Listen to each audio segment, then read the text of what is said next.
Yeah, mic check. Let me know how the levels are sounding. Trying to get this right. Sunday on the Lord's Day. What's going on? I saw a comment that is so ridiculous. Yo, Strange Love, you wilder. I'm gonna walk into that comment as soon as I get up here. How my levels are sounding? What's going on? Zach Riley, what's going on? Salute. YouTube channel, what's going on? Lydia Master, what's up? TG Bar, salute. What's going on? Beta Cypher, what's up? Mic check. How my levels are sounding? Wise, what's going on? J Mac, the OG. Salute to the Lords. Good to see everybody. Keep it respectful. You already know. Gaming since the 80s. I like that. The homie, San Diego in the building. Benjamin Amaru. What's going on? Strange Love, relax. Keep your baby oil to yourself. Black Conflict X, what's going on? The mic is good. That's what I want to hear. The Lord to the Glizzy Sis Sunday, what's going on? Beta Cypher. Legendary Yobi, peace, love, life. Salute. Mike's is good. Sounding real good. Yes. It's gonna be an extra freaky show. Look, man, you about to get indicted. You better relax. You and your man. Anyway, we got before we run a little late, but actually, we might get there on time. Spoke to Attic last night. Hopefully be up soon, and then we solve pulling up. Got some fun stuff to discuss. Lot of topics and debate. So anyway, see y'all in a minute. We'll make sure the levels are sounding good. Hit y'all with the bar. Hear ye, man. Welcome to the show. If you would not mind, go ahead and find yourself a spot, get comfortable, grab a snack, do all that good stuff that we need to do, and we're about to get started. It's not important who I am. What's important is that you are pulling up to the Iron Lords podcast right now as we speak, and I guess I'm here to keep you entertained until it's time to get this show started. So look, y'all done messed up and turned me to an animal, and haters be swearing they real, but come to find out that they really mechanical. And yeah, I be eating these rappers, but that's all a part of me being a cannibal. And they say I'm better than money because you can bank on me being accountable. I know a million rappers that don't want to be on a song with me, that's understandable. I kill a beat and they want to compare me to Freddie and Jason. I'd rather be Hannibal. They be like, why use a video game? Just be original. Y'all too dramatical. I know it's random, but I am addicted to flipping the sample and making it flammable. This is that yoga fire. This is that yoga fire flame. They think it's arson up in the apartment. They call it department, and I get get the blame. Still I be running, collecting them reins. You just a target when I'm in the range. I was the hardest to start it regardless back when you was messaging people on AIM. Check my vocals, all on Twitter but I'm anti-social. Love my city but I'm still bi-coastal. I got nah, let's switch that up. What is you doing? What I wanna do? Don't stop. Nah, that was dope. I'm Keep just that going. Keep that going. Nah, go ahead. Look, I guess you could say that I'm very spoiled. Feeling to be your dog, they ain't very loyal. But I ain't gon' hold ya, I ain't here to boil you. You ain't gotta say it, I'm embarrassed for ya. Always been a nerd, never been a loser. Making Voltron with a gang of cougars. And I'm going places, better tell a Uber. Cause it's pretty hard to sleep on Freddy Krueger. That's, whew. Let's do that again. Hear ye, man. Welcome to the show. If you would not mind, go ahead and find yourself a spot, get comfortable, grab a snack, do all that good stuff that we need to do, and we're about to get started. Well, it's not important who I am. What's important is that you are pulling up to the Iron Lords podcast right now as we speak, and I guess I'm here to keep you entertained until it's time to get this show started. So look. Y'all done messed up and turned me to an animal. And haters be swearing they real, but come to find out that they really mechanical. And yeah, I be eating these rappers, but that's all a part of me being a cannibal. And they say I'm better than money because you can bank on me being accountable. I know a million rappers that don't wanna be on a song with me, that's understandable. I kill a beat and they wanna compare me to Freddie and Jason. I'd rather be Hannibal. They be like, why use a video game? Just be original, y'all too dramatical. I know it's random, but I am addicted to flipping the sample and making it flammable. This is that yoga, fire, flame. They think it's arson up in the apartment, they call it department and I get the blame. Still I be running, collecting them reins. You just a target when I'm in the range. I was the hardest to start it regardless back when you was messaging people on AIM. Check my vocals, all on Twitter but I'm anti-social. Love my city but I'm still bi-coastal. I got nah, let's switch that up. What is you doing? What I wanna do? Don't stop. Nah, that was dope. I'm Keep just that going. Keep that going. Nah, go ahead. Look, I guess you could say that I'm very spoiled. Feeling to be your dog, they ain't very loyal. But I ain't gon' hold ya, I ain't here to boil you. You ain't gotta say it, I'm embarrassed for ya. Always been a nerd, never been a loser. Making Voltron with a gang of cougars. And I'm going places, better tell a Uber. Cause it's pretty hard to sleep on Freddy Krueger. That's, whew. Let's do that again. Hear ye, man. Welcome to the show. If you would not mind, go ahead and find yourself a spot, get comfortable, grab a snack, do all that good stuff that we need to do, and we're about to get started. Well, it's not important who I am. What's important is that you are pulling up to the Iron Lords podcast right now as we speak, and I guess I'm here to keep you entertained until it's time to get this show started. So look. Y'all done messed up and turned me to an animal. And haters be swearing they real, but come to find out that they really mechanical. And yeah, I be eating these rappers, but that's all a part of me being a cannibal. And they say I'm better than money because you can bank on me being accountable. I know a million rappers that don't wanna be on a song with me, that's understandable. I kill a beat and they wanna compare me to Freddie and Jason. I'd rather be Hannibal. They be like, why use a video game? Just be original, y'all too dramatical. I know it's random, but I am addicted to flipping the sample and making it flammable. This is that yoga, fire, flame. They think it's arson up in the apartment, they call it department and I get the blame. Still I be running, collecting them reins. You just a target when I'm in the range. I was the hardest to start it regardless back when you was messaging people on AIM. Check my vocals, all on Twitter but I'm anti-social. Love my city but I'm still bi-coastal. I got nah, let's switch that up. What is you doing? What I wanna do? Don't stop. Nah, that was dope. I'm just Keep that going. Nah, go ahead. Look, I guess you could say that I'm very spoiled. Feeling to be your dog, they ain't very loyal. But I ain't gon' hold ya, I ain't here to boil you. You ain't gotta say it, I'm embarrassed for ya. Always been a nerd, never been a loser. Making Voltron with a gang of cougars. And I'm going places, better tell a Uber. Cause it's pretty hard to sleep on Freddy Krueger. That's, whew. Let's do that again. Hear ye, man. Welcome to the show. If you would not mind, go ahead and find yourself a spot, get comfortable, grab a snack, do all that good stuff that we need to do, and we're about to get started. Well, it's not important who I am. What's important is that you are pulling up to the Iron Lords podcast right now as we speak, and I guess I'm here to keep you entertained until it's time to get this show started. So look. Y'all done messed up and turned me to an animal. And haters be swearing they real, but come to find out that they really mechanical. And yeah, I be eating these rappers, but that's all a part of me being a cannibal. And they say I'm better than money because you can bank on me being accountable. I know a million rappers that don't wanna be on a song with me, that's understandable. I kill a beat and they wanna compare me to Freddie and Jason. I'd rather be Hannibal. They be like, why use a video game? Just be original, y'all too dramatical. I know it's random, but I am addicted to flipping the sample and making it flammable. This is that yoga, fire, flame. They think it's arson up in the apartment, they call it department and I get the blame. Still I be running, collecting them reins. You just a target when I'm in the range. I was the hardest to start it regardless back when you was messaging people on AIM. Check my vocals, all on Twitter but I'm anti-social. Love my city but I'm still bi-coastal. I got nah, let's switch that up. What is you doing? What I wanna do? Don't stop. Nah, that was dope. I'm just Keep that going.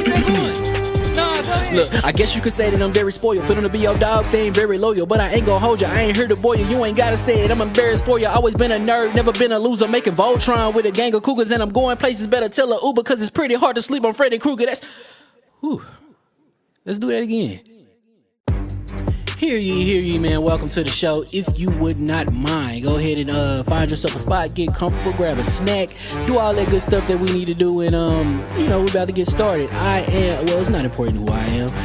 What's important is that you are pulling up to the Iron Lords podcast right now as we speak, and I guess I'm here to keep you entertained until it's time to get this show started. So look. Y'all done messed up and turned me to an animal. And haters be swearing they real, but come to find out that they really mechanical. And yeah, I be eating these rappers, but that's all a part of me being a cannibal. And they say I'm better than money because you can bank on me being accountable. I know a million rappers that don't wanna be on a song with me, that's understandable. I kill a beat and they wanna compare me to Freddie and Jason. I'd rather be Hannibal. They be like, why use a video game? Just be original, y'all too dramatical. I know it's random, but I am addicted to flipping the sample and making it flammable. This is that This is that yoga, fire, flame. They think it's arson up in the apartment. They call it department and I get the blame. Still I be running, collecting them rings. You just a target when I'm in the range. I was the hardest to start regardless back when you was messaging people on AIM. Check my vocals, all on Twitter, but I'm anti-social. Love my city, but I'm still bi-coastal. I got let's switch that up. What is you doing? What I wanna do? Don't stop. Nah, that was dope. I'm just Keep that going. Keep that going. Nah, go ahead. Look, I guess you could say that I'm very spoiled. For them to be your dogs, they ain't very loyal. But I ain't gon' hold ya, I ain't here to boil you. You ain't gotta say it, I'm embarrassed for ya. Always been a nerd, never been a loser. Making Voltron with a gang of cougars. And I'm going places, better tell a Uber. Cause it's pretty hard to sleep on Freddy Krueger. Whew. Let's do that again. Hear ye, man. Welcome to the show. If you would not mind, go ahead and find yourself a spot, get comfortable, grab a snack, do all that good stuff that we need to do, and we're about to get started. It's not important who I am. What's important is that you are pulling up to the Iron Lords podcast right now as we speak, and I guess I'm here to keep you entertained until it's time to get this show started. So look. Y'all done messed up and turned me to an animal. And haters be swearing they real, but come to find out that they really mechanical. And yeah, I be eating these rappers, but that's all a part of me being a cannibal. And they say I'm better than money because you can bank on me being accountable. I know a million rappers that don't wanna be on a song with me, that's understandable. I kill a beat and they wanna compare me to Freddie and Jason. I'd rather be Hannibal. They be like, why use a video game? Just be original, y'all too dramatical. I know it's random, but I am addicted to flipping the sample and making it flammable. This is that yoga, fire, flame. They think it's arson up in the apartment. They call it department and I get the blame. Still I be running, collecting them rings. You just a target when I'm in the range. I was the hardest to start regardless back when you was messaging people on AIM. Check my vocals, all on Twitter, but I'm anti-social. Love my city, but I'm still bi-coastal. I got let's switch that up. What is you doing? What I wanna do? Don't stop. Nah, that was dope. I'm just Keep that going. Keep that going. Nah, go ahead. Look, I guess you could say that I'm very spoiled. For them to be your dogs, they ain't very loyal. But I ain't gon' hold ya, I ain't here to boil you. You ain't gotta say it, I'm embarrassed for ya. Always been a nerd, never been a loser. Making Voltron with a gang of cougars. And I'm going places, better tell a Uber. Cause it's pretty hard to sleep on Freddy Krueger. Whew. Let's do that again. Hear ye, man. Welcome to the show. If you would not mind, go ahead and find yourself a spot, get comfortable, grab a snack, do all that good stuff that we need to do, and we're about to get started. It's not important who I am. What's important is that you are pulling up to the Iron Lords podcast right now as we speak, and I guess I'm here to keep you entertained until it's time to get this show started. So look. Y'all done messed up and turned me to an animal. And haters be swearing they real, but come to find out that they really mechanical. And yeah, I be eating these rappers, but that's all a part of me being a cannibal. And they say I'm better than money because you can bank on me being accountable. I know a million rappers that don't wanna be on a song with me, that's understandable. I kill a beat and they wanna compare me to Freddie and Jason. I'd rather be Hannibal. They be like, why use a video game? Just be original, y'all too dramatical. I know it's random, but I am addicted to flipping the sample and making it flammable. This is that yoga, fire, flame. They think it's arson up in the apartment. They call it department and I get the blame. Still I be running, collecting them rings. You just a target when I'm in the range. I was the hardest to start regardless back when you was messaging people on AIM. Check my vocals, all on Twitter, but I'm anti-social. Love my city, but I'm still bi-coastal. I got let's switch that up. What is you doing? What I wanna do? Don't stop. Nah, that was dope. I'm just Keep that going. Keep that going. Nah, go ahead. Look, I guess you could say that I'm very spoiled. For them to be your dogs, they ain't very loyal. But I ain't gon' hold ya, I ain't here to boil you. You ain't gotta say it, I'm embarrassed for ya. Always been a nerd, never been a loser. Making Voltron with a gang of cougars. And I'm going places, better tell a Uber. Cause it's pretty hard to sleep on Freddy Krueger. Whew. Let's do that again. Hear ye, man. Welcome to the show. If you would not mind, go ahead and find yourself a spot, get comfortable, grab a snack, do all that good stuff that we need to do, and we're about to get started. It's not important who I am. What's important is that you are pulling up to the Iron Lords podcast right now as we speak, and I guess I'm here to keep you entertained until it's time to get this show started. So look, y'all done messed up and turned me to an animal. And haters be swearing they real, but come to find out that they really mechanical. And yeah, I be eating these rappers, but that's all a part of me being a cannibal. And they say I'm better than money because you can bank on me being accountable. I know a million rappers that don't want to be on a song with me, that's understandable. I kill a beat and they want to compare me to Freddie and Jason. I'd rather be Hannibal. They be like, why use a video game? Just be original, y'all too dramatical. I know it's random, but I am addicted to flipping the sample and making it flammable. This is that yoga, fire, flame. They think it's arson up in the apartment. They call it department and I get the blame. Still I be running, collecting them rains. You just a target when I'm in the range. I was the hardest to start regardless back when you was messaging people on AIM. Check my vocals, all on Twitter, but I'm anti-social. Love my city, but I'm still bi-coastal. Let's switch that up. What is you doing? Don't stop. Nah, that was dope. Keep that going. Nah, go ahead. Look, I guess you could say that I'm very spoiled. For them to be your dogs, they ain't very loyal. But I ain't gonna hold you, I ain't here to boil you. You ain't gotta say it, I'm embarrassed for you. Always been a nerd, never been a loser. Making Voltron with a gang of cougars. And I'm going places, better tell a Uber. Cause it's pretty hard to sleep on Freddy Krueger. Let's do that again.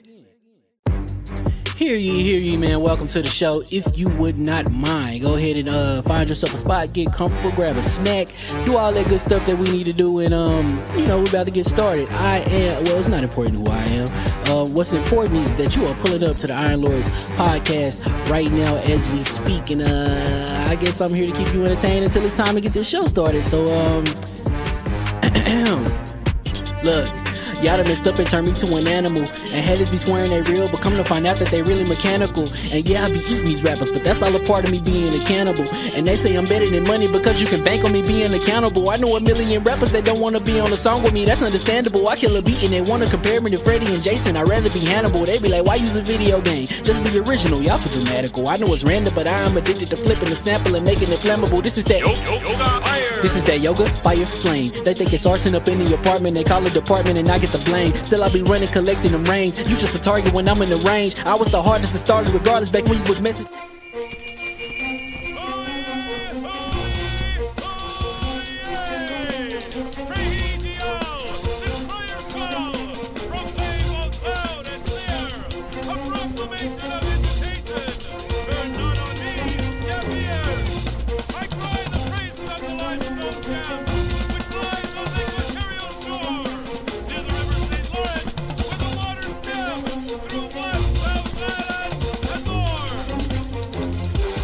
I'ma just chill and watch them and eat snacks in the attic. I wanted to chill with the pack and be like a young wolf, but then they would mistake me for addict. If I can imagine it's cool to give you some advice, then invite your girl to your squadron. Cause if you don't give her that option, you gon' be single player like Sovereign. You gon' get tossed in the bushes by King David. Royalty and not a pretender.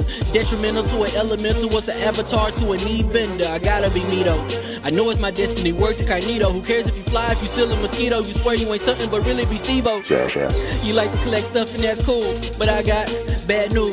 Even if you really was that dude, King David still be the king of the statues.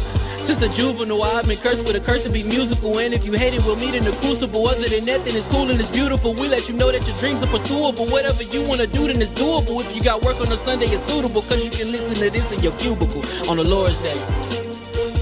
Woo. If you got work on a Sunday, it's suitable. Cause you can listen to this in your cubicle on the Lord's Day.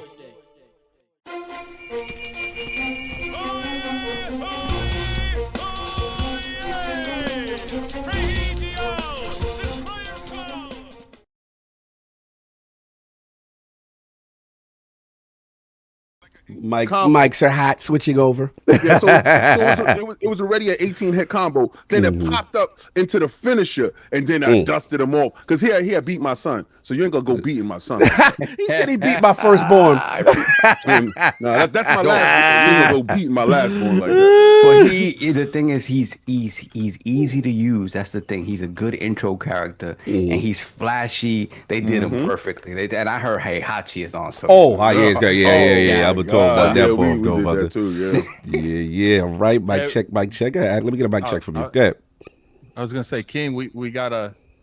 I will appear as summoned to your Fight Night Friday. As long as Dragon Ball Sparkling Zero. Oh, he want yeah, that smoke with his joint. So this week, I think Dragon Sparkling Zero comes out this week. Saul, hello. Sparkling. Listen, Saul, hello. All right. Already. Yeah, I know. He tried to hit the bank. Did somebody already hit the bank? And I was like, Oh, was it me? Wait, I hit the bank? I wasn't me. Well, yeah, Oh, yes. no, I hit you really hit the bank. No, I wasn't but- talking I didn't about hit the bank. I ain't ball for the bank. I It wasn't me. It wasn't me. Attic, it's Okay, Attic right. fault. It's Attic. I was about to say I didn't hit the bank. My bank don't get hit until November. So you know, I did a preemptive strike. It's a preemptive strike. You're Preemptive right. strike. strike. So Look at Key acting like that money's not going somewhere. yeah, but that's content. That's content. But also, Undisputed come out this week. We got to get back to That's Undisputed. content when this is the one dude that says I never used the PlayStation, but the PlayStation 5 Pro gonna be constant. Well, you got to do the unboxing for the community. For the community. For the love of the game. You messy. Because these dudes out here ain't playing no games, ain't doing nothing. So I can't wait till we get to my time. Boys, I'm gonna tell you dudes right now. If you didn't like me then, you gonna hate me later. If you didn't like me. Hear ye. If you think you're Lonely lonely now. Wait until tonight. I cannot. Hear ye. And we are finally live. And welcome to the iLords Podcast, LLC, and Lords of Gaming.net, episode number 371. It's a glorious Sunday. We're back at the round table of the Lord's Day, and it's also a glorious Sunday. Let's go, Mets. Let's go, Mets. Yeah, he's all mad. Let's go Yankees. Listen, man. Oh, let's go Yankees. I saw you. I was watching, but my Yankees are worming me, man, because it's a back and forth. I get it, but the Judge is cold right now, and I understand. Like he's not gonna get a lot of pitches to hit. Yeah, when he gets them, he cannot miss. And the thing about it is, he protects Soto, so Soto's gonna get pitches to hit. Wells, who's done a great job as a rookie catcher this year, is hitting cleanup. And he's still, he doesn't put the fear. He can put bat to ball. Pause. He can. He's not. No, did he? He's not. No lotion. He's not a threat. right. I almost feel like they should put Stanton behind it, because Stanton, despite injuries or whatever, Stanton at the plate, when he's wrong, he swings at everything. He's not wrong right now. He has a great eye. I feel they should put him clean up so that Judge could maybe see more than one decent pitch per at bat. But we'll see. What's up? New York going crazy. I had to salute it. Mets. Wow. I was over there chilling with my dad. Bro. Dad. Oh, your dad, Papa Love? Yeah, he was like, like I said, like he's remembering less and less, but when it comes to like big moments in games, like he lights up. Like, he lights up. So he was happy yesterday. He was happy. Yeah, it's been when I get to my segment, I'll talk briefly. But it's what a week. And my Jets is. Yeah, sorry about that. Sorry about that. But today we've got some gaming stuff to talk about. Starfield ShatteredSpace reviews. We will talk about that. As Saab said, Call of Duty Game Pass marketing. Yeah. Tencent acquiring Ubisoft? Question. Question. Yeah, what if we get a That's CEO? some inside baseball for real, right? Might get a special appearance. Might get a CEO to give us more clarity. And Halo Infinite added third-person mode to discuss. So we gonna They heard me, son. They heard me. Yo, that's crazy. We gonna talk about it. That's wild. We gonna talk about that. I was thinking about you too, King, or something. They're gonna act like I ain't got influence out here. You know what's funny? I did the because I got on Twitter and saw that immediately. Yeah. And I was like, I'm not waiting. I made a video immediately. It's doing good. I feel like I was one of the first people to make a video about that. Yeah, you was on it. So let's introduce the four horsemen of gaming, those original gaming nights here at the round table. My co-host, the co-most, my brother from another mother, the difficult game conqueror, Lord of the Spin Clap, and the How of the Young Wolf. My man, Lord Attic, back to back. Yeah, you got to add something else onto that. What you want? What you want on it? What you want? You got to add non-ducking chain together. Oh, smoke. That sound like smoke. That sound like smoke. Is that a shot at somebody? That sound like a shot. Let me tell you something. I showed up. I played. I hate that game with every ounce of my soul. I'm not gonna lie to you. You hate that game the way Attic hate Tekken. No. He don't hate Tekken the way I hate that game. No, you're correct. I hate it more. I'm gonna tell you. No, you don't. Listen, I got. You ever got nervous sweats? Yes. I got cold nervous sweats. What is with this game? The anxiety in that damn game. I know J-Dub felt the same way. Shout out to all the real gamers out there. Oh Lord. Shout out to the PlayStation Nation. Oh Lord. I can't stand you, Xbox dude. Oh, General, not like this, General. Not like this. Leave it here. I can't stand you, Xbox dudes. And not the frontline dudes, because you frontline dudes show up. They was advancing the line. We had the most. They was in advance of anything. We had the most dudes this week. That's later on my segment. But Addict calls his peoples, right? And I'm gonna start throwing some names out here. Y'all, I don't care if y'all don't like me. I don't give a damn. He calls J-Dub. J-Dub shows up. Boom, boom. Yo, we need a fourth. Let's call Kid Smooth. No, he don't show. Let's call somebody else. Oh, no, they don't show. Dudes in the stream see us. We like, yo, jump in. No, they don't show. So we sitting there playing, and I'm like, you know what? And it just dawned on me. This whole reality of the situation is, anytime I call somebody to show up, do anything, it's always the PlayStation dudes. I'm giving fair warning. If you ever jump in my damn DM, son, and ask me to show up for you, go to hell. All right, man, because like until you show up for me, go to hell. And this ain't got nothing to do with Boom. Boom calls me every week. We talk on the phone for hours. So Boom is good money. Boom is so good. Like if he called me right now after this show, I'll go on his show. That's how good Boom is. So dudes just all talking. The rest of you dudes, they want the they want the stimulus package, but they don't want to do the gaming stimulus. yo, Addict, what did you call it? What did you call it? You called it something that was so apropos to what it is. Like what you said they use it for what again? You said something. It was something you said. They use you for marketing. Like that's it. So it's they use me for super chats, right? It ain't no real friendships out here. Nah, from now on I'm gonna start charging people to go on their shows. If you want me to go on your show, not like this. You can't charge for the feature. Nah, you know what? No, I'm gonna do the Wayne Brothers. I'm gonna do the Wayne Brothers joint right now. You do the balling? Yeah, I want 40K and I want 50% of all revenue for the stream. All right, so if I don't get 40K, we gotta shut them down, yo. Revenue, I'm sick and tired of you dudes. Back to Addict's intro that we hijacked. Sorry, Addict, but we was playing that hateful game. It's set in hell, and you feel like you in hell, and that game is complete hell, guys. And we got to play it together. No doubt. Man, I love it. I hate that game. He's I love it. So you was doing that? You was doing that? What you was doing? Addict. Yeah. So I played that. We've also been playing Tim. Ironically, I got stuck on the map. Not let Nintendo see that. No, this game's been out for a while. They would have done something.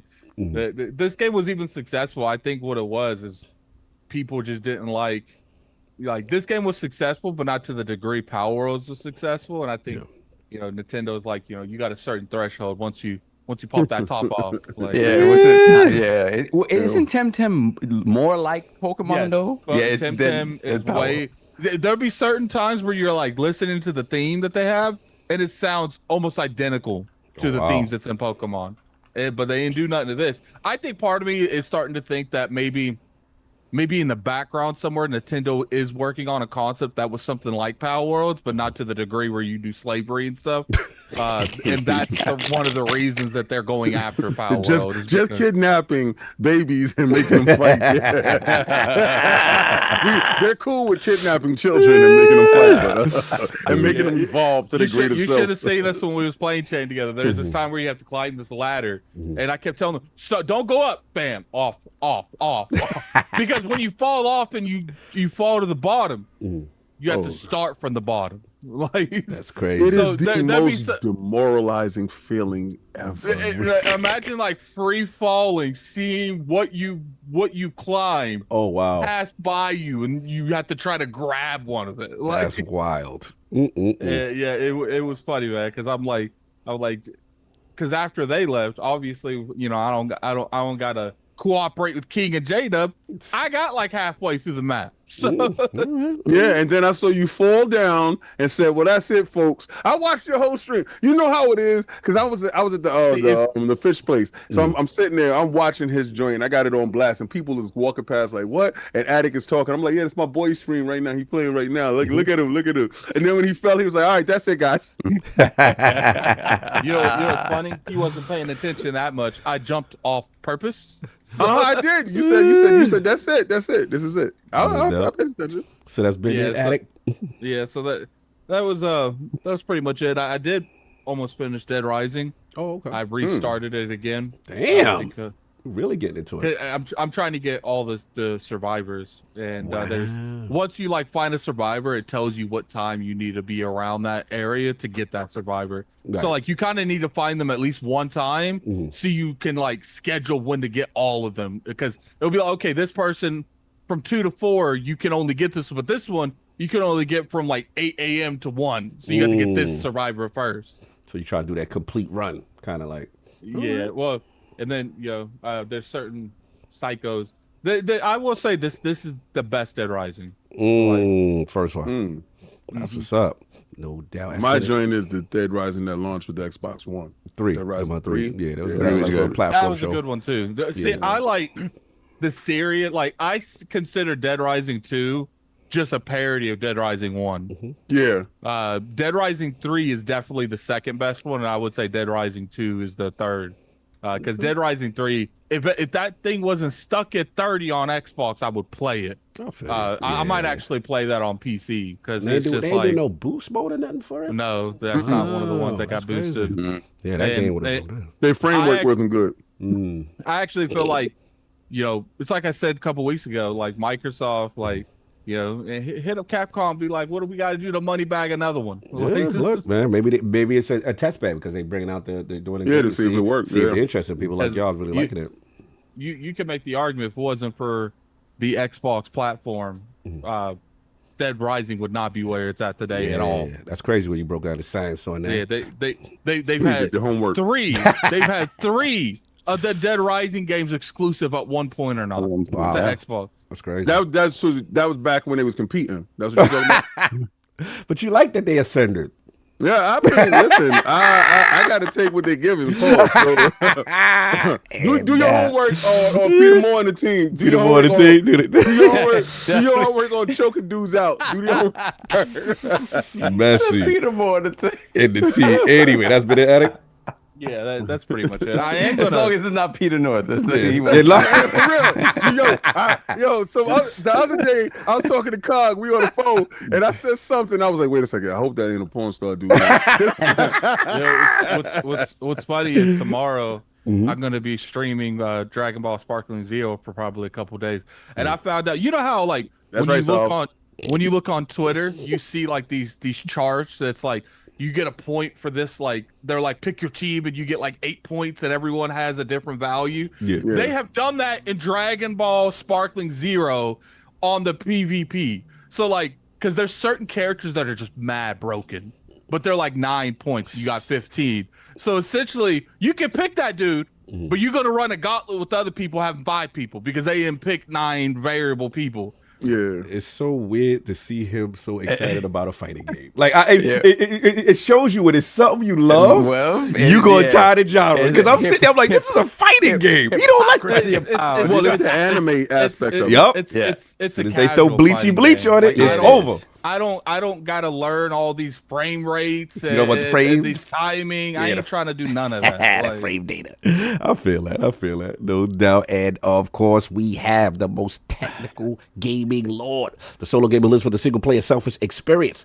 And also the Southstradamus, the Lord of Clarity, Messiah, and Lord Patron of the Iron Bank. PC Master Race's own Lord Sovereign. How we doing, sir? I am good, doing pretty decent. Not a whole bunch of gaming this week. Just a little bit of you know how it is. A little bit of Zelda. Zelda, she's a beast in that game. Like, she really is. Like, just like, she's crazy. And then it's funny. One of the first things, because what she does is you go out through the world, and there are objects in the world that you can learn to mimic. right? And then you can basically use them in any scenario that you want in order to either solve puzzles, traversal, combat, like in all different scenarios you can use them. So one of the first things you get is a bed, right? Resting. So that sounds wild. Apparently you could throw that anywhere and just sleep. Even That in battle or sounds wild. Mid battle, you could throw the bed out somewhere. So you obviously try to. Why put somewhere where she you're not have a hit. bed option? That's her first thing. She got to lay down. Get out and lay down. What are we encouraging here? We got to lay down. Got to get rested. What is going on, Nintendo? She's laying alone. Clearly, continue. Did she pull a sheet over? No sheets. She just look like she's kind of in a coffin, face up. Like, but it's kind of beastly in that way. Like you can just, and the bed is super pocket. The bed you can use like in combat scenarios. You can use it for traversal, right? Because you could stack them one on top of another and then get to a higher place. It's crazy. Like she has so many crazy powers. It's hilarious. So she's more powerful than Link? Yeah. Oh, wow. What she doesn't, she's limited. She's limited in her sword power. I don't know. She does have sword abilities, but when she activates it, it's almost like she becomes like Link, basically. Like she takes on the masculine. I mean, she's been doing that. Like realistically, Zelda's always been stronger than Link. Link's just always been the highlight. Right. So you mean to tell me this whole time we was dependent on the weaker dude? On the weaker dude. Yeah. That's crazy. Well, see, no. The thing is he's. She is strong in general, but he's got the Master Sword that repels all evil. Yeah, like that's what makes him strong. Without that Master Sword, Link is just another swordsman. Wow. But the thing is, like, so the Triforce is what? The Triforce is wisdom, right? So it's her, and then is it truth? What's the other part of the Triforce? I know power is Ganon, right? Courage, power, and wisdom. And Link has courage. Where's Donald Taco? He'll break it down for you. Yeah, just think about it. That is his version of the Triforce. That he can take on any objective and not be scared. When Ganon can turn himself into, he can morph into multiple things. Zelda can control light, and he's just not scared. He's just not scared. He ain't scared. He about his smoke. He want all the smoke. He said, no matter what he turned into, I'm not gonna be afraid. Salute. So that, and then I just downloaded Silent Hill 2. So I'm excited to get into that. And I'll talk more about that next week. That would be on the PC, sir. Oh wow! NZXT buttons. Yeah, tell them about that. Yeah. Oh, so that dropped day and date on the PC. You heard me though? Yeah, day and date. Yeah. I might have to join that. Anyway, content. I will say, Saul. I put it on Twitter. Saul has agreed to react to stuff on his time. I want because people really liked your Demon Slayer reaction. So I want people putting the. I think you're gonna react to some Bleach. That's what I think you're gonna react. Yeah, he's gonna do Bleach. I'm gonna do Bible Black. I'm gonna be reacting to all the Bible Black stuff. Y'all get ready. It's gonna be crazy. Yeah, I mean, you could put me to react to Overfeed or something. That's we are not reacting to Legend of Overfeed. Anyway, that's it, sir. That is it, sir. Go Yankees. Go Mets. Go Mets. Go NY. NY in a building. That would be crazy. Until they face each other, that it's on site. We don't like each other.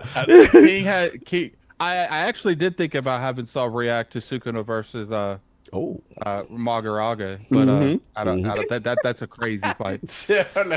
Protocol. Straight love $2 super chat. I want to see Saul react to Peter North classics.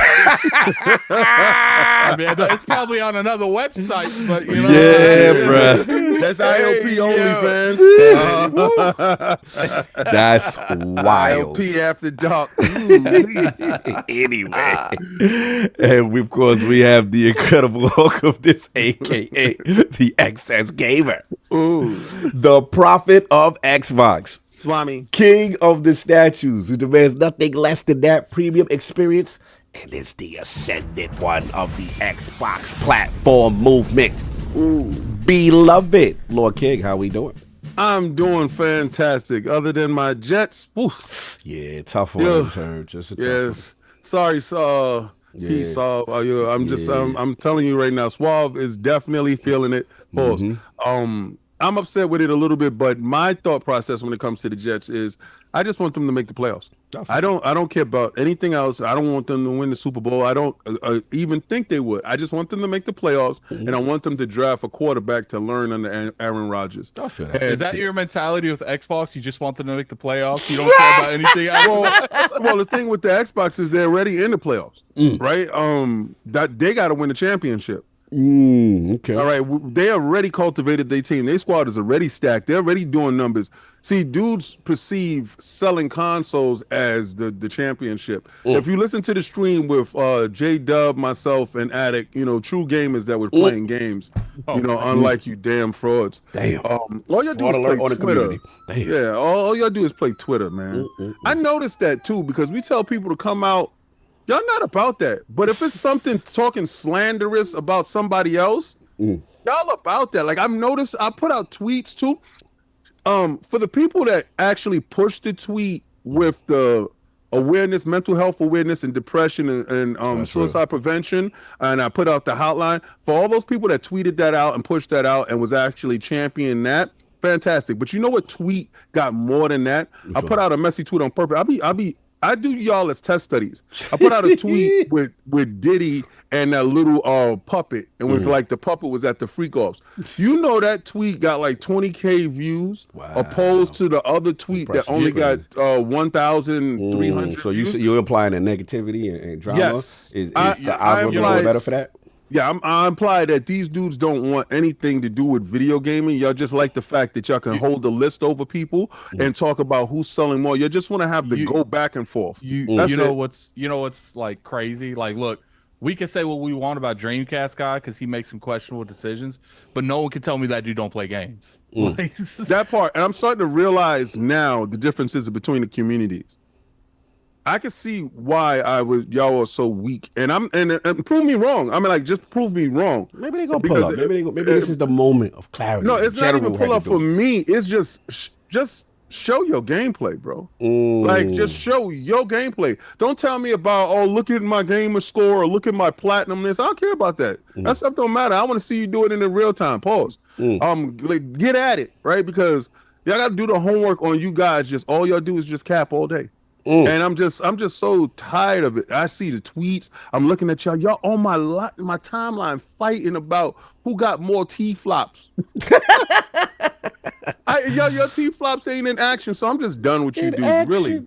I'm done with you dudes. I think they're gonna come back. I think this is the moment. I think this is they're not. They're gonna get it right. I got faith. I don't believe so. I don't believe none of them. I mean, not one of them. It's like I told you. It's like I told you, man. Like that's the reason. Besides, like Dirt and maybe one other person like Kid Smooth, none of the Xbox people really mess with me. We like doing in any that way, to the shape, people? or form. No, because that's just the truth. None of them rarely invite me to anything, and if they do invite me to something, it's because you guys guilt tripped them on the podcast and invite me to something. I see we getting it out. We all getting it out this week. Very early in our cycle doing ILP, content creators looked at every one of us to value what they could get from us, and they saw me as the less, so they don't invite me to anything. They don't want to get the white version of the Lords. That's crazy. They not doing it. It's discrimination. It's discrimination. Yeah, it's a reverse discrimination we got going on over here. And that's why, like, people sit there and they flip out on me. Why are you friends with J-Dub? Why are you friends with Kid Smooth? Because they're my only real friends besides the people on this show. Yeah. So like, don't sit here and try to guilt trip me and being friends with J-Dub, because when I was going through stuff, J-Dub was actually hitting me up, checking on me. Look, man, I feel the same way about King Thrash. I feel the same thing. I like this solve. I think we getting it out. Right as much as he made content about me, he's the same person that's in my DMs and showing up and stuff like that. So I don't know, man. I don't know. I'm just looking at the community a little bit different. I think this was needed though. It's like a man talk for the community. You know what I'm saying? Get them right. And then, like I said, I think this was needed. I don't know, because we were trying to set up a whole tournament thing. The only thing we need is the only thing we need is a cleansing. Hey, no, we need a culling. What is this? Was a mass murder? We need a culling. Time or murder? We need to start going through these communities and start genocide. What are we doing? We need to throw everyone in an escape room. The only way you win is playing games. Anyway, but besides culling the community, what have you been doing, sir? Okay, so I was playing Fortnite. If anybody see my stream is up. I was playing Fortnite, Astrobot, and some Chain together. Now, I ain't gonna hold you. If you wanna break up your friendship, play that game.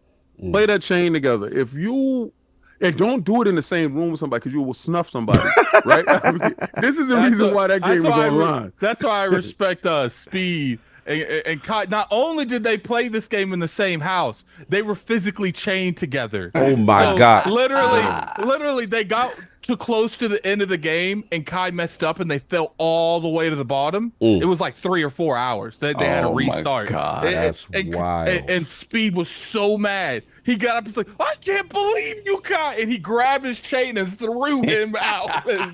Yo, and could you imagine? You said it was like 60 hours they played that game at it? Yeah, it was a lot. It might not have been 60, but it was a lot. Like they played that for like 4 days. Hold on. I'm positive in the community. Shout out to LogNet is holding King down. Robert Kelly said, y'all just hopped on. I don't like that they giving King and Attica a hard time. That's not right. And then you got C-Unit in there. He said, y'all my brothers. They ready. I got to help LogNet, man. LogNet ready. That's the team. They be wanting to call up to the big leagues. So LogNet be wanting it, man. So if anybody want to do it, it's Friday at 6 p.m. Eastern Standard Time. You know, you can set your clock to it. One thing I'm not going to do. It's in the Lords of Gaming Discord. For those who's already in the Discord, Lords of Gaming Discord, and you see it in the Fight Night Fridays or just gaming on Fridays. See you and just pull up, just jump in the stream. One thing I won't do is I'm not gonna at nobody. Like y'all don't ever see my tweets. It's never. I don't at anybody. I'm damn sure not gonna at no man. Right. Y'all don't ever look for me to act at a man. Like, yo, hey man, like not gonna happen, bro. Like, but you gotta put the information in the stream of what you're doing. I put the stream out. Clear. I tweeted out. So what it tells me is, either you muted me. This is what it's telling me. You muted all my responses because maybe I'm too messy in the streets. Like, nah, this dude is tweeting too much. I'm gonna mute him. So you don't see it. So that's why you like at me. I'm not at you. Unmuted. Right? So it is what it is. But God bless, man. Y'all know what it is. Y'all figure it out. And don't let Xbox do nothing that wins a championship. they can't celebrate now. If they do something that wins a championship, y'all gonna run to me. And y'all know I'm gonna be a part of the championship, right? So you already know. You're gonna be at the parade. Right. You understand? You know, I'm like, I'm the fullback or whatever like that. So you dudes gonna be like, damn, you gotta get King on. And you know what I'm gonna say, right? Did you show up? That's what all my you keep a receipt. Did you show up? You an addict, that's man. Gonna be your answer. Yo, could you come to my show on this day? Did you show up? We gotta practice. That's how it's gonna be. We gotta practice forgiveness, brother. We gotta. No, we don't. Do it in the moment now. We gonna practice. We got turn the other cheek, brother. That's what we gonna do. Hey, all else fails, we can just bought the account. Oh man, moving on. Time boy, y'all messing Yo, listen, try Jesus. Don't try me. I'm praying for you, brother. Because I got hands.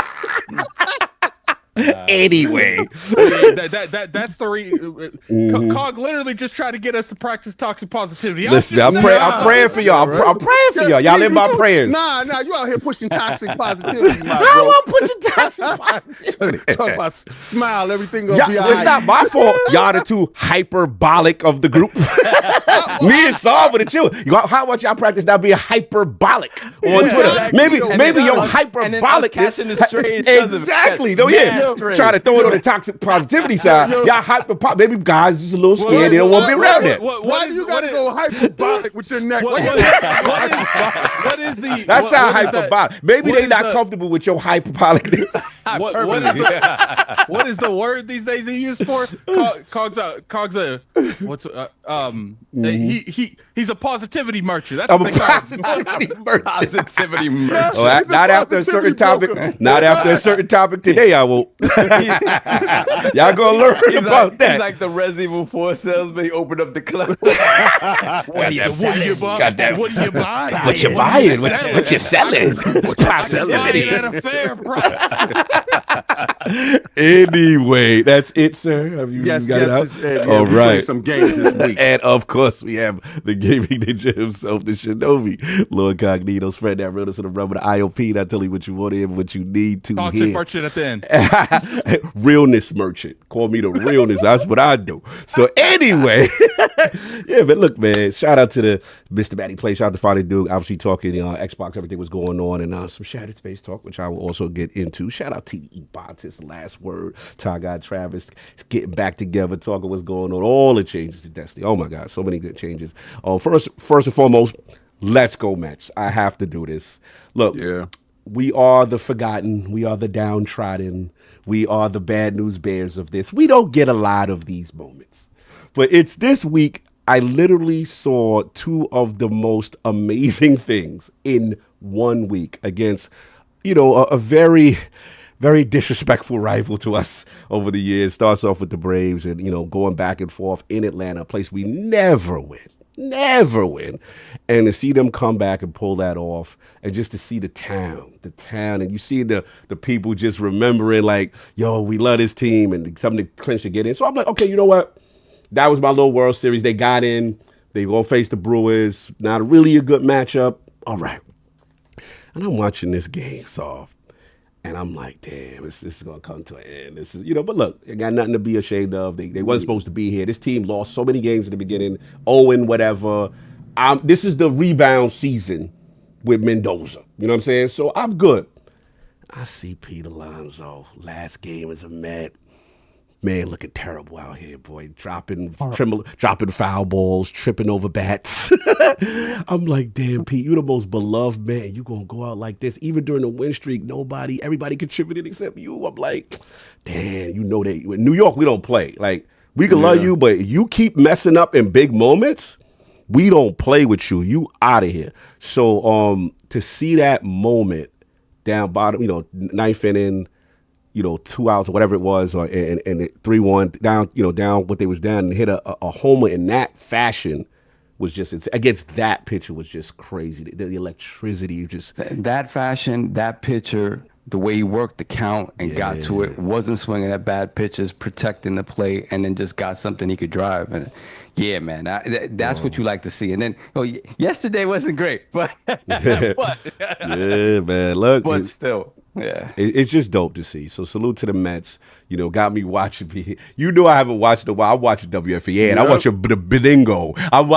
It's like all the stuff I used to do. I'm like, it's coming back. You see people getting back together. You see the city electric. Obviously, shout out to the Yankees that they thing too. You know what I'm saying? So it's just real dope to see. You know what I'm saying? The city gets kind of doing what it's doing. As far as the games finish, obviously, Metaphor Refantasio demo. Absolutely amazing. Day one cop, ready to go next week. It's going to be crazy. Shout out to Tekken 8, Unforgetting Echoes. I didn't even talk about Terry Bogard and Hayashi, but my God, bro, you know you are happy. Yo, this Hayashi return, I ain't going front. They definitely. Shout out to your boy Prolific. Oh, Prolific in the building. Salute. No. That damn controller, you'll solve. Oh, that control's the illest. He told you about it? Solve. So which controller is it? Yeah, the Wolverine Volume 3. It's the Razor Wolverine Volume 3. Yeah, shout out to Prolific. Put me on game. It's funny. I thought it was the BBL Wolverine controller. It's funny. We got a spinning issue. It's called King. This is like the third time. King blew the budget 3 times in there. Like I said, this is the end of the year. We just went from the PlayStation 5 Pro to the Dragon. Yeah, Dragon Ball. Wait, time out. All the budget King. Time out. He said Silent Hill 2. Every game we play, he be like, He be like, I'm making content, bro. He said, Shout out to the Twitch. But Addict. I don't be saying nothing, bro. Don't let me have to start throwing you out there, bro. about to start snitching on Addict? Don't let me have to start throwing you out there, bro. Addict resources. You got the receipts? Yeah, you playing everything. That Dragon Ball. And I have multiple streams on everything I do. Me too. I talk. You too. Me too. Go to my Twitch. They trying to justify burning the budget. King David ILP. Go check it out. Anyway, You know what's funny? If I go to your Twitch, there ain't gonna be nothing there. Why not? Why you can pull up anytime you like. Go check it out. Anyway, after they're done arguing about the resources of the podcast, Sorry, sir. I was talking about Tekken and the return of Hayachi. Hold on. Somebody block this Tim Purd 21 What guy he's- in the chat. Ooh. Block him. Talk Messes the about- team. saying that the Yankees can fillet him. I don't want to see this in a chat. Let's go Mets, baby.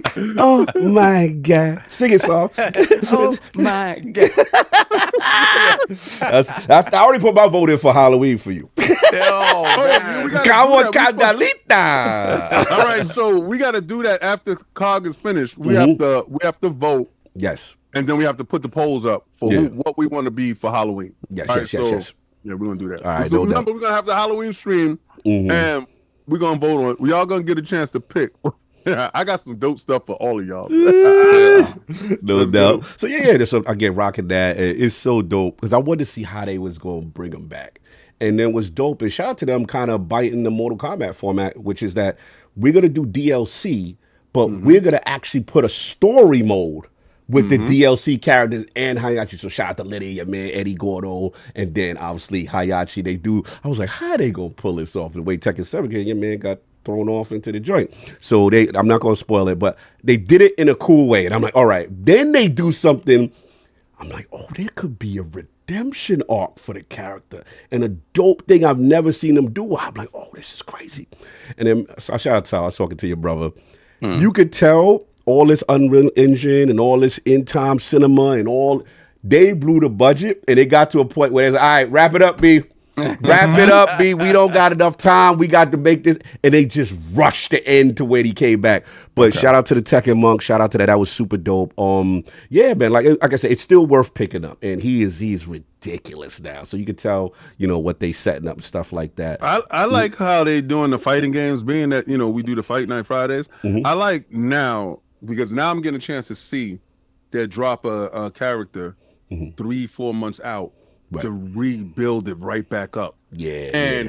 And it looks like to me that Street Fighter and Tekken is like battling to see who can drop the better characters. And they dropping them in a week apart or in the same week. And it's kind of dope. Real quick, I know I'm going to break protocol before the super chats and stuff like that.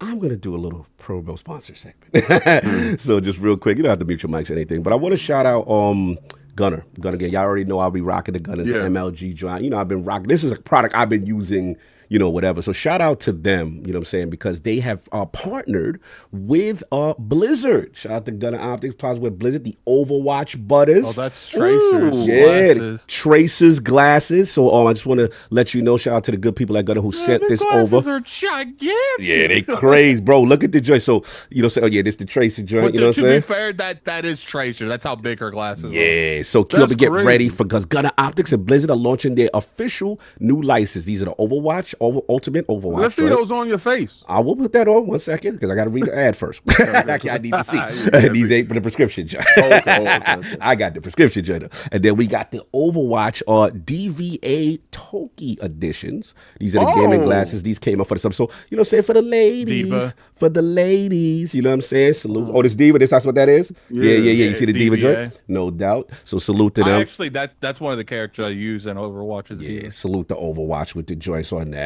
And then the glass case is crazy. Salute to the joint, these little bunny ears and all that. You know what I'm saying? So again, these glasses are perfect for the long gaming sessions. They protect your eyes from harmful blue light, feature 0.2 diopters of focusing power, and have a wraparound frame design to help prevent computer vision syndrome like dry eyes, blurred vision, eye fatigue, and headaches. The Overwatch Ultimate is a must-have for anyone queuing up to join Team Overwatch, featuring a precision engineered polymer frame with sturdy multi-barrel hinges, perfect for any fashionable girl gamer. We got, again, the Toki edition. The Overwatch DVA has the feminine cat eye design inspired by DVA and is made of premium handmade acetate with stylish metal bunny accents. You see the bunny accents? And flexible spring hinges. Both have Gunner's G-Shield lens coating that is reflective and smudge resistant. A 12 to 24 month warranty, and comes with Overwatch inspired collector's items, including the hard case, the microfiber pouch. I think I showed y'all one of those. And of course, hold on one second, and the cloth. So shout out to the cloth. Get your Overwatch on. You know what I'm saying? Salute to so salute to them, man. I wanted to give them, some love. Obviously, it's a product that I've been rocking for a long time, and it's so cool to be able to work them. So shout out to Overwatch for sending those glasses over, and hopefully we can do things in the future with the realm, because you got to get your eyes right. We be on these screens, we playing these games all these hours. You know how to go. Yeah. And all of the lords need glasses. I'm going blind, so get to it. You said you going blind, or you been blind? I'm trying to figure out. Yeah, we all been blind. Listen, I have contact lenses on, and these are my reading glasses on top of my contact lenses. You know what's funny?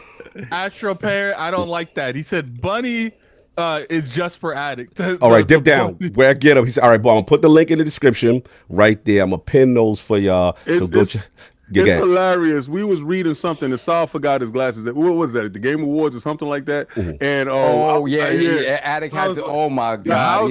He put the font on 1,000.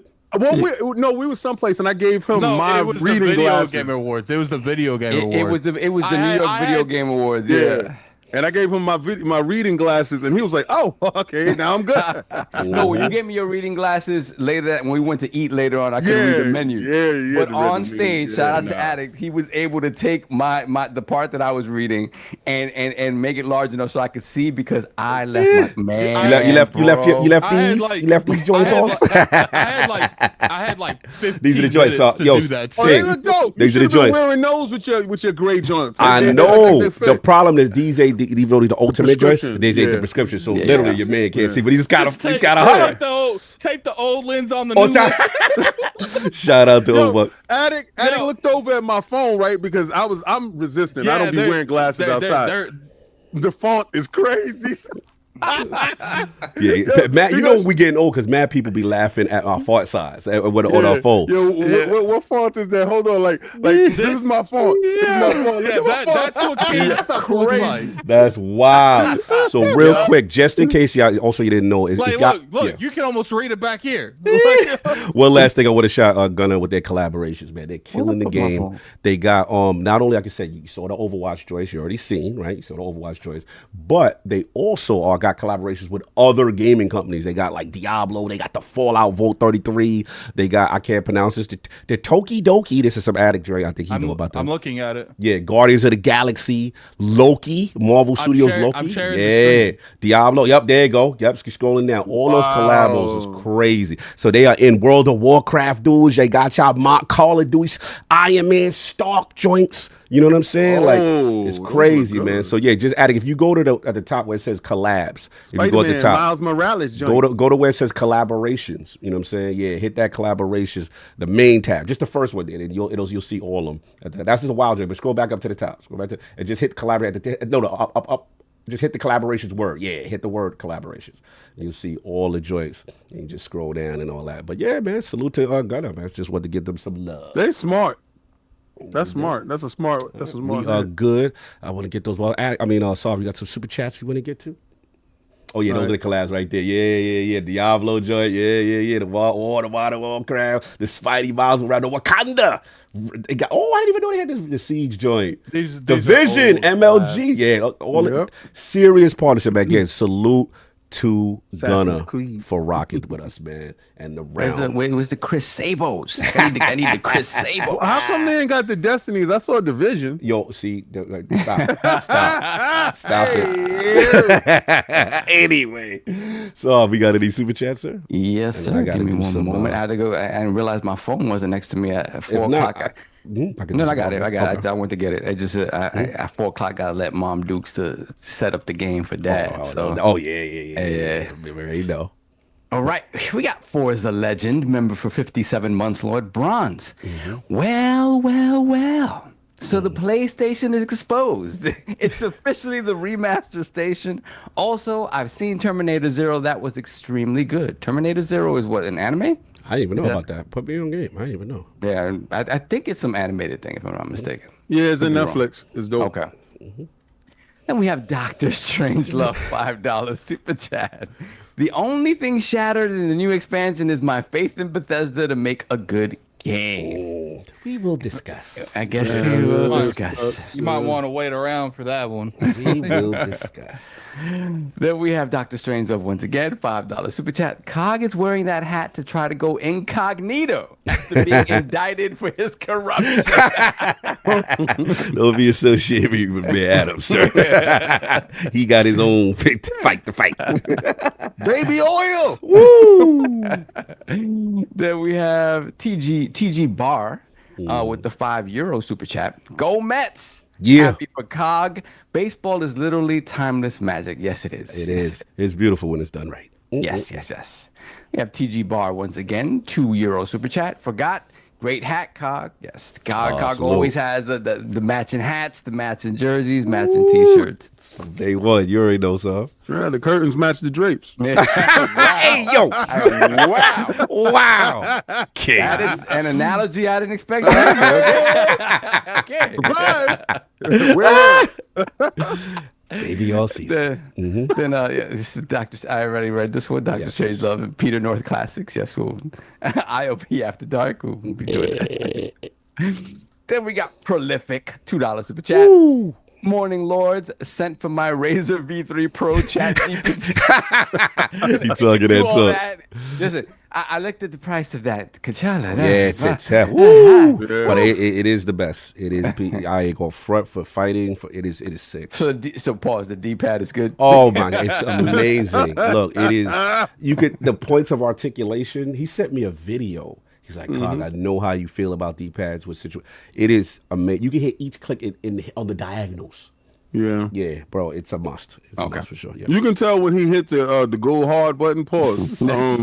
Cause he be getting beat up, and then all of a sudden it's like he got an injection of testosterone. I remember back in the day we used to the Ori pads. Anytime anybody was using an Ori pad on Street Fighter, and they just started spamming fireballs, and you're like, wait a minute. Yep. There it is. Then we have Mr. BLT's $10 super chat. So I managed to get a 30th anniversary PS5 Pro order in by some magical luck that day. I don't know what to do with it. I play mostly Xbox and now a 4090 PC. Should I sell it for a normal Pro and get profit? Yes. If you don't care about it, up there for $6,000 and sit back and get your bread, bro. Get your bread, buy a regular Pro, and you're good to go. For real. Yo, man, what's this MD Eric? What Cog is saying? He does major pounding with the D-pad. What's going on? Wow. What's going on? Wow. We got to escort you out of here. You're doing too much. It's funny. Wow. You guys wonder why they continue to do it when you read that message. It'd be so outlandish. That's the most outlandish joint I've heard today. Okay. All right, let's go. Then we got Robert Kellett, $5 super chat with a super chat for the Hispanic help. Benditos señores del día. Transformers fue increíble. Yes, it was. Yes, it was. See, now I don't speak Spanish. You have to tell me what he said. Transformers was incredible. Yes, shout out to Robert Kelly. He hit me up yesterday. Get on that. He never watched G1 like that, so I had to put him on the G1. Yeah. Then we got Apollo Dingo, $2 super chat. At King David at PC Gaming Frontline News. Yes, that's right. That's right. He's a platform warrior now. Nah, I got it. He be wanting me to read that. This is King David for PC Frontline News. I mean, at this point, man, you're going to get outlawed by the Xbox community. You're going to have to go to PC. Yeah, you sounding like more busted heart by the day. Listen, I don't care nothing about them dudes. Like, if y'all dudes fail, that y'all have the power to ostracize me out of the Xbox community, you imagine what damage I would do to you, bro? Like, do you understand what I would do to you? He's the king for treason. Y'all thought Tim Dog hurt you? I would break you. Your community would be destroyed. Heel turn. You about to do your NWO Hollywood Hogan? I get that. Heel turn. Yo, do you know what a podcast would look like with me, J. Oh, man. Listen, Don't get these thoughts out of his head. Listen, I want y'all to think about this. Yo, do you know what a somebody podcast get the would general. look like with me, Tim Dog, Oh, and King man. Crash would look like? Oh, somebody get the general. Do you understand what that would smell like? Somebody get him. Listen, We got to save him from himself, y'all. check this out. Someone said KWO. Someone said KWO. You guys better show up and show me love. I'm telling you, this is what's the that start. song? You better show me love. You remember like Marlon Brando and Apocalypse Now? This is the start of that. This is his moment. This Y'all is his better moment. show up on Friday. We don't want this. Y'all better show me some love. You better show King love. Y'all don't want this to happen. His heel turn will be crazy. I would set the internet on fire. Anyway, what else we got, son? Robert Kellett once again, $2 super chat. Lord Beefy, predicando la buena palabra, preaching the good word. Woo! Yes, sir. Let's go, Mats. Hard muscle. Then we have Jorvar Ingi, $5 super chat. Salute. If a strange Icelander wants to check out American football and baseball, what are the most fun teams to watch? Fun, not the best. I would say fun, probably the Mets right now. They're fun. Football, I don't know. You can ask these guys. I don't have no idea. It depends when he comes through, because I think him and wifey coming through next year. I think for the Cup and all that. So what is Cup? Is Cup is summer? When is the World Cup? I forget. The World Cup wasn't. I don't know. I forget. I know it's messed up, but look, whenever it comes to baseball, should still be going on. Yeah. Right? One would think, and then Citi Field would probably be the spot. We'll talk about it. What else we got? Yeah, and he football. So he wanted an American football team to watch that you guys think is fun to watch. Probably not sucky, but it's gotta be the Jets. Not the best. It's gotta be the best. Jets. Yeah, it's because the Jets are gonna make you sweat every week. Yeah, Jets will keep you on the edge of your seat. Yeah. Okay. Hey, listen, if you got a pacemaker, don't mess with the Jets. It'll be exciting. Hey, you'll be excited. Defibrillator. Then we got Stitch with the $2 super chat. Cog needs to be salami for Halloween. Whoa. What is it? Oh, Stitch. What's going on? What you doing? You got glizzy dreams. You got me at glizzy dreams. Hide in salami. That's what you want. Hide the salami games. Stitch. What you doing? Then we have Briarius, $2 super chat. MBC3 Ultimate King. I want my fade. Oh, you ducking fades? Nah. He's a member. So on Friday, Briarius, we can put that up, and I'm gonna beat your butt, send you about your way, and we're gonna play something else. Because Barry shows up every week. Oh, shout out to Barry. Shout out, because he's a member of the Frontline News. So Barry shows up every week with all the other 70 true Xbox. Yeah, see, salute them. That's what I'm talking about. No, I give respect to my squad. Yeah, my squad is real. You sound like you NW. You know what it is, Kyle? Yep. It's like when you say it's about games and it's not about games. That part will make you mad, bro. I feel that. What else Then we have Prolific, $2 super chat. I'm 436 hours into Tekken 8 with just Sayu. It's earned. Prolific. That's dojo time. That's Prolific. Shout out to Sin too. Prolific. You with that baby oil controller that you got. All lubed up. Yeah, his baby oil controller got the substances inside. Oh man, test your man. Yeah. What else we got? Tranquilizers. You know what people say is great too, but it takes you would have to relearn how to play fighting games. It's the controllers now that don't require there's no stick on it. Yeah, it's all buttons, and buttons represent directions. No stick within button. Yeah, thank God you said button after he said stick. And then I was wild crazy. Yeah, that's somebody gonna clip that. Somebody gonna clip that one. It's a real thing. That was wild. I feel you. I ain't never heard about no sticking buttons, boys. Pause, bro. You need to join with the stick. I don't know. You're doing a lot of deep dives. No sticks. A lot of D-pad action. What D-pad you using? Too much D-pad. Too much D-pad. That's too much D-pad. Pause, bro. Definitely pause. You're reaching. You're reaching. For the D-pad. Did the words too much D come out of King's mouth? Yes. He said too much D. Why you wake up on too much D, Paul? Like, why you wake up on that conversation? That was wild, crazy. Let's go, man. Let's go. Anyway. Briarius $2 super chat. I hate Prolific's controller. Jesus, man. You running. Nobody like him. He running, yeah, he's a beast, man. He did 14-0. He did 14-0. Damn, that's wild. Then we got Lord Sagging Nutsack. Oh, yo, £2 super chat. Finally live. Good to see you, Lords. Likewise. Yo, by the way, we haven't done this in a while. Hit the like button, y'all. We don't ask a lot, but y'all gotta hit this like. Y'all in here like 600, 700 in here. Hit that like button, man. Show some love. We having fun out here, man. You know what I'm saying? Yeah, for real. We about to do something funny next. Exactly. Then we got Dr. Strangelove $5 super chat. Cog, you need to be oiled up Barrett with a Speedo for Halloween. Watch what I got for Cog. Listen, man, no pepperonis out. That's it. I don't for real. We trying to get Well, watch what I got next. chest naked stuff going on. And for my next trick, No. Continue. That's like when Woody Woodpecker be like, oh no. Continue. Yo, you stupid. We got Black Rodent 357. Member for 32 months, Lord Silver. Came back to Starfield after its launch with 60 FPS and new lighting, and it's beautiful on my Series X and LG CX or C10 with VRR. The haters eat Diddy Glizzies. Good Wow. God. We will discuss. There's a visceral image there, sir. There we have Apollo Dingo, $2 super chat. Frontline got PC Gamers 2 King. Don't forget us. That's right. no, y'all do show up on Fridays. I'm not gonna hold you. Y'all be there. That's why I said Lord King here from the PC frontline. Reporting live from the PC frontline. He's ridiculous, bro.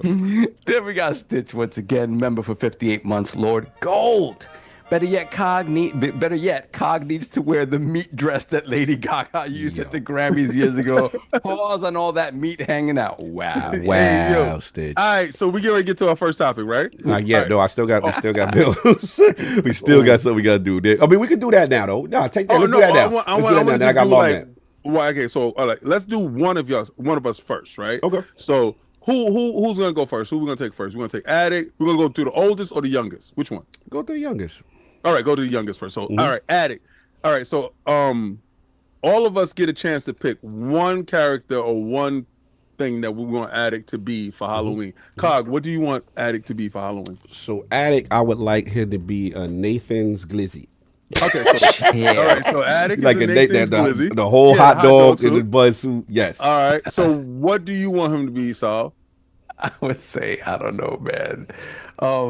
Addict, get the poll ready. Bear hugger from Punch Out. All right, so you want him to be bear hugger from Punch Out. All right. I want him to be Mr. T. What? What? What is going on? Trying to get me canceled. Wait. First of all, you ain't got to put on no black. You just gotta put on a mohawk. You just got to put on a mohawk and some rope chains. So do your homework on Mr. T, and you got to say. He the fool. Oh, he do say sucker though. He say sucker a lot. He got to say sucker, and he got to say I pity the fool. Pity the fool. So you got to be Mr. T. Pity the fool and sucker. Yeah. All right. And Addict, what do you want to be for Halloween? I was gonna say the hot dog thing, but someone already took it. So. All right, no, we can double it. But no, you gotta pick something. Okay. You gotta put it in the poll. Okay, I got you. Yeah. So what do you want to be for Halloween? Do something that you like something that you want it to be.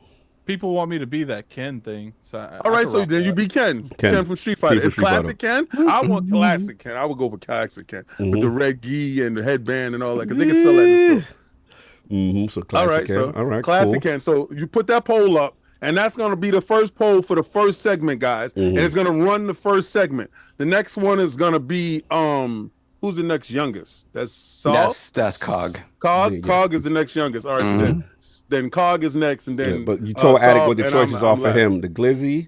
The Glizzy. Nathan's Glizzy. The Ken. And you said what? And he said bear what? Bear hugger. Bear hugger from Punch Out. From Punch Out. And mine is Mr. T. Okay, cool. No doubt. So, Addict, let me know. Put it up. So, put it up so people can. He said Attic Tifa. See, because if we'd have let the community pick, the community would have picked something crazy. All right, cool. So the poll's up for the first joint. All right, it's the Halloween flow. So now I'm up, right?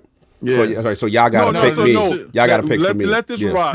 Let this rock. We'll do it after the next topic. Right. Oh, you do it? Okay, you breaking them in segments. So okay, I got you. So we can give enough time to rock. To everybody to rock. All right, no doubt. All right, so we got it. It's that time of the month. Give me 1 second to set things up for y'all. For the realm right quick, because I did this fun Halloween joint.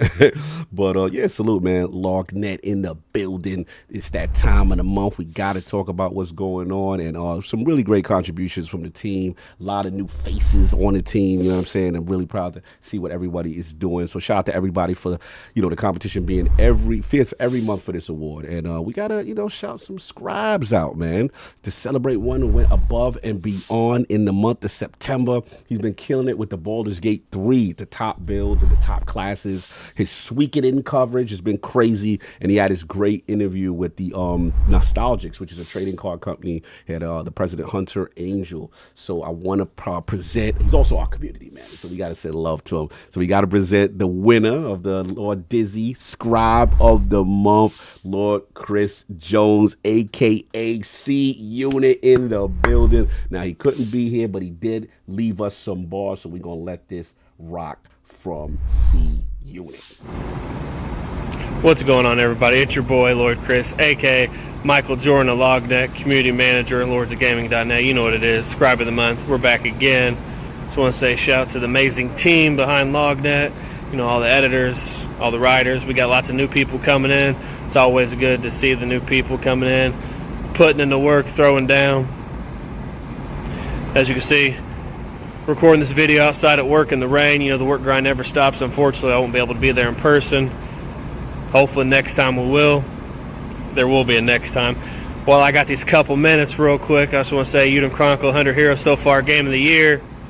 We still got some stuff to come out. Udem Chronicles 10 out of 10 review. LogNet, PC, absolutely flawless from my experience. 9.3 out of 10 on Xbox. If you want to know why, you can get a hold of me. We can talk about that. That's all I want to say, how much I appreciate it. Always humbled to be Scribe of the Month. Represent Lord Dizzy, LogNet, ILP, shout to King, Sov, Attic, Cog.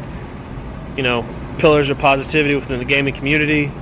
And I'll admit Chris Jones is a better person than he was a couple years ago before LogNet, before meeting Cog, King, Attic, Sov. So I don't think sometimes people understand the positive influence that people like you guys have on the community, as well as the positive influences within the LogNet team. Mahmood, Joshua Redding, Nick, Gene, Mean Gene, Magic Gene. I just want to say, I want to make sure you guys know how much I appreciate you. And like I said, I'll be back once again. Community Manager Chris Jones, Lord Chris, salute. Dallas, again, salute to the homie C Unit. Much love. Hit us up, brother. You already know. You know what I'm saying? Hit Saul up. That's already on the way. Already on the way? That's already know. It might take 2 months, but we got you.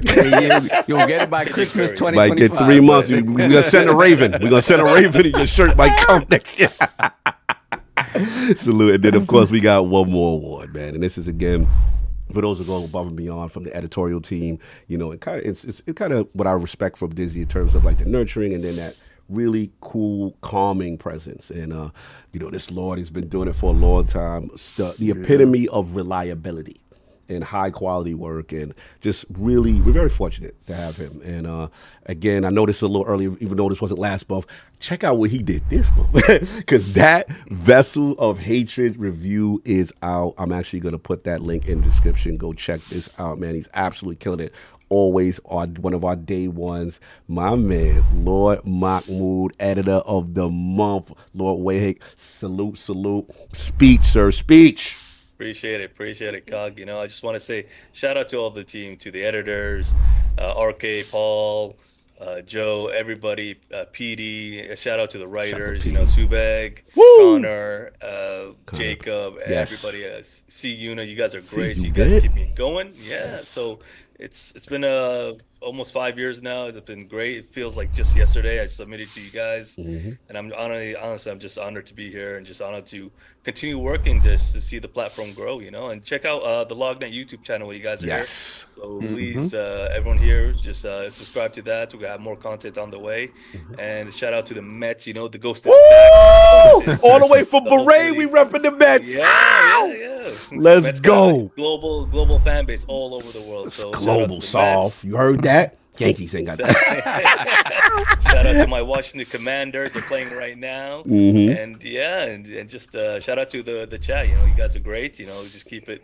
100 as always. Thanks for having me on. No, I appreciate you. You're always in there every week, man. I want to also put that link, like you said, with Lords of Gaming YouTube. Shout out to PD, man, holding it down, always helping us up, put the content up. Also, Subeg, Flame, everybody that contributed. Great interviews, great walkthroughs. Go subscribe to the channel when you get a chance. But I appreciate it. And then, Mama, we definitely got to build next week because it's going to be a certain release, that Diablo. And I would love to talk to you. Obviously, you were in depth with it, so many hours again on Vessel of Hatred, which is the big expansion for Diablo. You know what I'm saying? Again, salute to Xbox, salute to Activision for supplying us with the code. And in respect of embargo, we did have our review. It is up. The link is in the description as well. Go check that out. But we will talk about that because by then I'll have some hours in.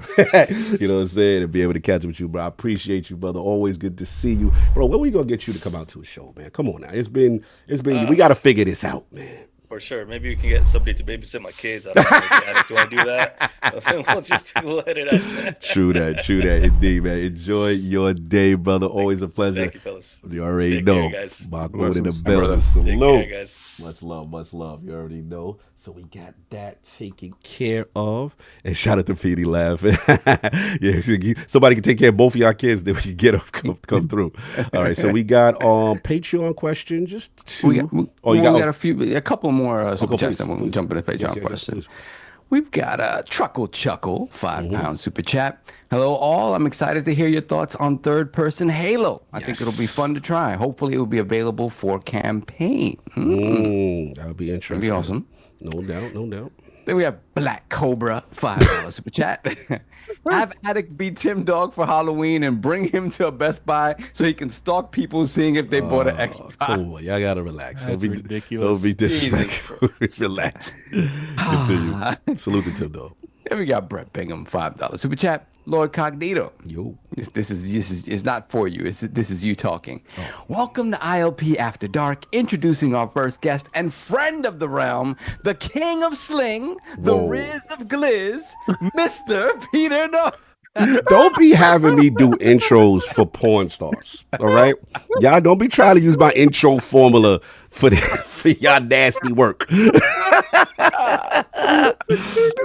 The king of sling. This man really put an intro. He did a COG intro. That's why. Something of sauce. Then we got Michael Mooney, £5 super chat. No love for Unreal 5.5. Oh yeah. I gave mad love if you watched the Xbox Frontline News. What else we got? Then we got Dr. Strangelove, $5 super chat. This Halloween should be Addict as Tifa, Sav as Bald Cloud, King as Aerith, and Cog as Oiled Up Beefy Barry. Why everything gotta be oiled up with me? Like it just can't be regular with me. It gotta be oiled up. I did not know Diddy affected you this much. It's crazy. We can move on now, sir. Yes, please. We good? Oh, okay. You got it all there? All right, my bad. All right, Patreon. Damn, it's been long. Subag, man. Shout out to LordsOfGaming.net again in the realm, but this is actually different, man. He's sending some love. So he's giving away, you know what I'm saying, a copy of Plucky Squire. So that's dope. Before we do that, y'all ain't getting it until y'all subscribe to the channel. I'm strong arm in the realm. Y'all want this code? We're about to give it out. Subscribe to the damn Lords of Gaming Network channel. I want to see them likes. I want to see them subs go up. Hit that up, and then we're gonna take care of this right now. So, Attic, how should I do it? Because it's a Steam code for Super. You want me to just give it to you? Just plug it in there because you know they quick on the trigger. Yeah. How you want me to handle this? I'm looking at the I can send you the subs code right now. Oh, okay. He said they ain't getting it. I'm gonna put the code in our chat, and then You should put the code over there. Oh, but then no, they can still for get it. subs. Yeah, they can't get it though. Give me the code. I'm gonna put it in one of the random videos over there. Okay, all right. So what I'm gonna do in the comment section. I like that, but they can still grab it, not subscribe though. But it's cool. I don't know. Let me not do that. That might be against terms of yeah. Let's not do that. Let's not do that. Yeah, it's an addict doing it. Shout out to Subag against the law. He said he violating policy. So right now we're at 237. I want to see that hit 250, and then I'll drop the code in the chat. That sounds good. Okay, that sounds good. That sounds good. And by the way, I'm gonna put Subag. Shout out to the homie.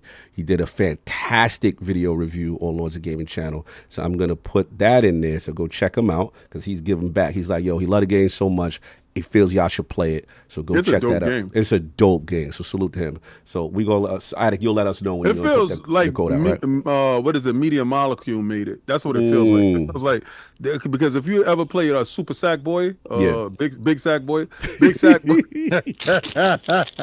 I can't. Already got 4 subs. We just need 11. All right. Yeah, Big Sackboy. You know, this is fun. So we need 9 subs. No doubt.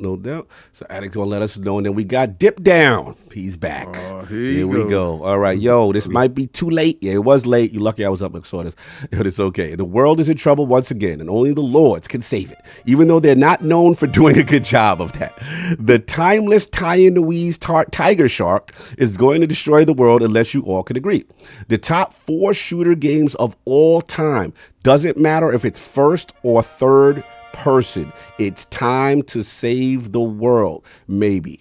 P.S. King, I look forward to going 28-0 on, I think it's Killer Instinct this Friday? Yeah, he's Killer Instinct. He said KI, right? Yeah, KI. He said KI. So, all right, we need to agree on the top 4 shooter games of all time. I think it's undisputed that I think we will all agree Halo should be on this list. Yep. Yeah. Okay, so that's one. I don't know. Call of Duty. Doom. I'm not saying Doom. Okay, what you saying? Because you like to be disagreeable. Yeah. Call of Duty. Go ahead, Lord Disagreeable. What you gonna blow up now? Call of Duty, right? Definitely. No, I want to hear what Lord Disagreeable got. How do you not say Doom? You're not playing first-person shooters without Doom. You're not playing it without Wolfenstein. Mm-hmm. You would say what? Titanfall.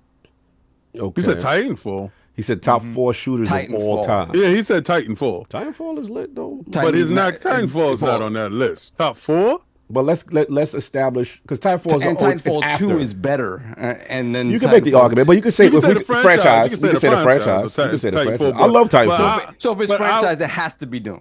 Then Doom has to be there. Doom is iconic. Then you might as well just blow up the planet now. Come on, Addy. Like you just being disagreeable to me. Have you played Doom? Have you played Doom? Yes. You played Doom 2016.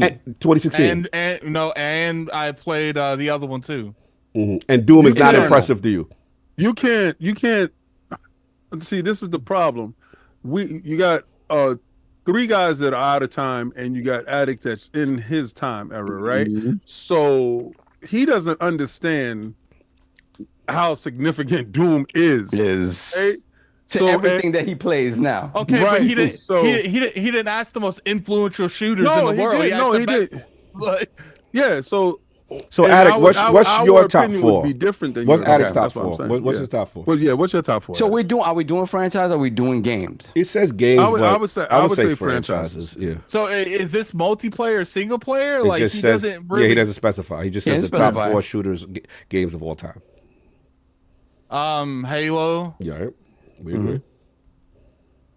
I want to say Gears, but I don't want to say Gears. Yeah, I would say Last of Us. It's first or third. That's right. You did say first or third. Yeah, I would say Last of Us a shooter. Yeah, it's a shooter. We're dead. Yeah, we're done. We're dead. Because I damn sure ain't putting that on. But let him finish. What's the other 4? What's the rest of his 4? What's right out your 4? I don't know. I would have to sit here and actually think about it. It would be different if he just said first person or third person. It's such an open area. But I would argue that any of the first person games kind of outdo even the best third person games. I would say. Like you really like you have gears. You have gears, and then what else is kind of in that? Like as a like team is Team I don't remember. Is Team Fortress third person? All right. We did. Moving on. We definitely not gonna agree there. Yeah, Dip Down. That one was a crazy one. That was crazy. Yeah, you need to be more specific. Yeah, he tried. He did it last minute. Yeah. What I'm thinking, like shooters, I'm thinking of like how the world reacts to the fights, how the actual like the animations, how detailed they are. Like there's almost nothing that's better than The Last of Us Part 2 in terms of combat and shooting. Like I wouldn't consider it a shooter. I would consider it an action definitely adventure. A shooter. Last of Us is not a shooter. Yeah, well, I mean, not a shooter. Here's the thing, though. But if we're talking, see, the thing is, like, a lot of people consider Resident Evil 4 a shooter, and no, like this is shooting. Yeah, that's just not it. They have a shooting. What you know what you should have done is just because a lot of third-person games. Dip Down should have locked us into whether it was first or third. Yeah, third person. I feel like. In those scenarios, like The Division's not a shooter, like Resident Evil's not shooters, like no, to me, Division is a looter shooter. But everything like when you think about the third person stuff, you kind of associate it more with the third person action and adventure as opposed to just being a straight shooter. Right. None of the games really do that. Like if you think about the best ones, like you have a Max Payne, you got like Gears, you got Spec Ops. The line, Returnal, like. Dip Down. Next time, the question's flawed. Yeah, give us a better question next time, Dip Down. No, the question was good. He just should have locked us down to one. Are we getting to the first topic now? Yes. All right, so now we already got we got to pull up the poll, and Attic as Mr. T has won. All right. That's wild. We gotta get that costume for Mr. T, for Attic. All right, so next up is COG. All right, so Attic, what would you want to see COG as? Let me go last. Okay. Sovereign, what would you like to see COG as? I hate Halloween, so I never think about this stuff. Yeah. I don't know, man. You go first. Give me a second. I'm trying to figure this out. I'm trying to think of like characters. Mm-hmm. All right, so I would like COG to be a pirate. So what's that Peter North? Well, I mean, listen. Don't look at the chat because the chat is going to steer you down the wrong way. No, I already have the one I want. So then why didn't you go first? You just said don't go to me. Go first. I want to see if you guys come up with mine. No, why don't you go first?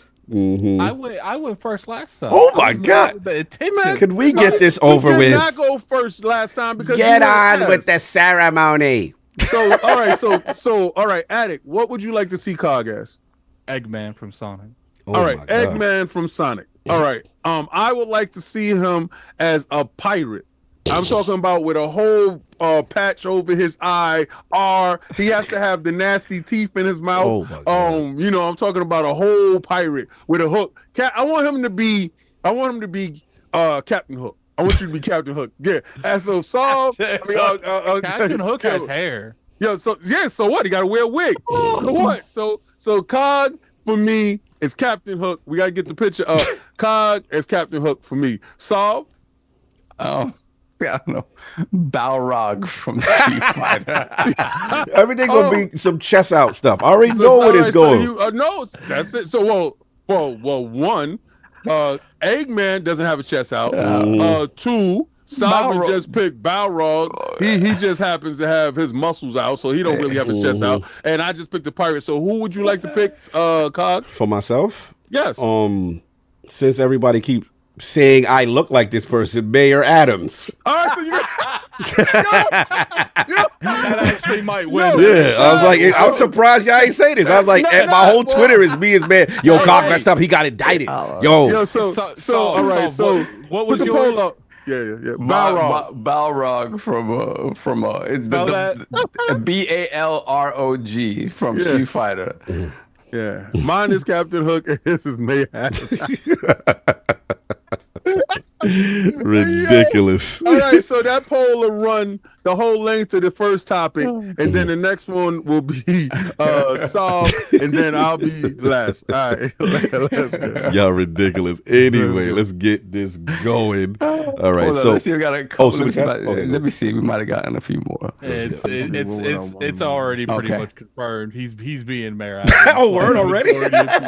Is a runaway? It's not there yet. Then we have the shout out, put the crest in the chat for the Angry Therapist MD gifting 5 ILP memberships. Thank you, Angry Therapist. Blessings. Someone said oiled up Mayor Adams. See, I was gonna say something with the indictment like stapled to his I was gonna have him be something like Diddy. Well, watch when y'all see what I have for Solve. I'm gonna tell you right now, what I got for Solve is gonna make y'all peel yourself. Yeah, it's no good. It's no good. And we got Donataku, $5 super chat. Doom or Quake, Perfect Dark or GoldenEye, Halo, COD. That's it. That's the only right answer. It's pretty much good. Yeah. Salute, and we have Michael Mooney, £5 super chat. What about the tactical shooter Ready or Not as being also a horror game? Ready or Not? Damn. That's old. Yeah. That's old. We got the Angry Therapist MD once again, $2 super chat. Make Cog beefy Nick Fury. Hey, Wiley. That's it. We're caught up. All right, first topic. So this is me. Gotta talk about it, y'all. Starfield, ShatteredSpace. So it looks like the reviews are out. Currently, a Metacritic sitting at a 58. So not really liked much right now. Shout out to LordCognito ILP. We did request a code. We did not receive a review code, but I wanted to give the Lords is my topic like a brief, non-spoilery review. Obviously, you know, with my time with it, obviously y'all know me. I am the Starfield dude. I am the dude that all day, every day. So look, I'm just going to talk about, you know, my experience with it, and I just want to start off. And just real quick, this what COG's about to do is how you perform not being toxic positive. Before we do that, I do want to talk about what I liked first. So look, you know, overall the theme I thought was what they tried to tell was cool as far as like the serpent must serve the great serpent, and you know what I'm saying, like a very cult-like aspect, religious fanaticism. I'm gonna be real, a lot of Middle Eastern vibes, almost like a lot of aspects of like Islam, I felt, and which I felt was super dope. You know, shout out to King. It's funny because it's like King is asking me about the game, and I'm like, it literally felt like I had to be Muslim. He's like, yo, like you can't even start until you join them. You know what I'm saying? Like, you have to join. Like, he's like, yo, you got to do salah. I said, kind of. you got to go to the cave. You got to do this thing. You got to change, you know what I'm saying, your name. You know what I'm saying? Like, you really is down with it. And I ain't going to front. Like, for a person who respects other cultures, I felt like they did a lot of research to kind of mimic certain things. And I will say, as far as also good, the interiors of the game. There are times when this game does look really beautiful. As far as the interior design, it's very modern, it's stylish, fire pit, serpent worship, all this stuff going on. And the other thing that's dope, Solve, I think it's like this underlying theme of like science versus religion. And like that whole, you know, debate and that prophecy as far as the reasoning of why things are happening, stuff like that. So when I started, I played mostly like a Bethesda game where, you know, you do a couple of main quests, but then there's always like side quests and people talking to you, hey, do this, do that. And I did my exploring that way, you know, did some locations, stuff like that. What I also will say is good, as far as dialogue, they've got some of Starfield, but that has some of the best clapbacks. So like, say if someone's telling you something and you don't want to do it, that you can have disrespectful response that is mad funny. Like, I will give that. And I will say that this DLC is very action-packed. You know, as a person who, let's be honest, Starfield for the most part, I wouldn't say it's like challenging, you know what I'm saying? But like, ShatteredSpace, it's on. You will die, enemies will rush you, they will go in, and I did like the fact that it's very combat heavy. All right, so let's get to the real now. So look. He's like, that's all. Working around in the smoke. Look, you know, you got to, Starfield, you got to come to the, ShatteredSpace got to come to the front of the congregation for a couple of reasons. One, my playthrough, I had 3 crashes to dashboard.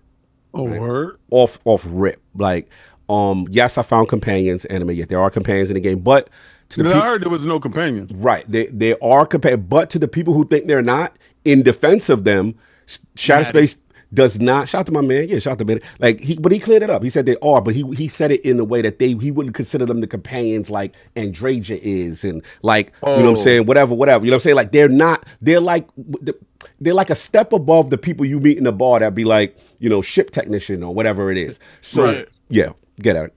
They essentially travel with you, but they don't interact, from my understanding, on anything going on in the world. And you can acquire them from quests that you do interact with them, and they're very fleshed out in the quest. But after the quest is done, they leave after the quest. Right, and there's really no indicator to let you know that you can pick them up. You know what I'm saying? You got to keep playing. Once you leave the planet, it's a wrap. Like, they don't really do much after that. Yeah. Oh, okay. So then there's an isolated buddy system thing, opposed to a complete buddy system where you can take them to other planets and do other things with them. I didn't recruit so any essentially, no, you can take them with you. So then you could take them. So after you finish the ShatteredSpace stuff, you can have them with you on your partner up later on in your crew. Yes, absolutely. Oh, okay, so then you do get a buddy. Yeah, there's Maddie's definition of companion, because I think we need to explain that to understand this, is they interact with every conversation you have. They're part of the crew. Right. These people do that on the planet you're on. I don't know. I'm just going off of what has been told, because I don't do companions. I don't go look for them. I don't do none of that. We know. No book bags. But once you leave that initial DLC planet, they don't really interact with you at all after that. Oh, so they need to fix that. Yeah. So because if you do have them on other quests outside of that planet, they'll be with you, but they won't interact with in the any same of the level. Stuff. Yeah, they're not doing what the other characters now do in that respect. Now how that's kind of messed up. So now here's the thing. So I get the glitches, right? The crash of the dashboard, stuff like that. Especially when you use the Rev 8, which is the Mako joint, right? When you put the scanner on with that, oh boy, you are tanking the frame rate. You are, pop up abound. It is really rough. Like, to the point on certain things, either drive without the scanner on or when you are on foot. And, you know, so that part was really... What was you playing on? Series X. Okay. Yeah, Series X. So I think that is going to be dictating the crashes and stuff like that as well, because maybe... because all the stuff that seems to be a problem is stuff that was additive to Starfield, like, you know, the ship. I'm talking about the car, the mission. So I think those you will have to have patches along the way to fix it. Yeah, they definitely got to patch that, because you could tell the game systematically wasn't initially built for that, and this is more added in. And you could tell, like I said, when you throw that scanner on, that's when things get rough. And it's a shame, because there's parts of the game, when you look at it, it looks beautiful in the world. Like, it's this purples and the blues and the stuff like that. But when that frame rate hit, when you doing you on the rover and you trying to do the boost and you moving fast, it'll go to dashboard on you sometimes. So don't be boosting. Don't be boosting too much. You get a little crazy. So you got that, because the game is very CPU bound. You can tell it's a lot of enemies going on. There's interactions in the world, planets, animals. So cool. So would it be fair to say that the PC would fare better off with this game opposed to the console version? That's a good question. The person I know that's playing on PC is E. I spoke to E, and he was telling me he was having glitches and stuff like that too, but not to the extent maybe that I had. He had other stuff. Rig, though? Is his rig an NZXT? He's got a crazy. I mean, he ain't got the NZXT, but he got a crazy rig. So you got shout that. Shout out to NZXT. Your use code in the store right now, Iron Lords, they get the 10% off. Yeah, link is in the description. Hopefully, free shipping. Link is in the description. All right, so now the other issue I have, loot. You know, I'm a Destiny guy. You know, the problem with Starfield is that, the ShatteredSpace is that the loot is not unique or rewarding enough. So, like, if you play Starfield, you do Crimson Fleet, you'll get this gun called the Revenant. You get, like, unique, specially art crafted. You do a hard quest, you get the crazy weapon type joint. You do that. There's really no unique design weapons. And then it feels like the AI or for the RNG of the loot is off. You'll get stuff that is even lesser. Now, they do have a few Varun pistols here and there and stuff like that, but nothing to the point where it's powerful than any of the stuff that you already have. And sometimes what level was you during this expansion? I was probably, they said recommended was 35. I came in about level 50. 55. Okay. Yeah, I was about the same. Yeah, I was about 55 on this. So the loot is all over the place. And then like this game is lock picking everything. Like they want you to lock pick, and sometimes it be expert locks, master lock. I'm like, yo, I should. If I'm taking all this time to do the lock picking in these dungeons and all this stuff you're doing, please reward me with some better loot and unique handcrafted loot. So that's that. And I'm a person You keep saying handcrafted. What is it? Do you feel that it's AI Yes, procedurally generated? But I heard that this the Shattered Space was supposed to be a handcrafted situation. Now that's a good question. Now that's where me and Maddie kind of align in this sense that the world itself, outside of Dazra, the main local city, right, which is handcrafted, drawn, dope, statues, interior, fire.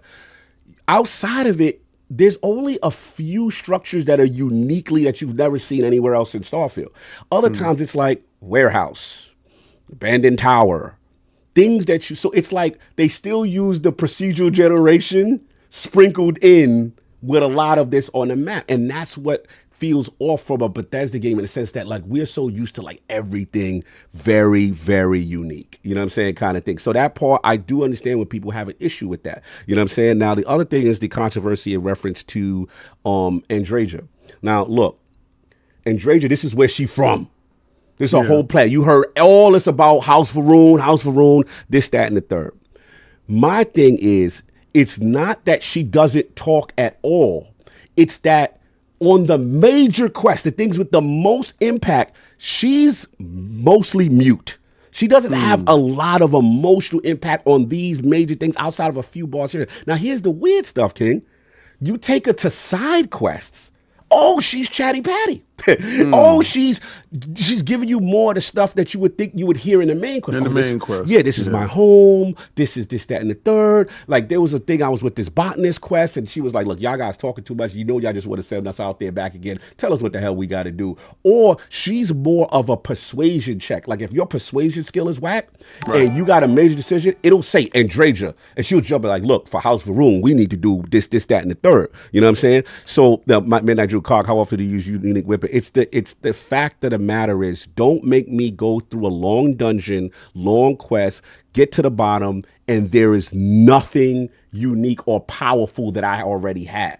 That's the part that Midnight Drew, you don't hold me, but I had to say that part. It's really, he said, does Andrea have a personal quest on the DLC? There's no real personal quest for her either. You would think that this is her home. This is the secret faction, you know what I'm saying? And it's not there. So that kind of thing. I do feel like we just got to get to it. I'm trying to not spoil as much as I can, but the ending. You do, first of all, it was a bad ending because I saw you do the side. So. No, it had a good ending to me. It's just. So you finished it as well? Yeah. Yes, for Bethesda games. Oh, so you play games too? Mm-hmm. Yeah, you stupid. Listen, I stayed up to 4 a.m. because I wanted to make sure I came in here. That's what you were streaming, right? You streaming that? No, I didn't. I streamed like 6 hours of it, but I finished the rest off. But I heard it was only 4 hours though. How the hell you stream 6? And then you said it was more? Yeah, it took me about 15 hours to beat. All right, so here's the thing. Shout out to Emram. He said, "Nah, Cog, I'm at 64, and I'm pulling that crazy Varun rifle that shoots the blue orbs off."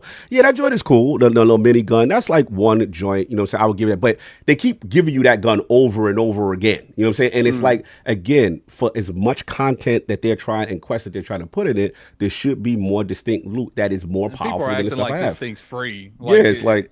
Pay for this. You know what I'm saying? I would like distinct loot. That's just me. But back to the ending. Like, I'm not going to spoil, but what my issue is just that, the game, like, it's action packed through it. If you like action, you're going to like that part, right? But my thing is, at the end, I felt like none of my choices really had impactful weight. Then they give you a part at the end where it's like 6 choices, right? Out of the 6, 2 of them, you try to pick them, they be like, nah, you can't do that. I'm like, well, why did you even offer me that? Go ahead, Addict. Right. I was on the phone with Cog when I was making the last choices, and I was deliberately doing things that Cog didn't do just to see if me and him would get different endings or different scenarios. There were things that slightly changed, but it was nothing that was in your face. Yeah, and it's just like, so there's no truly divergent paths with real consequences, right? So it's like, put it for example, you play. Look at the competitors in the space like Baldur's Gate, even Outer Worlds, right? you do like, I remember when we was like, yo, we gonna side with this, and we gonna side with them dudes with the horns in their head, and you know what I'm saying, we ain't gonna side with we gonna side with them to protect that town, but then we did that, we pissed off the Elven crew. Remember when they came with all the goblins? Do the easy things, like not siding with anyone, or do the hard thing, siding with the town, and now you got to protect the town. And now you got to, and you literally, it is truly different, divergent paths. This felt like, bro, it had no meaning, no overall arching meaning to the thing. And there was one choice that I'm like, oh, this would be a wild choice. And they really was like, nah, you can't do that. There's like, no, be serious though. What do you want to do? And I'm like, oh, so you couldn't pick what you thought would be crazy. Yes. It's not that you couldn't pick. It's just that they would give you the illusion. Oh, you could pick a decision to end, but they're like, no, we ain't doing that. Like, right. Oh, okay. So then when you do pick the wild out decision, they'd be like, not really. Not really. Get back to what we want you to pick. Yes. I would rather it not be there as an option before you give me. Yes. The Don't even give me the exact, because there's only one choice, and that was one that you picked at it, where it is a different path in terms of you were like, oh, the game. They kicked me off. You know what I'm saying? There is one of those, right? But the others is really stuff that I either didn't want to do. Two, that is another one that I did want to do. They said no, and there was another one that I want to do, and they said no, you can't do that. So I'm like, so what? Why did you even give me those choices if I couldn't even do those 2 out of the 6, so to speak? So you got that, and then again, back to Andreja. This is one of the biggest decisions in the game. Again, non-spoiler at the end. There's no aftermath conversation. There's no, hey, let's talk about the impact of what you just did. No, it's like business as usual. Like we just, nothing happened kind of thing. And that part was really and here's the other thing, King. I don't want to spoil it, but it's so dope. If you're a person like me that searches every nook and cranny, searches every tablet, there's one thing that you find about this religion that is a huge secret, and you go, oh, I see the angle. Oh, this could be crazy, Reverend, make me rich or something. You know what I'm saying? Like, oh, they don't even touch it. They don't even address it. I'm like, really? Y'all had it right there. So again, it's just a missed opportunity. So again, if you like Starfield and you like, hey, I like, you're playing for the 60 frames, you're playing for the Rev 8, you haven't played in a while. Look, is this Fallout 76 the worst thing? Nah, I'm not going to say that, but I can't give this no more than a 7. I can't, this to me is a faction quest that could have been a part of the game, right? This is not a transformative expansion. And again, the reason why people are coming at them, I do think it's valid, and you know what I'm saying, is that, but that's the Yada OGs, respectfully. This is constructive criticism. This is not being hyperbolic. I'm just being real with y'all. Because again, my motto is not telling you what you want to hear, is what you need to hear. What you need to hear is you are being lapped in the space. You are being lapped in your space. And the reason why, because you guys created this genre. You guys created the Skyrims. You guys created these Far Harbors, the Dragonborn expansions, where you take expansion to the next level, where it's a truly transformative experience, where things have consequence and effect, and that price to value composition. Like, you asking 30 balls for this, right? So if you're going to give me just a faction quest of Varun, this literally feel like any other thing I would have did with the UC or the Freestar Collective, all the other Crimson Fleet, all the other factions in the game. It's not that the content is the worst I've ever played, but for that price composition, it's also based on the bar that you yourself have set. That's why you are going to get the smoke, and people are disappointed. You know what I'm saying? And again, I'm pulling for y'all, because what scares me is when I hear comments like, oh, this is the best game we've ever made. What? Now this ain't better than Fallout. Hyperbolic. This ain't talk about influencers being hyperbolic. Bro. That's being hyperbolic. And listen, y'all know I ride for this game. I thought the main game, the main game I feel was overly criticized, right? So my fear is that maybe they got too defensive because of the criticism. Like, okay, y'all just hating, but this that y'all just dropped right now, no, that's not enough for the standard that you yourself set. And I just want y'all to get back on point to what I know from y'all. That's why it's out of love. That's all it is. So again, I know what y'all capable of. Tough love. I just want, if the next rumored expansion is supposed to be Starborn or whatever it is, I just want y'all to expand and go past that, because this is not enough. especially that price to value proposition, and especially for no real impact in this whole thing. Like, this could have been some side in the corner and didn't affect nothing. So look, that's where I'm at with it. I just wanted to be real. Attic, I know what you call it, you played as well. So I just want to get your thoughts on it. Obviously, you finished the DLC. First thing I want to bring up in this game is you shouldn't buy this game just off the performance. On stream, it went down multiple times. My Xbox hard reset twice, and it dashboard like 3 times. Yeah. When you're walking around in the general facility in that game, if you're playing on performance, one would think that you want a 60 frames type of experience, but to me it felt more like 30 half the time because it was just bouncing back and forth so much.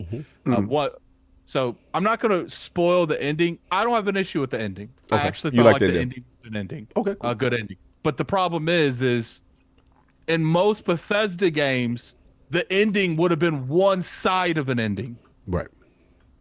Most Bethesda games, you can take the ending mission in multiple scenarios, depending on who you faction with, who you side with, who you get around. Most of the time in Bethesda games, you can bring people together, separate them. To me, this felt like a story that you just so happen to be part of. Right. Yeah. I like the religious aspect of the DLC. I did like the religious aspect. Bravo. But I did feel like the people participating in this religion was crazy was crazy forgiving on me saying anything negative about their religion. That's I can literally say, yo, your religion ain't it. And they're like, oh, it's okay. We understand. Like, we forgive you for now, brother. And keep in mind, these are supposed to be from a cult mentality on this planet. Yes. I didn't like how open everyone was. Now you come in there and you say, yo, I'm an outsider, and they're like, come on in. Like, there was like one NPC. I think, one NPC was like, yo, I don't really like you, so I don't care what nobody else. But to your point, yes, the majority is not. You will be open, like, they will send you on like your first quest with one of the houses in here. And then one of the side people like, yo, come over here. I need you to kill this person. Yo, I just met you. Like, so it's just like, look, like, I think my biggest issue with this is I feel like this was cut content. Maybe it wasn't ready at launch. This is just my pure speculation. I obviously I don't know anything behind closed doors. I love Bethesda. Same. I do. But if this is the type of quality I can expect from you on Elder Scrolls 6, take as much time as you need, because clearly you need it. It's just and not to mention, like, when I played this, I played it for like 15 hours. I would say the length isn't the issue.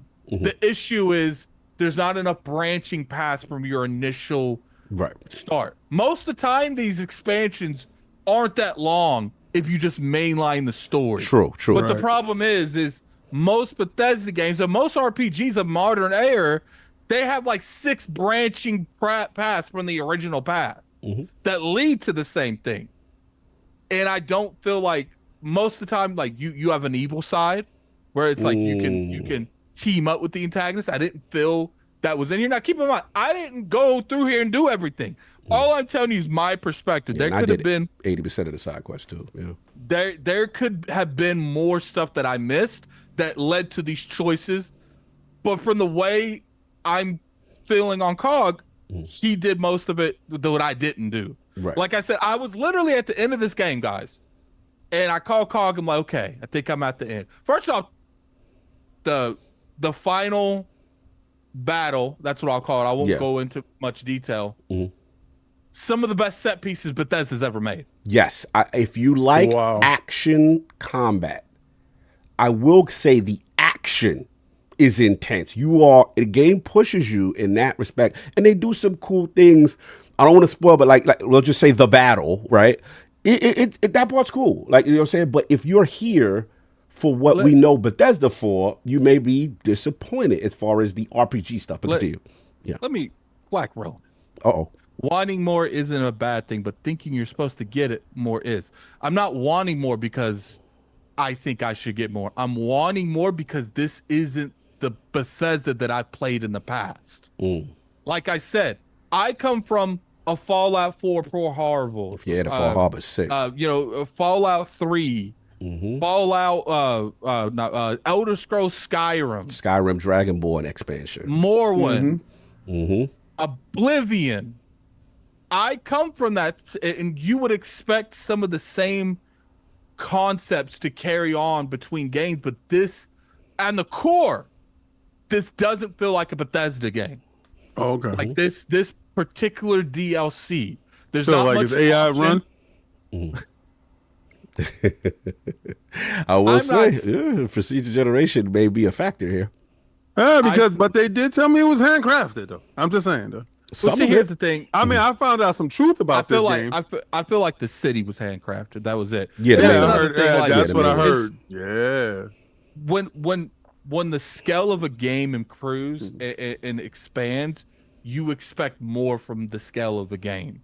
You know, for instance, this is a universe type of game. Right. I expect a universe scale of an expansion. But what we got was one planet, one city, and a couple caves. Yeah. You know, you go to any of a lot of the other planets in this game, you're going to see something similar. Maybe not a detailed city in the middle, but you're going to see something similar. Like the expansion, the core content's not bad. The problem is it's not what Bethesda makes. Correct. If other people would have made this with other stuff, because this is too short for like a full-fledged game, it wouldn't be an issue. But it's like I said, I'm used to being able to use certain techniques in the game, certain skills in the game to get people on my side. Like I said, I'm in a city with multiple houses and I feel like it's different worlds. No one's talking to each other. There's very selective times where everyone comes together. We're running a city and no one's running it together. And most of the time in these type of games, there would be scenarios to get them closer together. There would be scenarios where like, yo, we don't like what's going on over there. Let's team up against them. There'd be scenarios where you're on the other side. Yo, they don't like you. Let's team up to get them. Right. Or there'd be scenarios where you just let them fight and you come in and kill the winner. There's a little of that in the side quests. I felt the side quests have at least some of that. And some of them were actually... There was a few of them. I'm like, all right, this is cool. But again, like you said, compared to their past work, it's not even close. Yeah, and it's just like, you know, people sitting there in the like. Here's the difference between me and a lot of people in the chat. I want Bethesda to be one of the top dogs in the industry. Facts. And I'm not going to sit here and tell them what they're giving me is steak when it's some pork chops. Oh, you giving me spam? It's good. It's good food, and you know I enjoy when I ate. But when afterwards I sat there, I'm like, damn, I would have wanted some steak. Like maybe compare it to spam, not pork chops. Yeah, tell them not chuletas, right? The reason I didn't say spam is because I don't consider this spam. Like I consider this good, but not what I expect from Bethesda. Right. So Addict said, I know spam, and that's not no spam. I have more. What's what I'm looking for? Expectations. My expectations for Bethesda clearly is more than everyone in this chat's combined. Really? Look, at one point in time, Bethesda was so far ahead of the curve that no one can even touch their game. That's what I feel. Now, I feel like people have caught up. That's what I feel. In some ways, are you blaming AI? I'm gonna give you this, Cal. Sorry to interrupt you at it. We can make the argument. Even this is not something I'm saying. This is something that Todd Howard said. Todd was like, you know, when you're looking back, he said, first of all, like our games are egregiously too big. That's the first thing he said. Second, that might be an issue by itself. Right. And then second, he said, you know, when they challenged him about the procedural generation pattern, and he was like, you know, even though they're proud of the team and what they've done, they said, you know, now looking back, maybe that wasn't the right. And this is why I give Obsidian credit, because Obsidian, remember when we first saw Avowed, everybody was like, yo, this is about to be their answer to Skyrim. And then when they started, they changed the scope, and they said, you know what? Let's not do that. Let's do what we do. We do hub world. We do impact and consequences. Like, bro, no disrespect. And I mean this respectfully. I played Avowed, right? Behind the scenes at the thing, at Gamescom. Shout out to Xbox for that one. in one scene with that dude that looked like the Golden Silver Surfer, Yeah. had more impact and more concentration than anything I did in ShatteredSpace. That should let you know. You see what I'm saying? Like, and this is Bethesda that's coming from, these are the people that made Megaton and Fallout. Remember all the things you could do? You're like, oh my God. Like, that's what we want. So to see this effort from them, it is a little disappointing. I can see how people could be upset about that. That's what we say. We like, bro, you know how it's like, you used to be the champ and then people, the young guns done came up now? Yeah. Like, I got to talk to y'all because y'all right now in the space that y'all created. That y'all the legends, right? There is zero reason why they've let people laugh. Now every Larian, Obsidian, they here now. And graphically with the engine. That's the other part, right? So that's why it's a plea. This is out of love, I'm saying. It ain't out of disrespect. It's just like, I don't know if y'all not listening to the feedback or y'all feel like, yo, you know what? Y'all just hated on Starfield, you know, because, you know what I'm saying? Or whatever it is. But this hopefully is the moment because this ain't just me. This ain't just, y'all want to come at Maddie? All right, fine. Look at the Metacritic of this game. 58. This ain't just one or two people. You know what I'm saying? Because even with Starfield, the original, there were people like myself that like, nah, y'all being a little too extra. This is still a good game. So let me address some of the chat.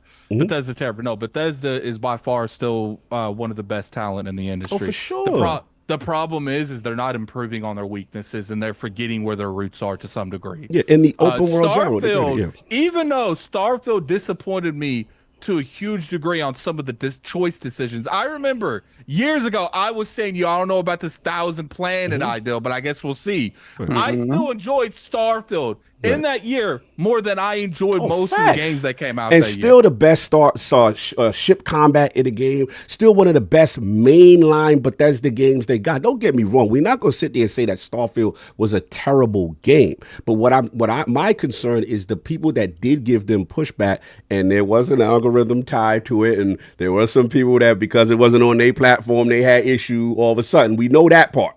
But what I'm worried about is because they looked at, maybe they said, yo, everybody's just hating.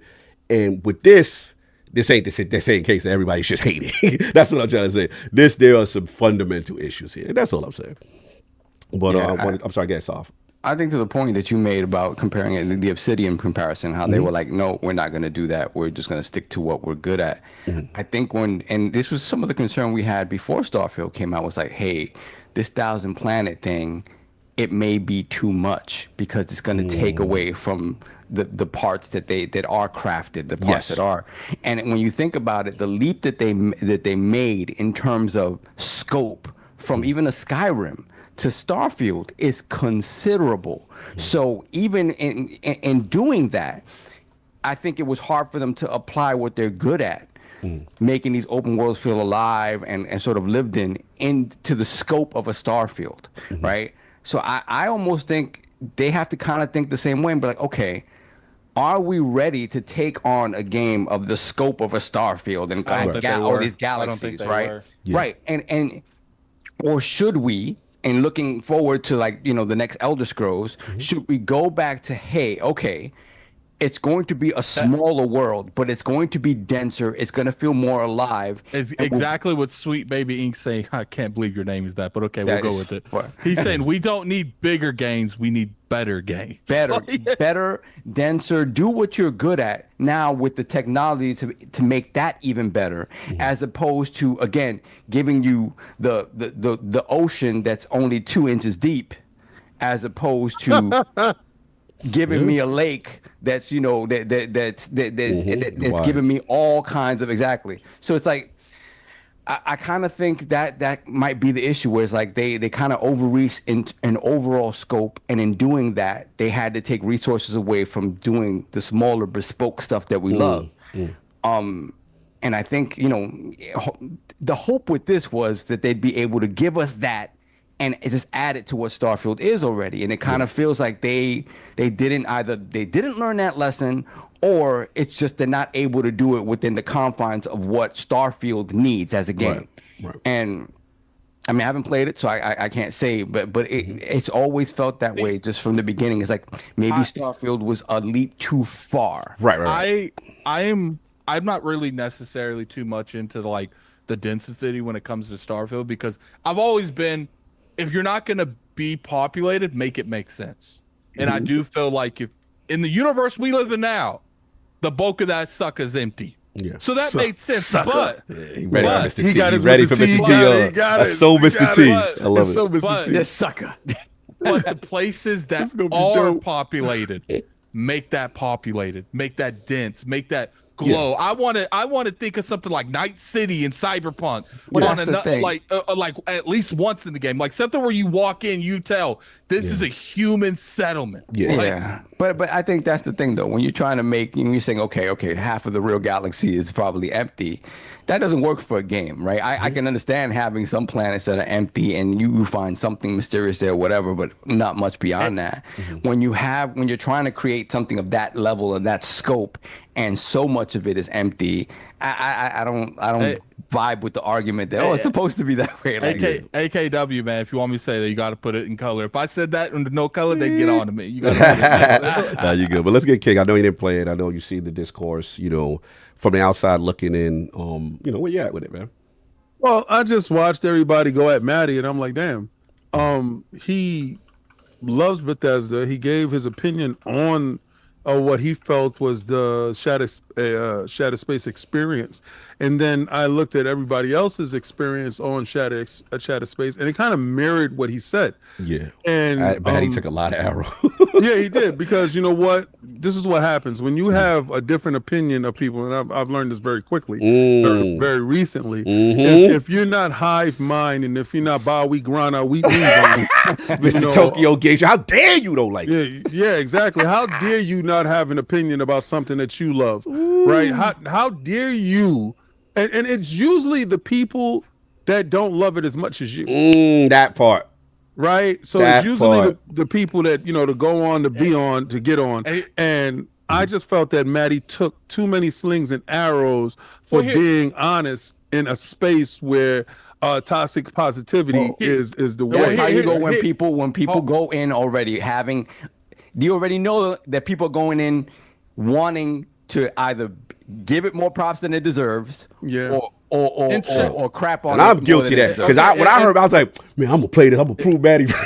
And here's the thing. One, I understand where some people come with Matty. Yeah, because he said statements like strong statements like no companions, because even though the companions weren't exactly how you would envision them to be, there's still companions in the game. Yeah, it's compared to the game, and again, Andrasia does have role in it. I'm not gonna say that she doesn't, but that was my only. He should use phrases like they should have done this to a different degree or executed it differently than I would have wanted. He did put up a follow-up tweet to try to correct. But then keep in mind, tweets only let you have an X amount of characters before people stop caring. Right. Two, shout out to Mr. Matty Play for being the poster child for anti-toxic positivity, because this man just had Todd Howard on, and he could have easily went up there and be like, ShatteredSpace was amazing, guys.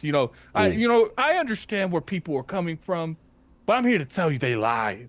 He went up there and he looked at that, because it's just like I am with Zelda. It's just like I am with Kingdom Hearts. Like literally last week, we are saying that I refuse to give Square Enix any props because they ruined Final Fantasy to me. Because you don't get a plus when you get the ultimate negative to me.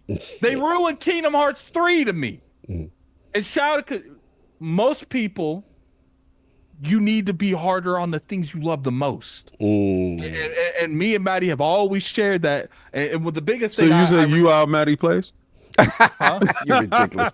Shut up. I'm just saying. Ridiculous. Continue. The biggest thing I respect on him is we've seen so many people get in situations where they get that kind of access and they're like, oh God, like I can just visualize him playing this game and ending. It said, oh God, you just put me in a really bad spot, Bethesda. I got to go in on you and risk getting blacklisted. Like, why you got to do that to me? Well, hopefully people they respect exactly honesty. Hopefully, unlike other companies or publishers or whatever, Come on, King. Hopefully, if you have a differing, this is my thing. If you have a differing opinion on something that you love, it's okay to say that and say, look, I was disappointed. Now, granted that we keep it respectful. That's what I'm saying. Don't demand someone's job and do all this Yeah, crazy. That part. We ain't got to get that part because it looks at the end of the day, these people working hard to make games, right? We know games, making that is not easy.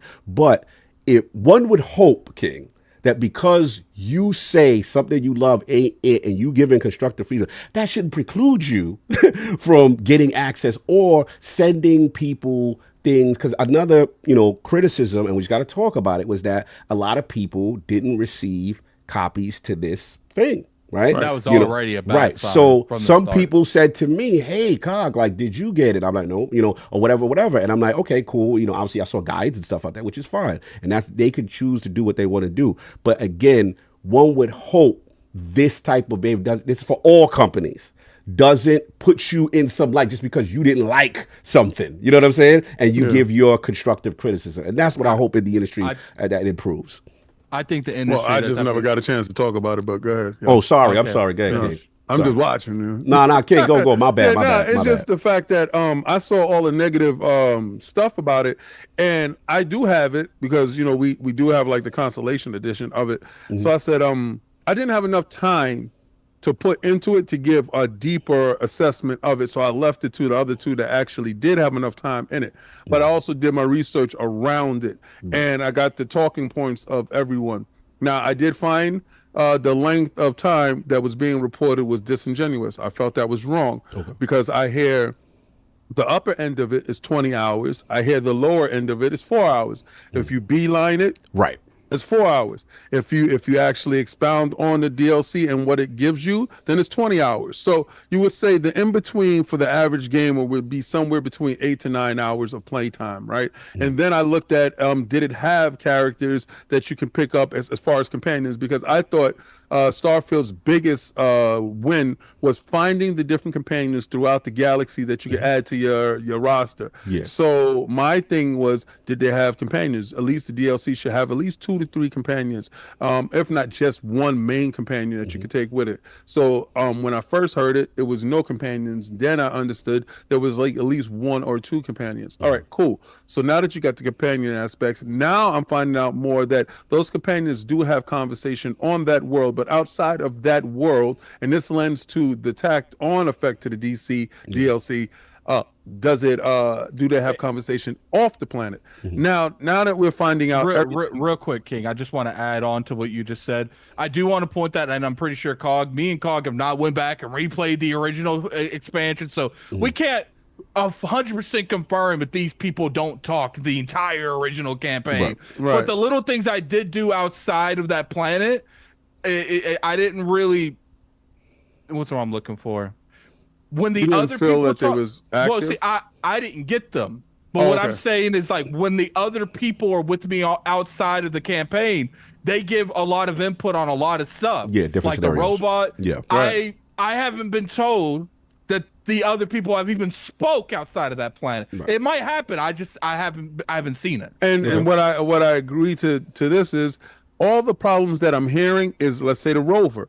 The Rev 8 or whatever it's called. Yeah, that's a Rev 8. The rover itself causes problems as far as the boosting and all this stuff. All that stuff is patches to the game. Right. This is why I asked, what was they playing on? Because if you're playing on the highest specs of it, then that means this is probably where they was testing it, opposed to testing it. Me personally, I think all of them should have been testing it on the Series S, right? You test it on the lowest spec because then you already know the highest spec. What this runs on the Series S. That's my thing, right? So you play the game on the Series S. That's your base. That's your lowest model. You play it there. If it runs great there, then you damn sure know it's going to run great on your NZXT. That was my thought process to it. So I hear that it's a mid, right? Yeah. So it would have got a 5 from me, and you messy. And what I'm saying is, sometimes, like Addict said, the people that love it the most is going to be as harsh on it as possible. And sometimes you got to delve deep within their criticisms of a game, opposed to having your own thought processes without playing it, without ending it, without being along with it. And also, I felt that a lot of people don't like Maddie in certain aspects, so y'all look for a reason to go at him. Not trying to make this whole segment about Maddie, because it damn sure wasn't. It was really about Starfield's DLC. Was it worth the price of admission? From what I'm hearing, it's a no. As far as $30 for the X amount of hours and the brokenness of it. I think maybe after they patch it up, it'll be a little bit better. And but just for clarity, because the chat is talking about the performance for people on PC. Yeah, that may be no issues for you, right? And because again, I didn't play it on PC, but me and Attic, we played on Series X. Multiple glitches. Yeah, that's all. So baby PC guys, that doesn't affect you. Glitches. Yeah, but as far as us, like crashed the dashboard, like hard crash, like I was like, wow, I haven't seen that in an Xbox game in a long time. Put it to you this way, King. Put it to you this way, King. I had two main glitches that could have just wrapped up the whole playthrough. One of them was I went into to talk to a individual and they were having like a meeting and she would get like 2 words out and then the dialogue would cut. And it kept doing this over and over again. And this is like a main mission. Yeah, so you had a glitch where you couldn't even get into the dam. You were so frustrated. Yeah, and I told you to use an old save so you could go back because he put in the access card. He did what he was supposed to do to access this location. And the door wouldn't open. So he was doing it, telling this while I'm playing. He sending me. I was like, Attic, I never had that problem. Show me where you at. He sent me the screenshots. I'm like, bro, you touched the computer, you did the access, you put in the card. It's supposed to let you in. He's like, bro, it's not. I said, well, try an old save. He had to do some old content all over again to get back to that point. And then he's like, now it works. So it is. There are issues. And that wasn't even like one of the worst ones. Like I said, I had 2 big ones. I had multiple crashes. I had multiple hardware crashes, like 1 or 2 dashboard crashes. But like I told you, like I'd come out, talk to this chick. She'd get 2 words out. Dialogue would cut. I'm sitting here, I'm reloading saves. I'm like, what am I doing wrong? And I knew it's a glitch at this point. So I shot someone in the ring. and I guess the dialogue of them, like, you know how I shot them once so they didn't respond. They just said that don't do that response. And then when I talked to her again, it worked after that. And I'm just like, so you got to shoot somebody first. Yeah. So I'm just sitting here like, how many people would get, if they had this particular situation, how many people would just openly just shoot someone like that? Yeah, or just quit the game all out. Yeah. So just my assessment of it when I do get a chance to play it, if I do get a chance to play it, is that it's mid at the moment and it does need patches. Yeah. And I expect, Bethesda and Todd Howard to look at it. What I didn't like about it is, I went to a channel and I forgot the guy's name. He explained to me that the city structure itself is handcrafted. Everything outside of the city structure is procedurally generated. And then that kicks back off of what you said to me. What you said to me that it was a fully handcrafted situation. No, you're disingenuous because it's just the cityscape of it is handcrafted. And then everything outside of the cityscape is procedurally generated. And I'm like, listen, this AI, mixing AI in it to make it easier is actually hurting you guys. Go back to exactly who you are and what you are, because the people are speaking and it's going to get loud to the point that, because I thought it was a conspiracy. I'm gonna tell you right now, my conspiracy thought was that the PlayStation dudes is hating on it so they can lower the score so it can be released on the PlayStation fan page. Right? So that was my tinfoil hat to it. Really, be honest with you, I'm not lying. I know you want it. I know you want it. I was really on that type of time. I said, you guys are really pissing me off now because I give props to all your stuff, even though I could tell you that Astro Bot is 100% Mario Odyssey, right? But I'm not gonna do that to you. I would say like 60%. All right, but then we got other stuff that we did. I did put that in chat. God bless. Anyway, but I thought it was you guys, and now to come to find out now, it's really Todd Howard and the team. Listen, step away from the AI for the next DLC. Yeah, really step away from it. Like, step away from it. Don't use it. I don't care how good you feel it with that tool. Step away from it. Stop picking it up. Put it down and just you gotta show your homework now. Now you gotta show your homework. You gotta show these people that you can get back to who you used to be without the performance enhancers. Put down the testosterone and just make a world or make a planet or make craft a story that these people get back to form, bro, because right now you're not looking like your old self, and these guys are tearing y'all up. That's all I'm saying. Yeah, no, I feel you. And when I get a chance to play it, I'll let y'all know. Yeah, and last thing I'll just add is that, to your point, I think at least the sign that I saw from Todd Howard in one of the recent interviews was that, this is something that they look like they were second guessing, and like Sav said, the scope of 1,000 planets and all that stuff, maybe something now in retrospect they look at and say, you know what, let's get back to what we need to do, and hopefully this feedback helps towards Elder Scrolls. You know what I'm saying? And because we know that's one of the goals. So you think it's too late for Starfield? I don't know if it's too late. I'm just saying, because y'all keep talking about Elder Scrolls and no, because Starfield, they said they're going to continue to put yearly DLC. So my thing is, if you're going to do that, I'd rather wait. I think he was just pointing out the next big game. Oh, I see what you say. Yeah. Yeah. I'm just talking about the next big game. But as far as apparently they're going to do DLC every year, maybe something that's going to address the Starborn stuff. And, maybe what I'm trying to say, what would be dope if we get, Phantom Liberty kind of moment from them where they really do some transformative things in the space. I do want to comment on Santi and Hargeet, who are saying that they're playing it on PC. They got a DLC bug that's not letting the DLC load. I didn't know about that. That's crazy. And Hargeet said, I can't play it on PC either. He said the same bug as Santi, a bug that has existed for over a year. Wow. And I didn't know that. That's my biggest thing. It's like, we got to get out of this pocket where we're just releasing games that don't work half the time. Like, it's just like, I told you I had 2 game-breaking bugs. Right. Hargeet Shani just said he had another one. Yeah. That's 3 games, and I would say theirs is a game don't work bug. It's Shout just like we gotta stop this. Shout out to Cole Eastwood in chat. Love Starfield, but ShatteredSpace didn't add to the game like other Bethesda DLCs did, and that's what it's the level that they set, right? The high bar that they've set. They didn't get a chance. Who they used to be. To me, playing this felt something that their competition these days would give us a free update. Oh, here's a new faction you guys can go out there and try out. Our expansion's coming out at the end of the year. I'm not saying don't go get your money, but I'm saying if you don't practice and you don't feel like this is to the quality where you can actually, give media, give influencers the game ahead of time, if you feel even for a moment that you can't let people touch it before it comes out, you should probably go back to the drawing board and see why you feel that way. Fair enough. All right, that was a wild pause. That was funny. Anyway, let's get to some chats and let's move on. Real quick, I just want it. Yes. We just want the game to be we just want the game to be better. We want Bethesda to win. Like, I want the king, I want the champ to show, like, I'm the guy, bro. Like, I rep for them. You know what I'm saying? Like, so if anybody wants them to win, it's me. There's, like I said, it's out of love. I don't care. Like, if I criticize, oh well. Like, I'm not going to sit here and lie to people just so I could be like, yeah. You know what I'm saying? 10 out of 10. Like, I'm not doing that. So if y'all think that's what y'all going to give me, my whole motto is telling you not what you want to hear, what you need to hear. I'm born in that. People, King, y'all know, like, I'll cut friends off. You know what I'm saying? Because I'd rather tell you the truth. You be mad at me.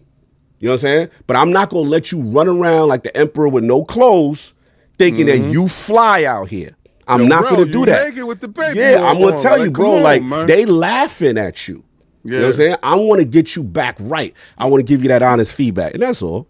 You could disagree on our opinions on the thing. You could say what it is, but one thing you can't deny is these are our opinions. It's not swayed in any way, shape, or form. Look, we would love to work with Bethesda. We'd love to work at the Xbox, even PlayStation when they get their head up out of their ass. Like, language. We would love. I needed it for that one. I know, we would love get to work with these companies.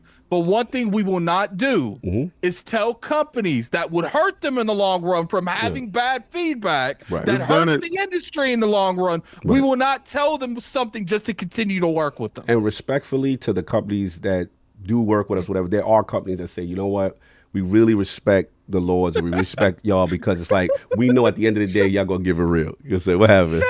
Shout out to Ubisoft because we say all kinds of stuff when they still work. You stupid.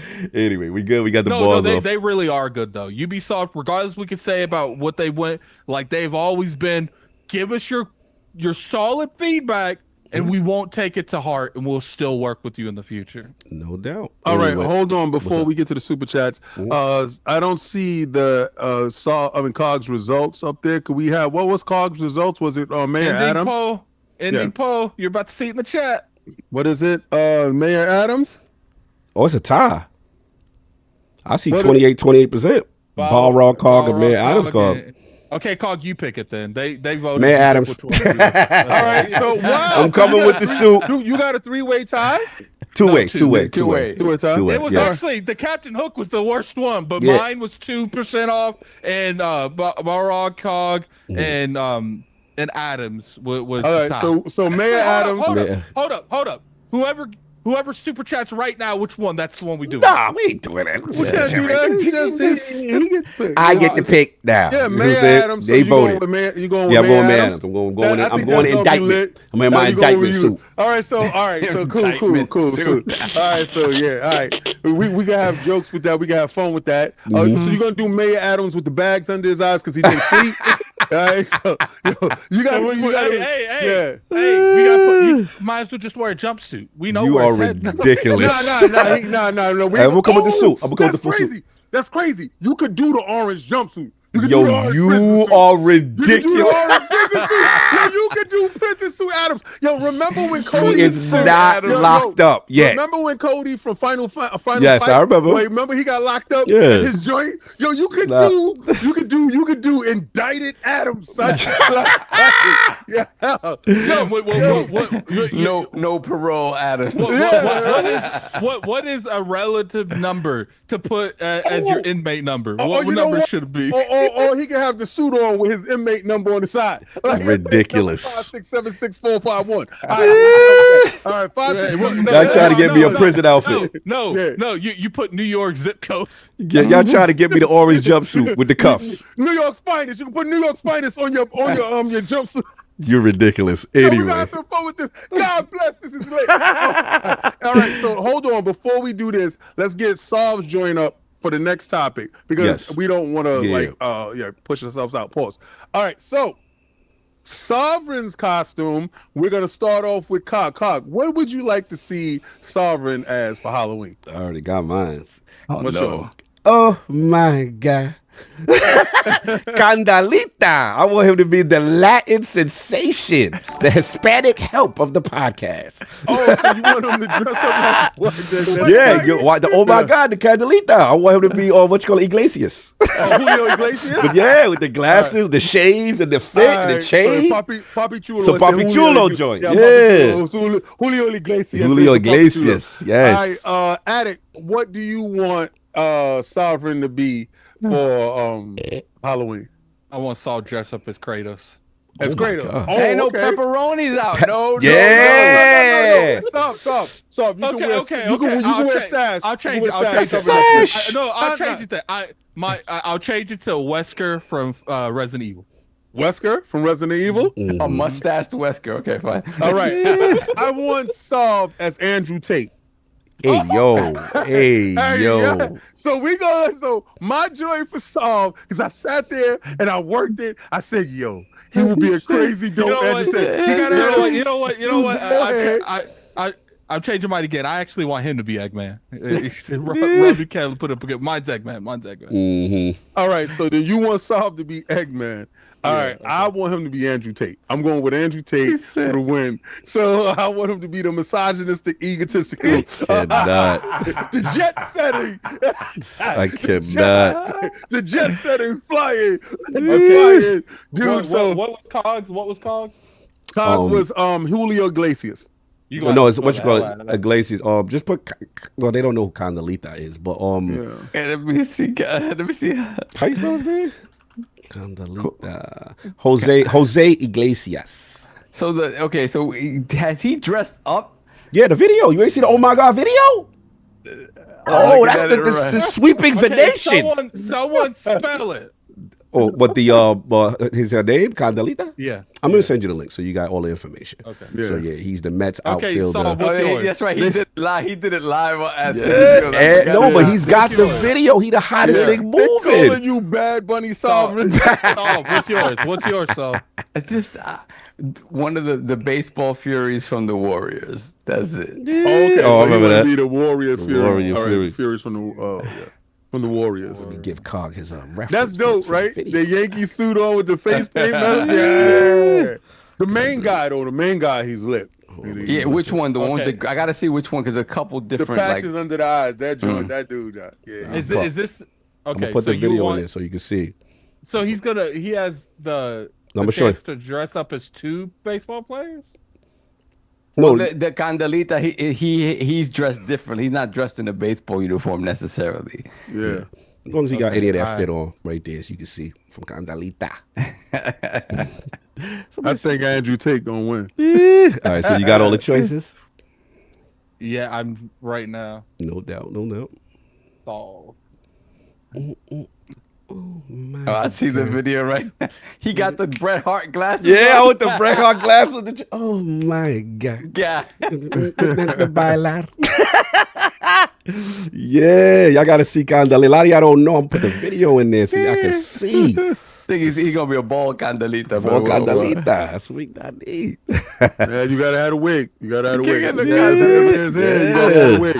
Gotta have a wig. Gotta have a wig. No doubt. We got it all set. Oh, the Candelita's starting to bounce up there. Yeah. Oh, my God. 5% difference right now. Candelita soft. Because it makes me laugh because it reminds me of the meme with the African dude. He's like, oh, my God. Andrew Tate gets some serious numbers, though. The Andrew Tate gets some serious numbers. Andrew Tate is going to do it, son. I'm telling you. I think Saw would look funny with Eggman. I won't be real with you. Eggman got the vote? You've been pushing this Eggman for a minute. Try to get the egg. It's Robert Kelly. He want to see somebody with this Eggman. Yep. Yeah, he should put Eggman for himself. But all right, let's get to these super chats. All right. We got a few. We got a few, so? Yeah, we got a few. We got Edward Walton. Welcome to put the crest in the chat for Lord Bronze. Edward Walton. Shout out to you. Bless me. Then we got J-Boy on the run, $2 super chat. Cog as D-Lo Brown. You better recognize Halloween. D-Lo Brown with moving his neck like this. We got Midnight Druid, $5 super chat. If you don't do Andresia quest till after joining Varun, it gives a lot of different dialogue options, some making it better for her quest. Okay. Then we got Brett Bingham, $5 super chat. Cog got the Dollar Tree experience in ShatteredSpace. I did everything Cog did, but didn't dashboard and got a ridiculous amount of legendary gear, level 115. Everybody's experience is different. That's crazy though. That is like a night and day experience. We got Hollywood Rules, member for 32 months, Lord Silver. On vacation with Lady Hollywood, but had to wish my boys a great show. Salute General King. Hey, yo, Cog, how about the Mets, baby? Let's go, Mets, LGFM, let's go. Hashtag Gamepass COD marketing. Yeah, we're going to talk about it shortly. Then we got Robert Kelly, $2 super chat. Lord Sonic working under Eggman.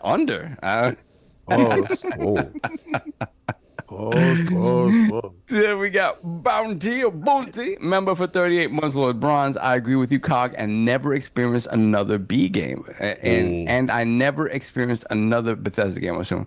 This is my first one I've ever played, but it felt small compared to the rest of the game. Yeah, it's a little isolated. Then we got Reggie Mobile 9, $10 super chat. I think Starfield is the best game they ever made in a technical sense, with the amount of content, size, and assets it uses. Maybe not in the likability, because Fallout and Elder Scrolls are superior there. I would agree. Well, that's easy when you procedure generate a lot of the game. So that's what I was thinking. Then we got Bounty once again, $10 super chat. I have a question. I've seen some missions that give you an achievement, but I'm not getting it. Did anyone else get it, or does it come out later? Yeah. And if it is later, is that what they're doing now, where achievements coming out later? That's weird. Yeah, every main mission an achievement supposed to pop. Yeah, it gave me achievement. Yeah, every main mission. Then we have Prolific, $2 super chat. Fellas, don't sleep on Witchfire. It's incredible. Okay. Let me get this one. The 2 super chat from AKW. Addict say, I pity that fool. Addict T. The fool. Addict with the T. Then we got Straight Shot, $5 super chat. Handful of new weapons, no new outpost or ship parts for $30. Yes, that's a good point. No Varun unique experiences. I mean, as far as like weapons and ship parts. Then we got Kit Smooth, $5 super chat. Don't think media should get games ahead of time, but gamers are never satisfied. Hence why most games are appreciated years later. Sound like, hey, if you liked it, kid, salute, man. Just want to point out some of the issues. And we got Robert Kellett, $2 super chat. Eggman's fire. They love this Eggman thing. Then we got Earthman, the $5 super chat. I've been enjoying Fallout 76 so much lately, 76 was redeemed. Bethesda still has a chance to bring their vision of Starfield to fruition. Could be. We'll see. Then we got God Emperor Sofa King, member for 11 months, Lord Bronze. In my opinion, only way for Bethesda to fix Starfield is for them to take out the 1,000 planets and focus on the planets and galaxies of focus of the main story. Kind of like a Mass Effect-y or make it smaller. Outer Worlds, Mass Effect. Then we got RDJ, $5 super chat. Addict and King as the Dudley Boys. Yo, that would be kind of lit. Nah, I would rather be the Road Warriors, my guy. You gotta be the Dudley Boys. Because they had the black Dudley. Black and white. Devon Dudley. Bubba Ray and Devon. Bubba Ray and Devon. Okay, what do you think about us going as the Dudley Boys to Comic-Con? Oh wow, that'd be crazy, but that ain't happening. You know how much they got a super chat for that? Come on, man. Yo, listen, for a tattoo was $1,000. You got me outside in public dressing crazy? You fucking. Hey, but we dressed up as the different Dudley Boy, if you know what I'm saying. No, I'm not messing with you. Sure. I don't know what OnlyFans Dudley Boys you talking about. How you doing? Oh, let me see. Hold on. I got lost here for a second. Okay, then we got Matt, $2 super chat. Sav, Andrew J, let's go Padres. Yo, that's probably definitely winning. Like it's 39% of the vote right now. Really? I told you that Andrew Tate you hit different. Pause. That's crazy. I have to brush up on my Andrew Tate misogyny here. Jesus. Great. That's it. People are gonna clip the hell out of that podcast. That is crazy right there. No doubt. So we got the next joint up. You're supposed to get a guest, but I don't know what happened to him. Supposed to get some bars off, but hopefully it'll appear soon. So I'll do your topic. But yeah, man, so you are up, and you'll be. Okay, no. I'm sorry. I apologize. Right, yeah. If you are not up, I apologize. King. You are up. It is your topic, sir. And Call of Duty Black Ops 6. Shout out to Cobra posted this up with the day one in Game Pass. Do we have that trailer? Yeah, trailer is there. Oh, I mean, I got to send it to Attic. I didn't know you wanted us to show it, but I definitely want to see that trailer. Yo, King, what? I'm putting something in the chat. Look at this. Okay, Attic, I just sent you a link. Yeah. Attic, did you put baseball furry? Furry is much different than a fury. Oh my God! What did Attic put in there? Oh my God! Don't play Dragon Ball Spartan Zero on PlayStation 4. Wait, what? What's going on over here? Let's switch out. Hey, yo, what's that? That's wild. He said, "Don't do it over there." What are y'all looking at? Look at how they put in chat. Somebody, they whole PlayStation is burnt up or something. Yeah, he said, that don't look true. That could be, it could be fake, but it's crazy. You're trying to say the game did that to these days, it don't surprise me though. I'll show the chat though. That's hilarious. All right, so Attic put script. Yeah, that. But also share what I sent you in reference to what King was talking about. He wanted to see that. Hey, we got to set this up. We got to set this up properly. Mm-hmm. Yeah, Attic, share that, please. Come on. Yeah, that's they wild. said don't play Sparklet Zero on your PlayStation 4. Stupid. Listen, PS4 is sounding like jet. There we go. There you go. It's playing. Sounding like a jet engine anyway. All right, here we go, y'all. Here we go. Game Pass. Let's get it. Yeah. Yo, so I was told that we can't talk about this in Game Pass. Available October 25th, home run style. Game Pass is outside. Y'all see that? It looks dope. Oh man, zombies and everything. Good luck, have fun. Good luck, have fun. Coming straight for the mustard hat himself. All right.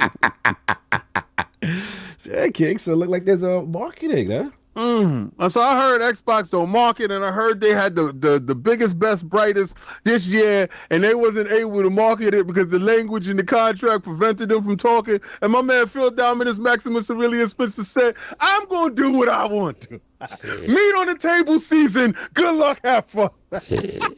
If you ain't got Game Pass, you not first, you last. Let's get it. So if you ain't got your bucks up, you know what they say? Up. Let's go. Xbox, we outside, y'all. And they're going to tell me, one dude going to tell me on Twitter, yo, why you going to rent the Game King when you can buy the Game King? I said, tell me the difference when I run down on you. Is it a rented bullet or is it a Game Pass bullet? Let's go. What bullet put you to sleep? Game Pass bullet. Was it a retail bullet or was it a Game Pass bullet? I'm putting you to sleep with whatever bullets I got in my chamber. So this is how you galvanize the public. This is how you get everybody on your side. This is how Xbox is supposed to market. I gave that joint, that Tokyo Game Show, a 5. Well, I give this 120 because right now you turned up on these dudes. You did a 360, spun around and shot them in the face with a Game Pass bullet. You dudes better get down and lay down. If you don't got Game Pass right now, I don't know what you're doing. You acting up. So y'all said it wouldn't be marketed, right? Because y'all had the marketing rights. Guess who owns them? We do what we want with what we got. And now we're going to do how we want to do. So if you ain't buying, you dying. This is it. Good luck, have fun. I love the good luck, have fun stuff because I'm running with hashtag good luck, have fun. So October 25th, do y'all like the marketing? Did y'all like it? Because I loved it. Lord Addict, you are up. Marketing is here. Shout out to Clover putting it up. 12, you got the Xbox account with the in-game pass. So your thoughts, sir? I mean, it's Call of Duty. It is good that they are marketing this to this degree. I'm kind of curious if they're gonna like do this more often up to it, or is this like the one and done kind of thing? It's good, man. It's good. Like I'm not myself. Like I don't care about Call of Duty to that degree. I did enjoy this Call of Duty more than the previous Call of Duties, but that's not really saying much because I didn't enjoy the previous Call of Duties in years. One thing I will say is it's really good that even if it's on the YouTube channel, it's really good that they're able to post this and show that. I mean, how many the Twitter account from Xbox has how many followers? Let me see. Twitter account or the YouTube? What you mean? The Twitter account has 24 million followers. 24 million. Yeah, that's big. So the fact that they're able to show 24 million people that's going on, I think it's on the YouTube channel too. The Xbox thing. I'm not going to say something because I know that's Cog's bars. I know for a fact it's Cog's bars, so I'm going to leave Cog for his bars. But it's a good move, man. The thing is, I will say is. This better generate some results because it's hard to tell what the results are if it doesn't generate the results. Like, I feel you. No doubt. Solve your thoughts. We got the. You're welcome, Cog. I appreciate you. Thank you. We got the Call of Duty, the Black Ops 6 marketing, Game Pass logos everywhere.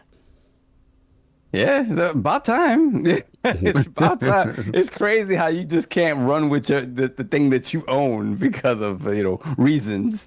But it's funny. I was looking at this Gamer Ranks article, and it mentioned specifically that the original rumor that they couldn't run with the marketing kind of originated on our show. Yes. A while back when Paris was on. I don't know that I was on I may know of another person that was also part of that. yeah, exactly. Paris is on, and specifically LordCognito. Some other guy.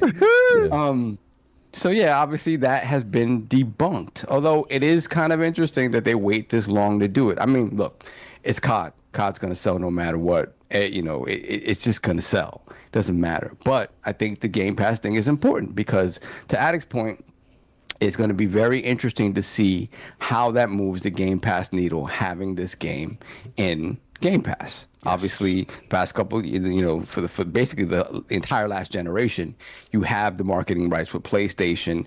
Many who play Call of Duty see it as a PlayStation game. It's just no other way to do it. And PlayStation has always done a good job of making sure that things come off like it's a solely PlayStation game. So I think it behooves Xbox to do the same. Specifically, although it's a little bit different, right? Because the game's going to every platform, right? Right. But they do have to bring up to the surface the fact that it is in Game Pass day one.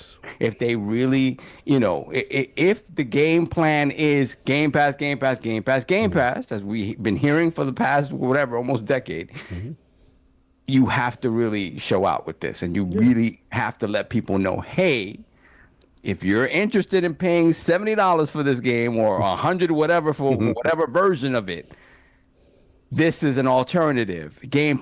I have got to tell you how many casuals that I work with that come to me for gaming advice and have no idea what Game Pass is. And I'm just like, how has this thing been around for so long? This is the thing that was supposed to bring in the casual, right? In addition to exciting the hardcore. And it just has not been talked about. And it's sad that this thing that's been around for so many years at this point has not proliferated the way it should have. So again, this is your chance. There is no other game, I don't care what game we're talking about, short of GTA 6, that is going to move the needle on, or should move the needle on Game Pass, other than a Call of Duty game. So. I hope, again, I don't think it's too little too late. I would have wished that this would have been plastered all over every billboard in every single place. And that's another thing, talking about places where you advertise. Old school ways of advertising work as well. Like big sporting events, billboards, plastering the New York City train, trains, things like that work. I remember when they did it for Horizon, and I was like, wow, they really put Horizon everywhere. That was Herman Hulse. Yeah, there you go. So I don't know, like I want to start seeing that. I don't know, if they're gonna do it at this point, but I would love to start seeing that because again, not everybody's always online. People you're walking out in Times Square and you see a big billboard that says Call of Duty Black Ops 6, play it on Game Pass. You're gonna get people interested. So I really want the marketing sort of push to be to that level. I don't know that they do that anymore, but I would love to see it because I really do think this is their really big shot to push the narrative on Game Pass and to move the needle on those Game Pass subscriptions. So I really hope they do it. Well said. Yeah, jump in.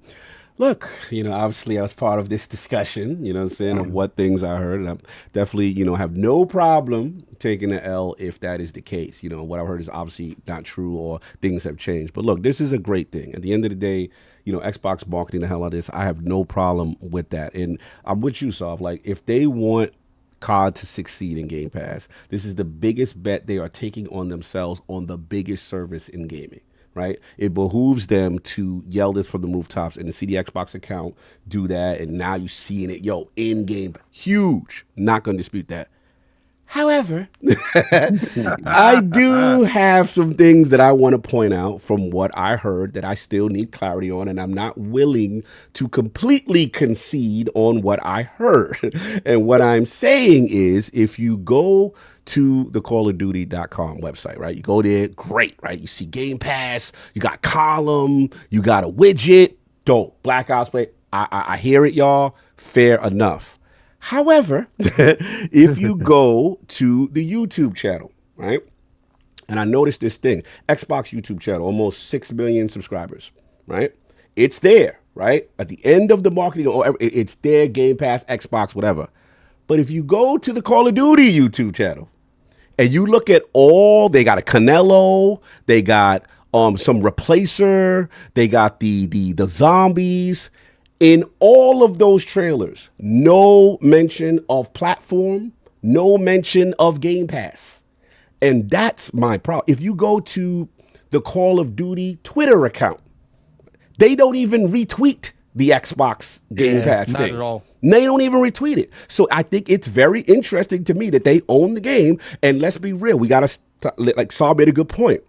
If you're in the Xbox ecosystem, The difference is the casual is not going to the Xbox YouTube channel. The casual is going to where they've always been going to before, the Call of Duty website, the Activision. It's not even on the Treyarch Twitter.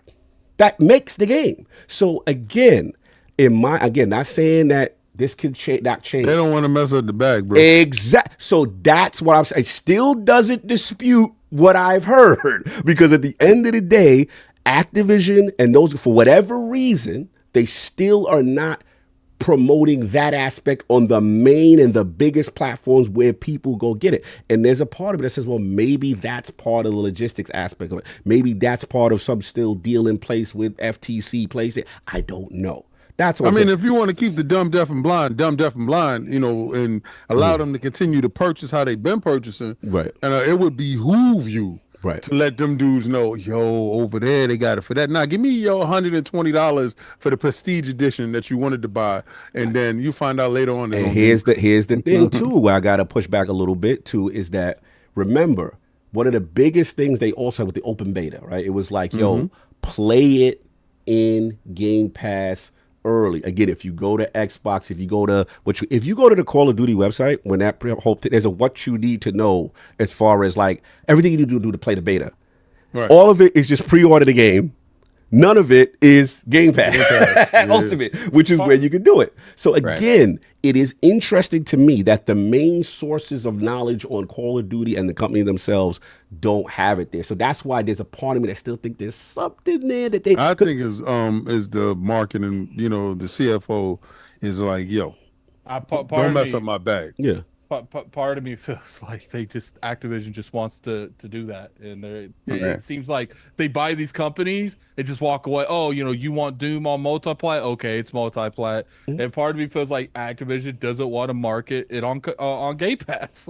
It could be, or it could be something in place. That's all. But that's all I got to say on it. But look, all jokes aside and all that, like, bro, I was very happy. Like, I want to be wrong. Like, for the record, I want them to say, Cog, shut up. Here's it is next week. Boom. Activision channel, YouTube, what's up now? I will gladly take my elder knees with bet, all that. You know what I'm saying? That's all I'm saying. But no knees was ever put on. True, no knees on that. But I was just getting slings and arrows, and I'll just have to take that for now. But now, all jokes aside, I did like to see the Xbox account do that, so that was super dope. But we do have a guest that did pull up really quick before we on this topic. Look, Mr. EverbornSaga, what's going on, sir? How we doing?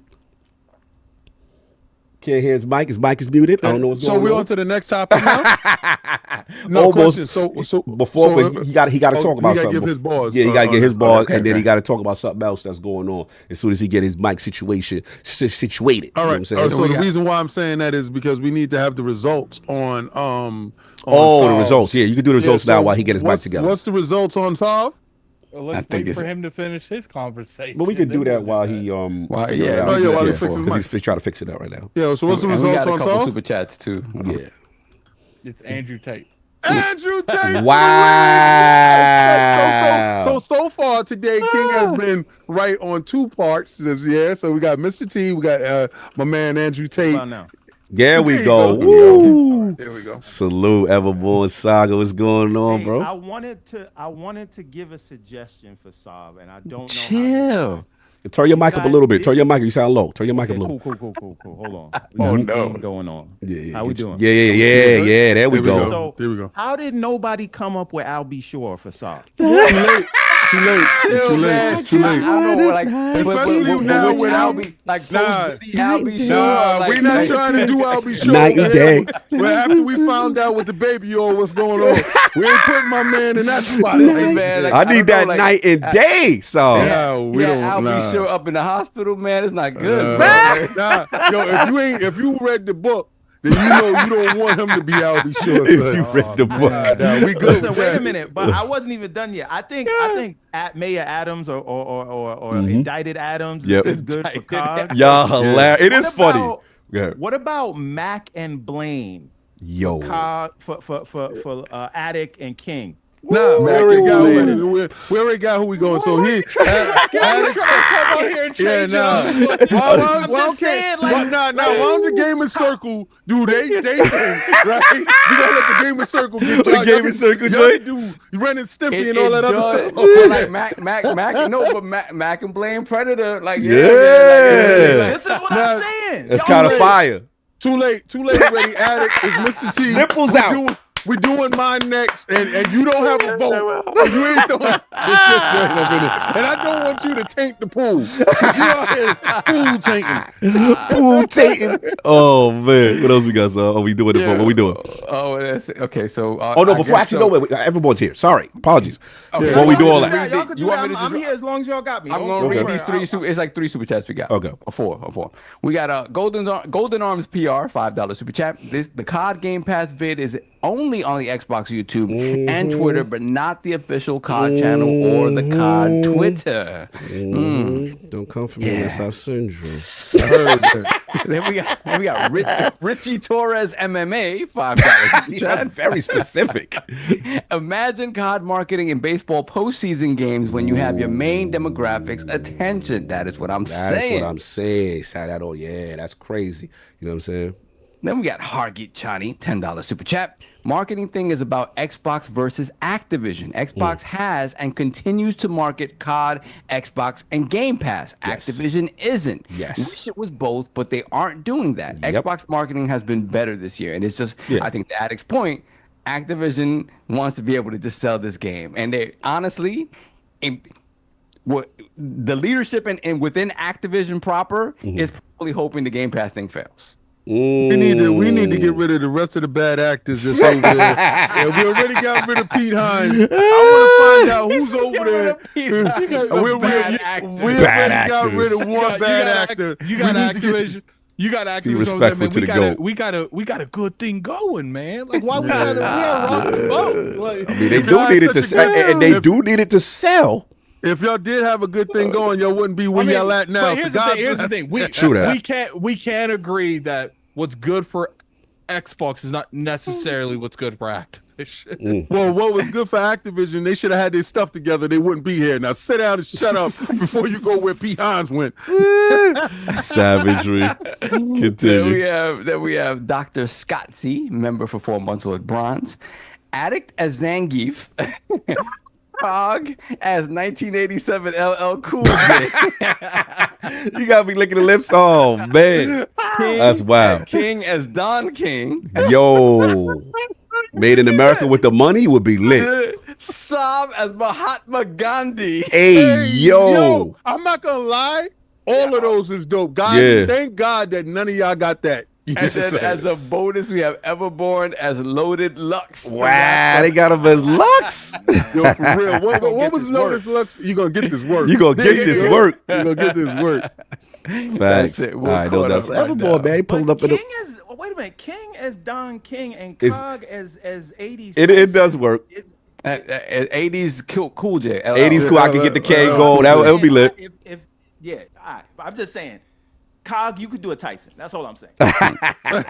Yeah, guys. 87 LL is crazy. I can do that. I can do that. So my Everborn, man. Coulda, woulda. He said, too late voting. But what's going on, man? Good to see you as well. We got projects cooking, and we should be seeing you soon for a event and stuff. So what's happening? Do King's next, though? Yeah, mine's is next right after we do what Everborn is talking about right now. What's going on, man?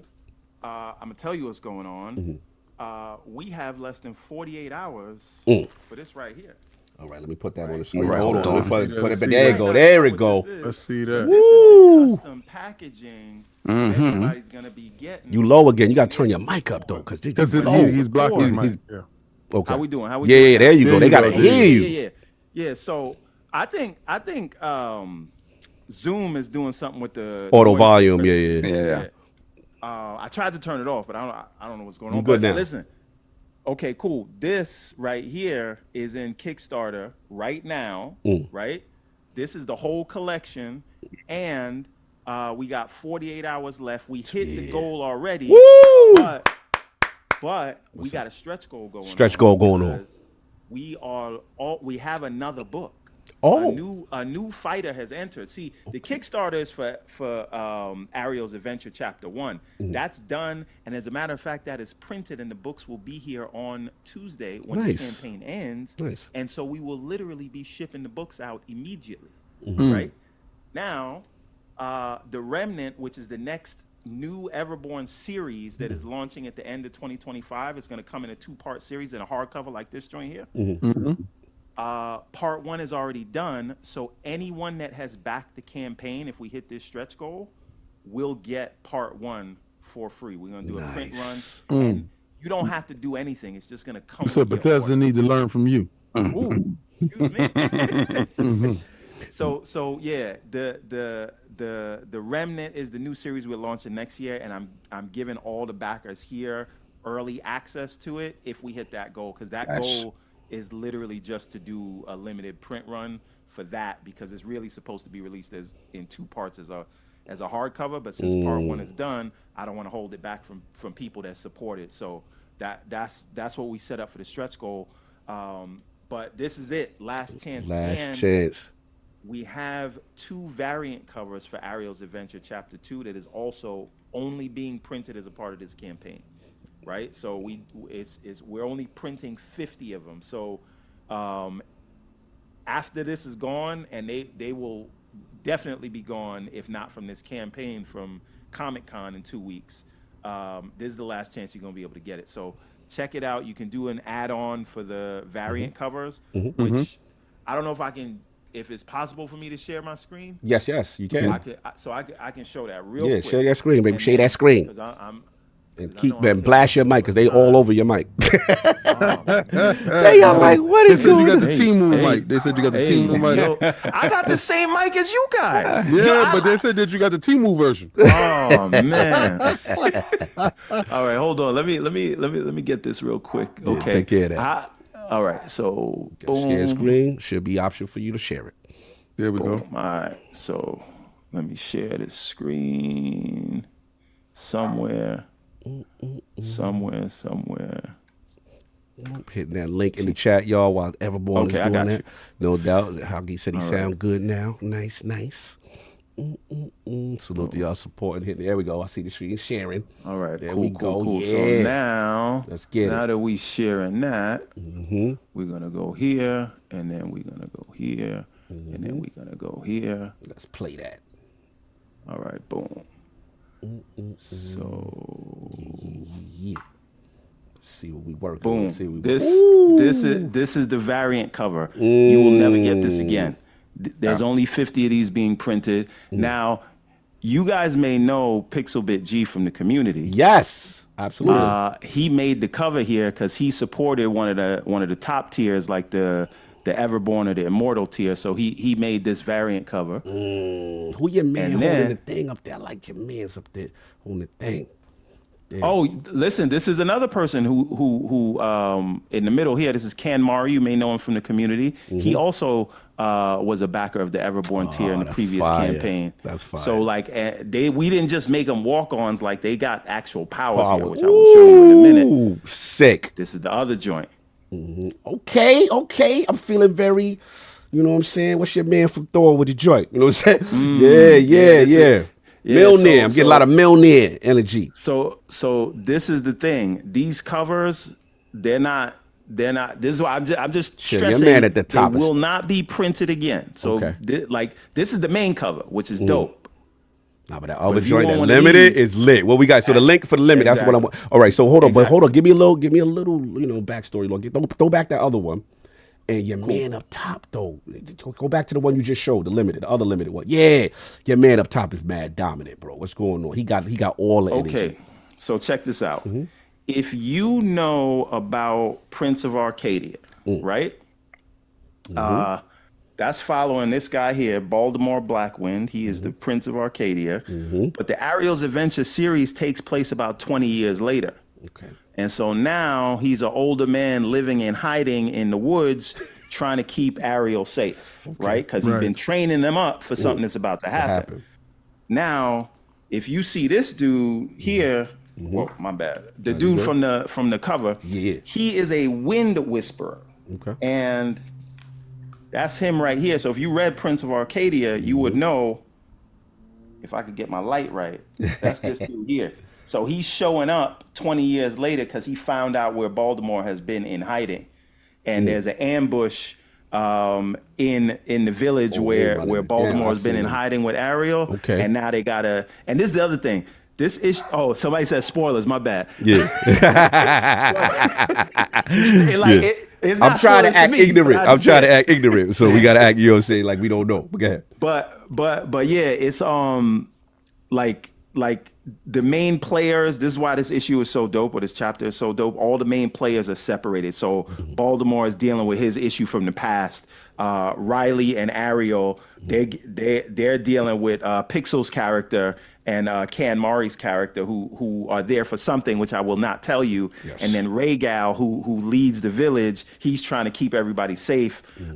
Meanwhile, getting everything together. So Ariel and Ragnar and Riley got to put aside their differences, because if you read the first one, you know they got beef. Yes, sir. Just because the village is under attack, and that's how this thing takes place. Without me giving away too much more. Because K. Asante is on you. He's an Everborn spoiling his own story. Why am I not surprised?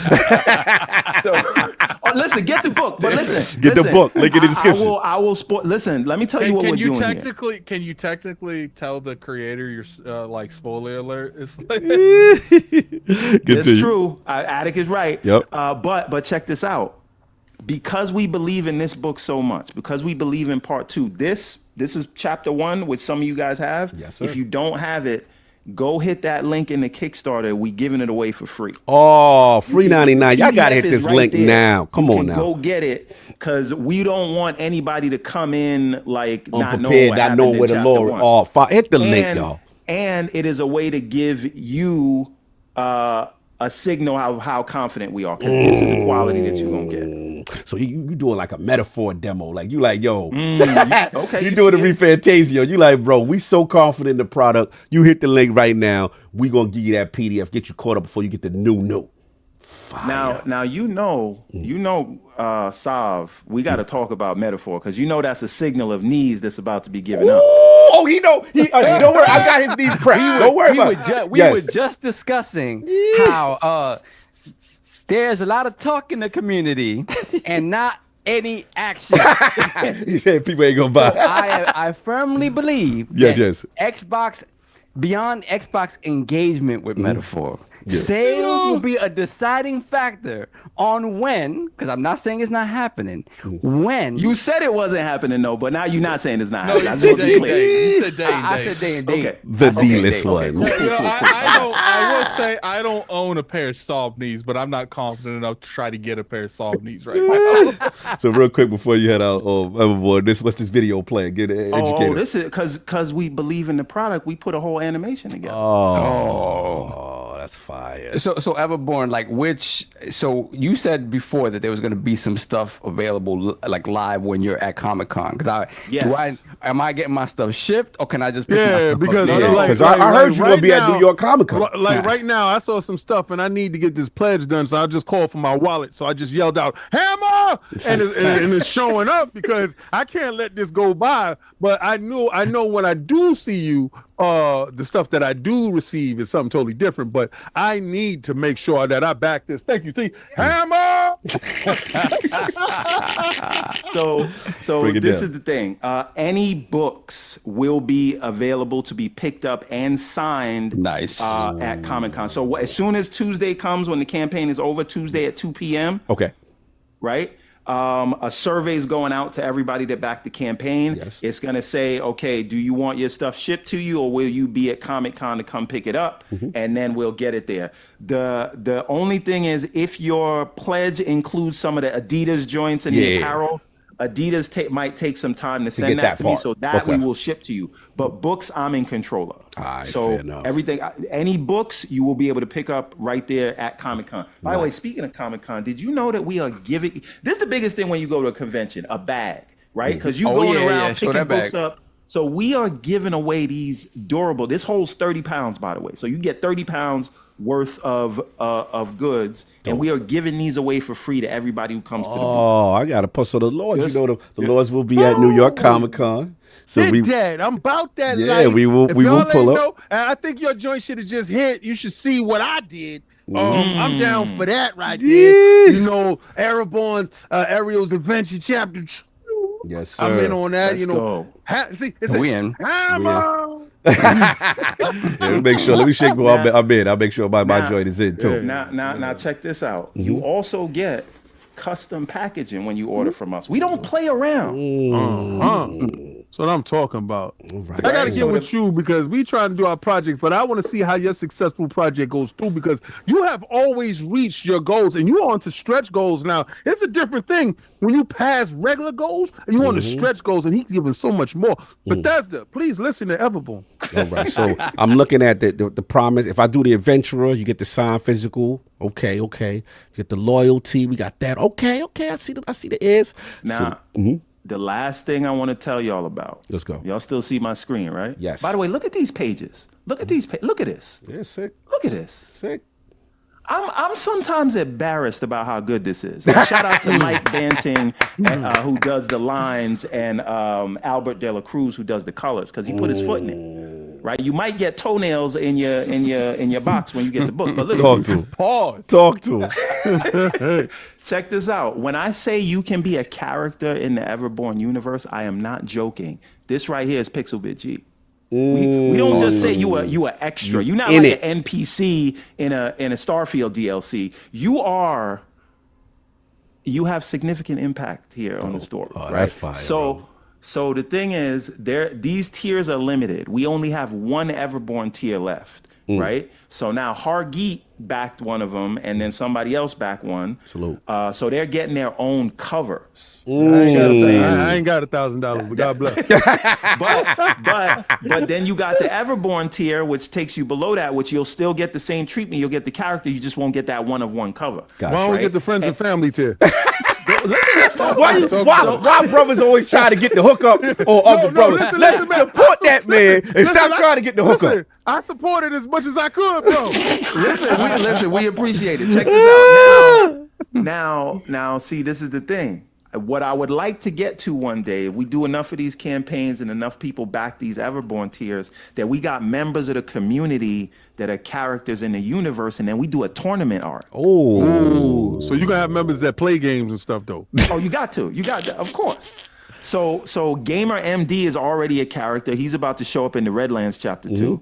Pixelbit G is here. Cam Mari is here. Hargeet is about to be there. Oh, Hargeet gonna be the fuck. These things are very limited, and because we have to have a character that we was gonna do already, and then we'll give that character your likeness, right? So the Everborn tier is how I could get in. That's that one. The Everborn tier is how you could get in, and you could do it as a gift. Let's say you want somebody to be in the book, because check this out. You see this? Oh, you know who that is? That's homegirl. That's Lady Everborn. Yes, that is. Yo, yes. So the remnant, since we had that character Alice Ravenwood, this was a gift that I gave to her. I said, "You're gonna be the star in that book that I'm writing." So fire. That's what's up. That's what's up. Now, that's what's up. This is the thing that I was telling you earlier. If we hit this stretch goal, everyone is gonna get this book for free, and it's 60-something pages. Right? Because it's not releasing to the end of 2025, but that's going to be with part 1 and part 2. We're already into part 2, but part 1's done. So I just want to give that to everybody just for the support or whatever. And really, we just raised it so that we could do a single print run of that. So anyway, thank you to the Lords. Thank you to the amazing communities you guys have built. Thank you for having me. Listen, every Kickstarter we did, we launched it on this show right here, right? Blessings, so you guys have always looked out, and I will always appreciate you guys and never forget you guys for that, because you guys actually look out for the community, whereas a lot of people don't really do that. Thank you. That means a lot, because I've been real. Me and King been real sensitive lately about that, and we feel like we try to especially we see talent, and that's undeniable, and passion like you have it. We feel like we try our best to support and help the community, and for you to say that really means a lot, because we've had some negative experiences with certain other individuals. You guys being the sensitive ones, and you're the ones that's liked. Yeah.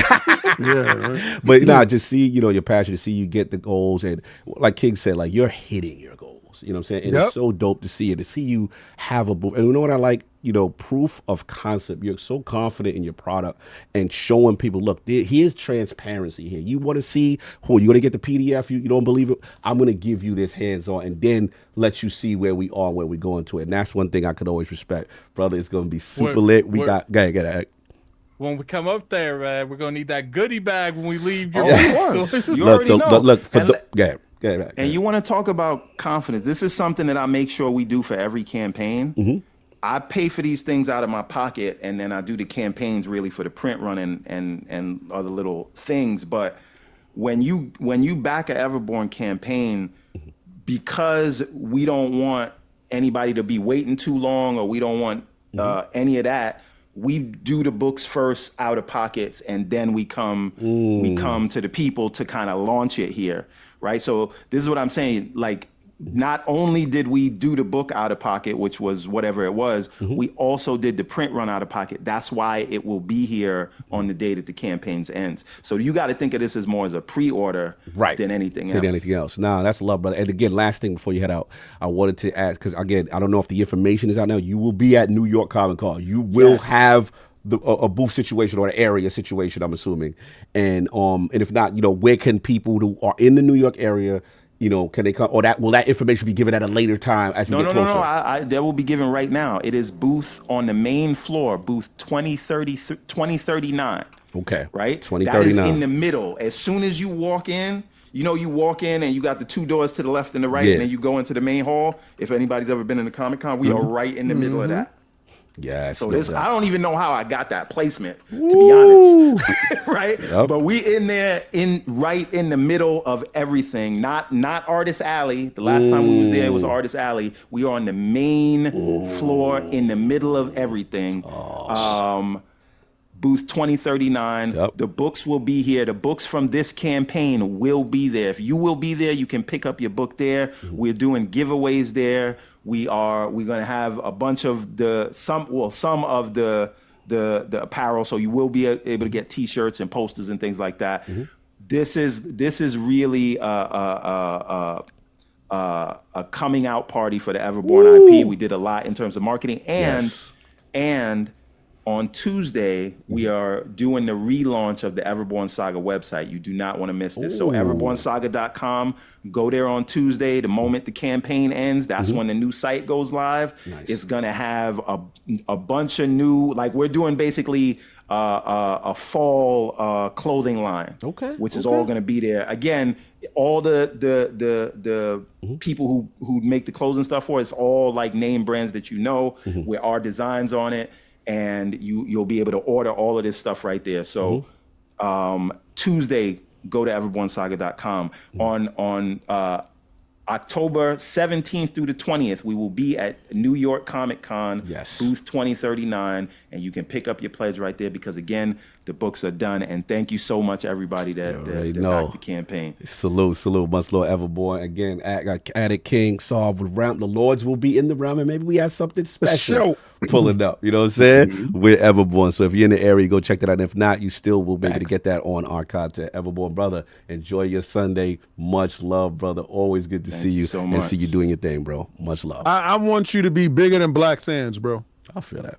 And that's my man. And listen, I'm talking about Black Sands is doing it way big, and I see some of the same quality, if not at a great extent. Oh, shout out to Nerds and Other Legends, $100 pledge just done right now. Thank you so much. Listen, Manuel Godoy. He is the dude that mentored me when I first got into this thing in 2017, believe it or not. Like we've done a little bit of work together as well. I've published some of the older chapters with him, but anytime I call him up, like, shout out to that dude, and I know that's my man's man. So appreciate that. Right, I'm not gonna lie, man. I see some of the similarities, and I'm telling you right now, bro. This is it. This is the wave. Yes, sir. All right, guy. I'm gonna let you go. But get the screen back right quick. Yes, sir. Yes, sir. Yes, sir. Enjoy your Sunday, bro. Always good to see you. All right. Thank you, brother. Have a blessed day. You too. Yes, sir. All right. How we doing on Super Chat, Saul? We're still caught up. We got to pick my thing now. Pick your thing. Yeah. Yeah. All right. So now that we got everybody else out the way, I think the last time we got one more topic, right? No, we got two more topics. Good. More topics. So we got and then we can tell y'all guys at the end where the super chats and stuff is going to go as far as us reaching the goal to have these costumes on. All right. So I'm up next. So I want Sovereign to pick first and what he wants me to be for Halloween. We need Uh-oh. the Shogun of Harlem. Hey, yo. No. Show no. Who's the baddest? Yes. Sweetest. Oh, yes. It's my combo, Converse. Bruce Leroy. That's ill. I didn't even think about that. But we need the hair. We need the wig. We need it all. I got the Jerry curl. I got the Jerry curl. Gotta make that happen. Then I gotta dye the bed for that one. Man. Yeah. All right. So we got that one. All right. COD. Damn, that's ill. I want that. I want that. I don't Too even. late. Too late. Here we I got want that You got though. that. So where you at with it? Oh man, I was thinking something Fortnite for you, and I was looking. I see Fortnite DJ Shaq. I don't know. I was laughing. You had the hat. Did you see Shaq? Yes. On Fortnite? And Fortnite is hilarious. I gotta get that one, yo. His package just showed Yeah, up I just 2 saw it. I days said, ago. yo, that could so king. Yeah. All he do is play Fortnite. I need Fortnite Shaq King with the little hat, the Alright, derby. Because I so- used to wear the derbies back in the day in the hood pictures up against the So wall. why don't you go with me with Shazam Shaq? Remember that? Yeah. When he was Alakazam? Yeah. When he was the genie? Yes, sir. Or Steel. Shaq is Yeah, Steel. Shaq is Steel. So Yes, all right, sir. so let's let Cog peg it down. What Shaq version you want me as? I like that DJ Shaq. All right, so he wants me as DJ Shaq. Yes. And that black and gold look lit. It looks sick. That black and that's gold what I look want. lit. All right, so I gotta have a bucket hat. Yes, with the that, bucket. and the shades for DJ Shaq. Mm-hmm. All right, Lord Attic, the messy one. What would Lord Attic want the king to be? Eggman. This guy Everything is No, Eggman. I'm joking. No. I want you to be Cloud. What? With the yellow hair and the Buster sword. Oh man, he tried to get me The canceled, spiky son. hair. He gonna be tried to spiky have hair. me- He tried to have me white face. You're gonna be Black Cloud. All right, so he wants me to be Cloud with the giant busted sword. All right, cool. Mm-hmm. For myself, What you got? I pick Blade. All right. Mother suckers always trying to skate uphill. What was yours, Saul? It was Show Enough. Yeah, show no. Yeah, show Spell enough that. from the SHONUFF. Who's the master? Show No, enough. no. Show With Enough. the big shoulder pad. With the show Oh man! So I gotta find a Shogun Shogun. of Harlem. The Shogun of Harlem. Let's stop with this R. Kelly and this Diddy. Hey, yo, Diddy. That's wild. Yo, see, that's why I didn't let y'all pick, because y'all would have had us as Baby All Diddy, and R. Kelly, and that'd all been types of wild. wild stuff. So, The votes in the chat, guys. The votes in the chat. all right. So, and let me tell you guys how it's gonna go once we like peg it down, because after this topic, let's let this finish and then let we'll this tell. finish, then we'll tell them. All right, sorry. It's literally between me and Saul. Like the other two aren't even close. Which was his winner? Which was his winner? It's Show Enough and what you call it. DJ Shaq just went up like 6 points. Let's go. Get him on the 1 and 2s with that derby. and now down 6. Showed up. Who's the master? I could imagine King being Cloud. That would be fun. That'd be That would hilarious. be hilarious. So we all good. We got some caught up now. We Yeah, moving we'll on? cut up. We'll cut up. All right, cool. Solve. This is you, Tencent, man. What's going on with the potential buyouts? What's happening out here? Hold on a second. Hello? Leroy. Yeah. Oh, what's up, babe? What's good, baby? chilling. That's strange love. Oh, you want to talk to the people again? Okay, I got you. I'll bring you in. But just one thing, like you keep telling people your last name like they don't know who you are. Like you just gotta say hi and start talking. Okay, like all that stuff is weird. Stop mentioning your last name. Okay. All right, so I'm gonna bring you into the call. Okay, no doubt. I got you. Exclusive, y'all. All right. I'm dead. All right. I'm dead. Hello, everyone. Yves Guillemot here yet again. We need the props for this man when he does this. Like I don't know why I'm seeing like the way you're speaking. Like what's that? Tales from the Crypt. Like it's very the narrator. Are you saying that I, the CEO of Ubisoft, sounds like the Crypt Keeper? Is that what you're saying? I'm gonna find that picture. Keep going. Hello, and thank you for welcoming me back once again for what is now my weekly update on the company that is Ubisoft. So first and foremost, I wanted to say thank you to all of you who commented on our recent updates to Ubisoft's Star Wars Outlaws. Yes, this is who I think of when Saul talks like this. The Crypt Keeper. Yeah. You wildin'. Continue.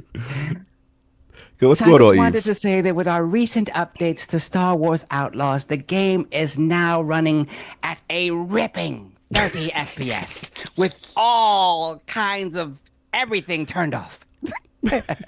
All effects have been turned off at 30 FPS. Enjoy. So that's what we're getting at a base level? No, that is after optimization. After optimization.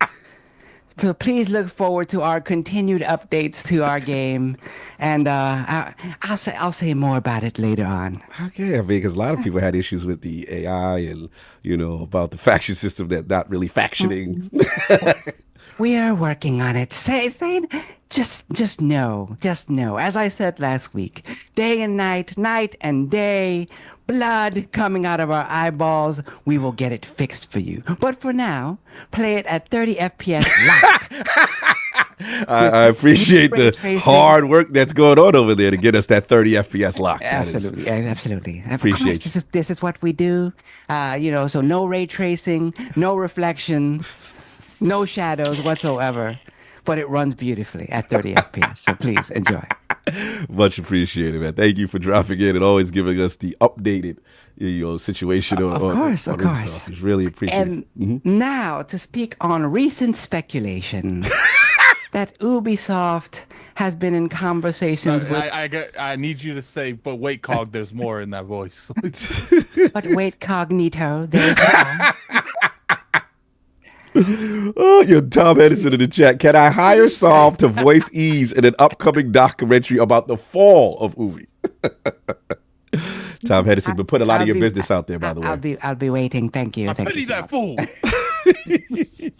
Continue, Eves. What's going on? There's a lot of talk. Speculation on the internet that I have been discussing potential buyouts with our friends over at Tencent and the People's Republic of China.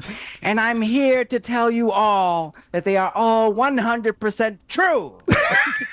Oh, you taking a bag? You taking a Chinese bag? Listen, man. Things are not going well over here at Ubisoft. The only thing keeping us afloat is Rainbow Six Siege, and people are getting mad at that too. So I have to say that the offer that has been put on the table is very, very, very tempting. So lucrative. I will say this. What are the conditions of your offer? The conditions is that the money be in the bank, sir. If the money is in the bank, it is going down. But why not go private? Such, I'm sorry, please continue. Well, they're buying us to then take us private. So that's probably the way things are going to go. As long as I can keep control of the company. They don't want a public relationship. They want a private relationship. Exactly. They want to take us off the streets.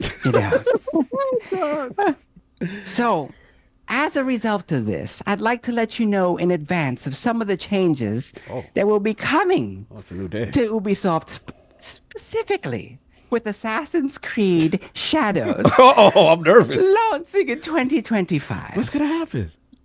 As a result of this partnership, our friends at Tencent and the People's Republic of China have made certain suggestions. Changes that we should make to the game. What changes is happening? As of now, our February 14th release date is on hold, and we will give you a firmer release date once these changes take effect. But one of the first things that they suggested, as we all know, there are no people of color in China whatsoever. We making omissions? So the role of Yasuke will now be played by someone else. But what about all the hype and the build-up you brought for this character, E? This is going to be a tremendous blow if you remove this character. The hype went out the door just like our company went out the door. As it turns out, Yasuke was a drag and drop character.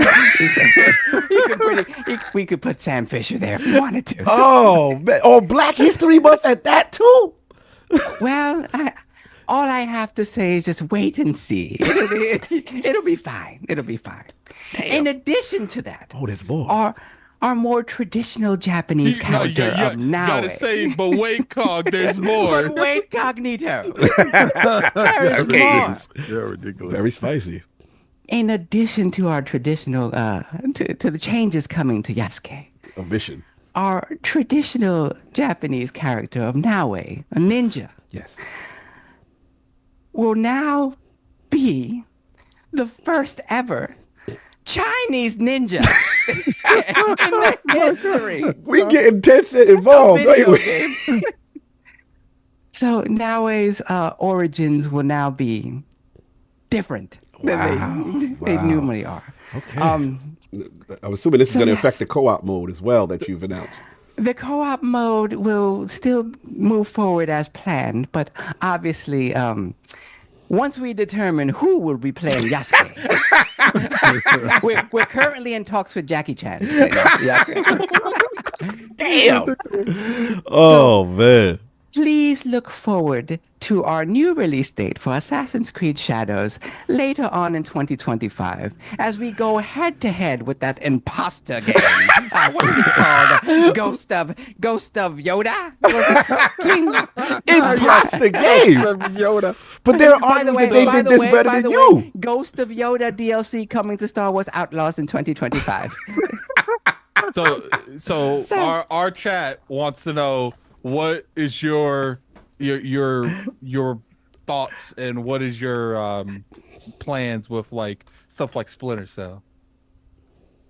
Let's say that Splinter Cell is in a holding pattern right now. As you all know, Michael Ironside is has half a foot in the grave already, and we have to determine who our new Sam Fisher is going to be. So again, I will rely on our friends at Tencent and the People's Republic of China. This seems like an over-reliance based on the bag. I know, right?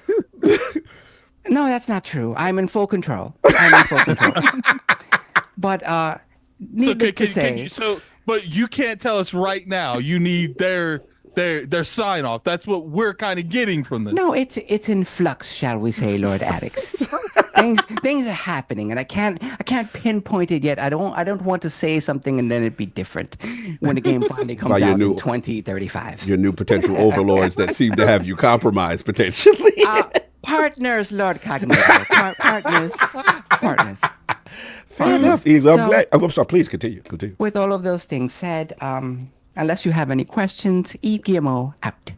I appreciate you, Ease. Thank you for spending the time and giving us, the information straight from the horse's mouth. The source is always good to get that directive. That would be all. Yes, and I really appreciate you using ILP as a platform to always just like EverbornSaga. All of my Ubisoft updates will be here on I Know It's Got podcast. You know what would be a funny skit? Keek's PlayStation persona talking to Saul's Ubisoft persona.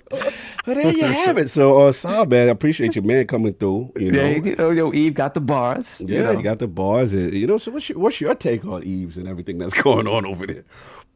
Yeah, so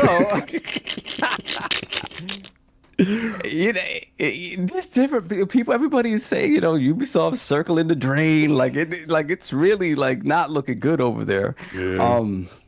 And look, up until now, we heard the name Tencent, we heard about them, getting the tentacles into everything that is gaming. Mm-hmm. But up until now, they still haven't proven a lot of people right in that they're trying to exude control over these companies that they own portions of in a way that feels like the Chinese government is kind of exercising power over them and the decisions they make within this company. And in most cases, they've been able to help companies that have been struggling and kind of up until now, like I said, up until now, kind of been hands off and like, here's the money, fix what you got to fix, do what you got to do. We'll get a piece of that pie, but we're not interfering. If that is the case, I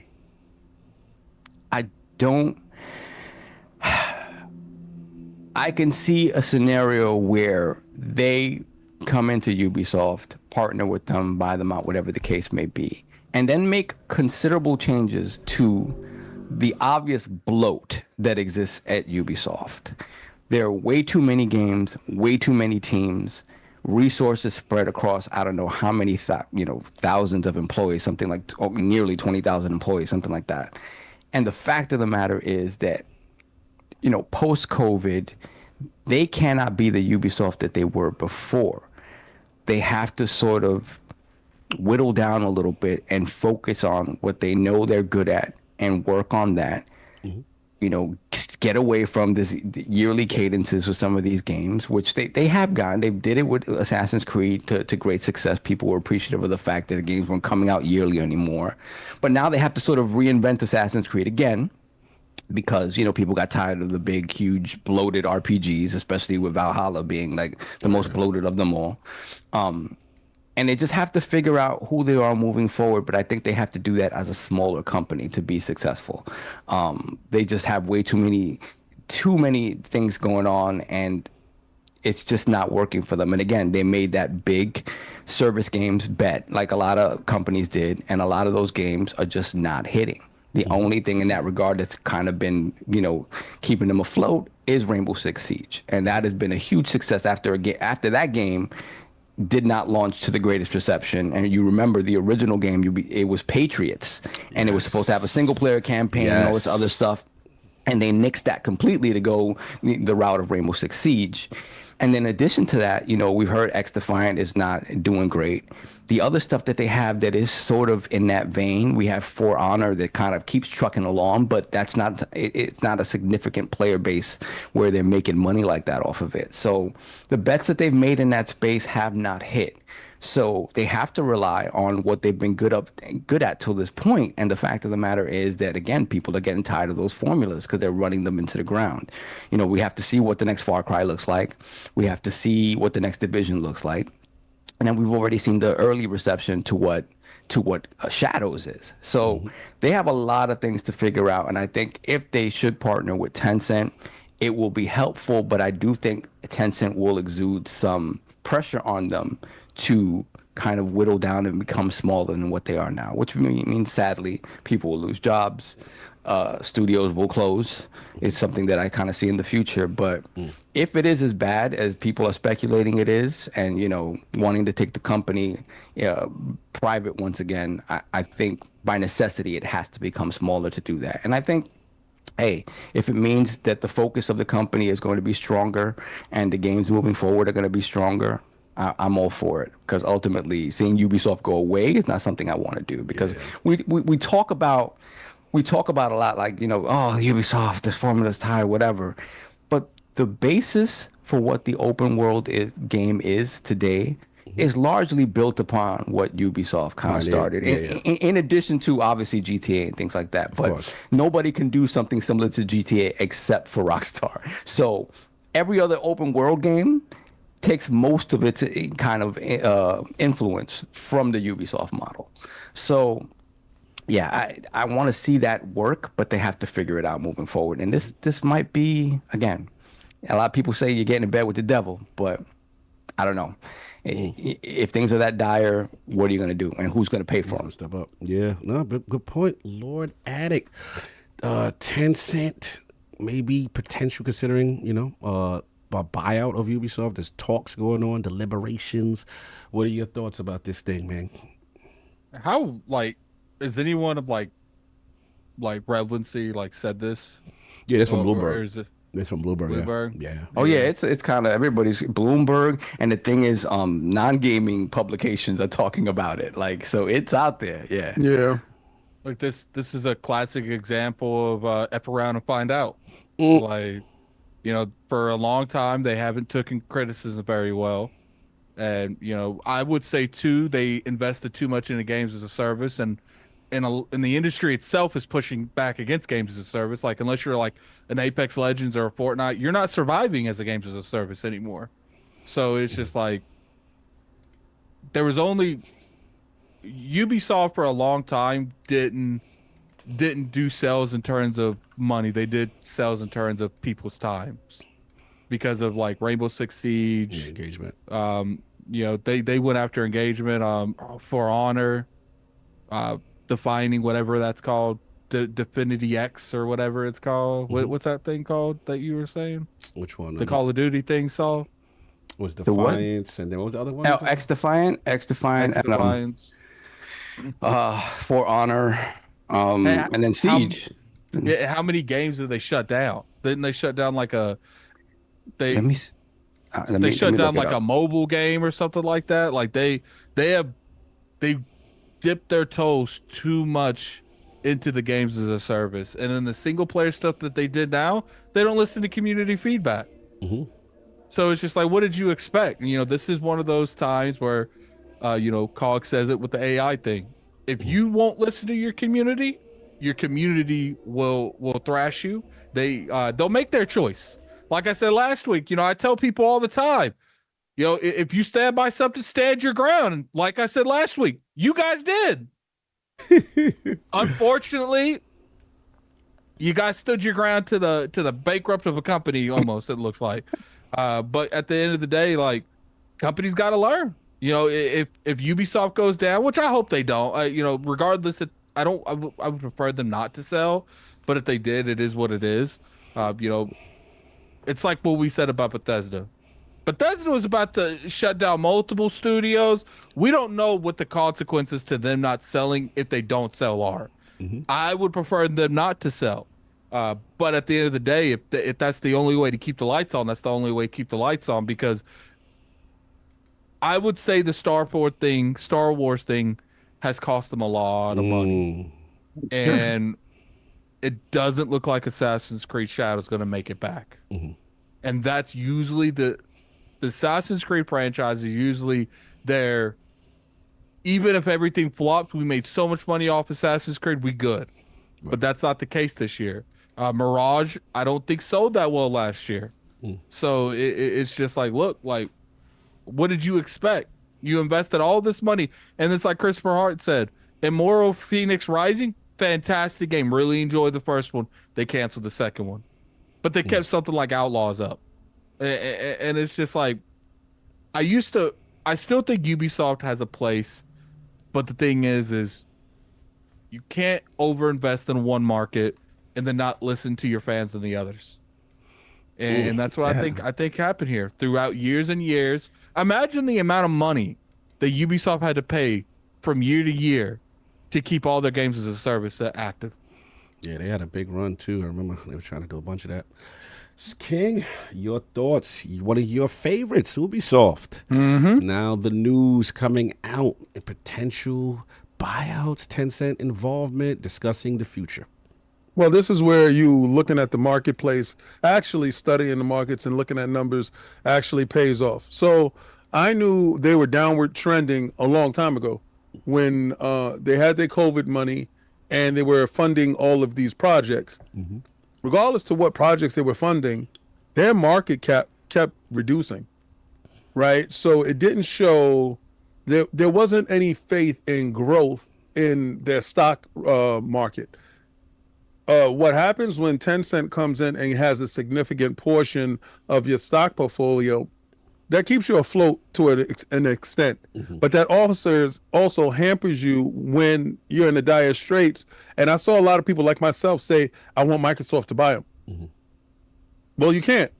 If the majority shareholders' stake is another company that has the opportunity to influence purchasing, Tencent has a majority stake in a part where only ones that have a larger stake is the Gilmore family, right? So if the Gilmore family decides to sell Tencent their stake, Tencent by default has the controlling stake of the market. The reason why they want to take them private, so when that stuff does happen, that is not under scrutiny between FTC and all that other stuff. There's reasons to doing it. So that precludes Microsoft from being able to come in, or any other company. You know, I'm biased. Yeah. I'm going to want the company that I like and the brand that I want to control to buy it. So I'm always going to vote for Microsoft, but they're not able to do so. So that was never on the table. Tencent purchases them, changes the scope in how we view Tencent. Tencent only really purchases pieces of companies and has controlling stake on certain companies, right? Whereas where they do sell, you have to have Tencent's input on sale. This is a little bit different. And it's scary to the point where if they do control them, what does that mean for the Chinese government? What does that mean for the company's policies going forward? How does that interact with us and our Western sensibilities? That part. It changes the company from what the company we do know. Now, we're not going to say Ubisoft doesn't give you the best of their product. No matter what product they put out, they fund and keep that product viable for the extent of the community that is backing it, i.e. Siege, i.e. Assassin's Creed. You can't say they didn't try to help you out with all the levels of Assassin's Creed, from Mirage to Jade to Shadows to everything else that they're doing right now. Assassin's Creed, for all intents and purposes, was dead after they did what was that with the group of Assassin's Creed? Unity. It was dead after that. They brought it back with Assassin's Creed Origin, and from Origin they grow new life, and they gave you Odyssey and all the other ones after that. Now, we always thought that Shadows, if they go to Japan, the one that we've been calling for years, was safe. This DIE crap kind of sunk that whole ace in a hole card, where if we're sinking, we could just throw this out as a trump card, and it was able to rejuvenate the fan base. That didn't happen that way. And then the missteps within the game forces it to be moved out, like Cog said, with a lot of the scenes that was said there, that they made bad choices.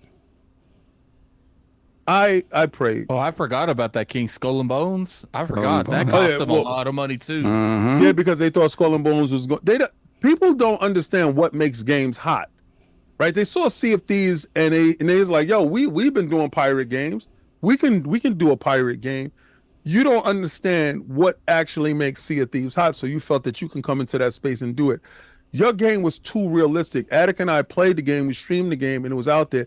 It was too realistic. I don't want to be a stink pirate. Like, I really don't want to be able to smell my pirate and go gather crabs and all that.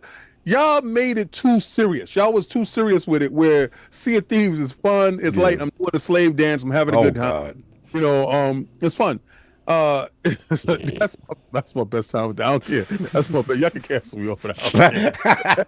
It's the best times. If y'all go up, you see me and Brap doing the slave dance. It's ridiculous. It's fun as hell. That stuff is still up. The internet is the best. But again, you know, they're kind of tone deaf when it comes to things. But when they do get things right, they do get it right. My fear for the company is if they are actually sold to Tencent and they all have taken off the market, what do they do in silence? And how does that affect us as gamers in the Western world? Does it change how we view them?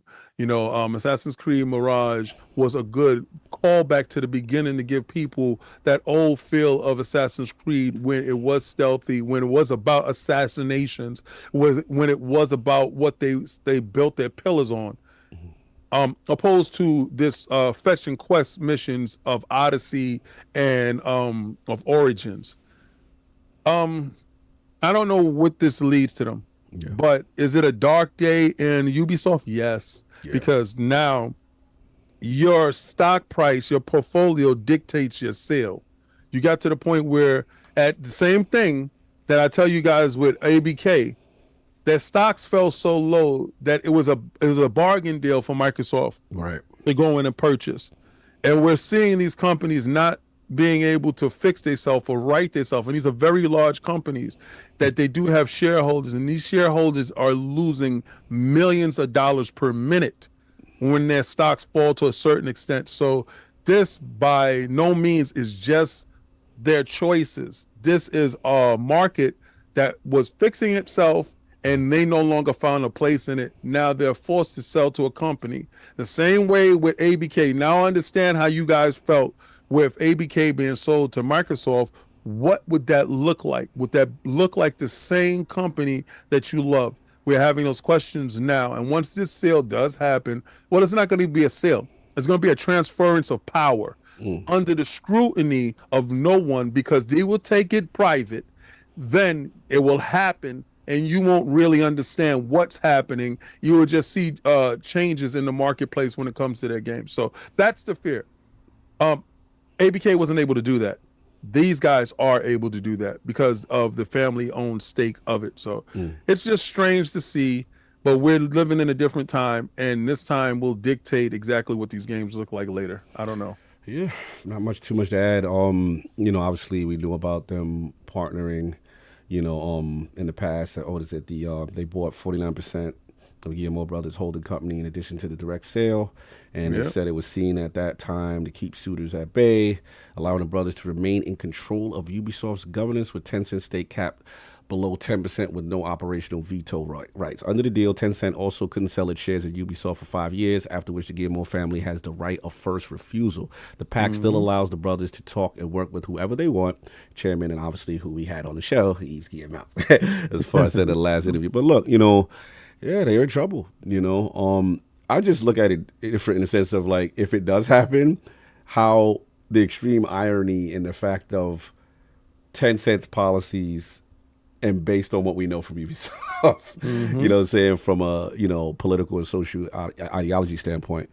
But yeah, they're in a tough spot, I was just thinking about the takeovers. The break's over.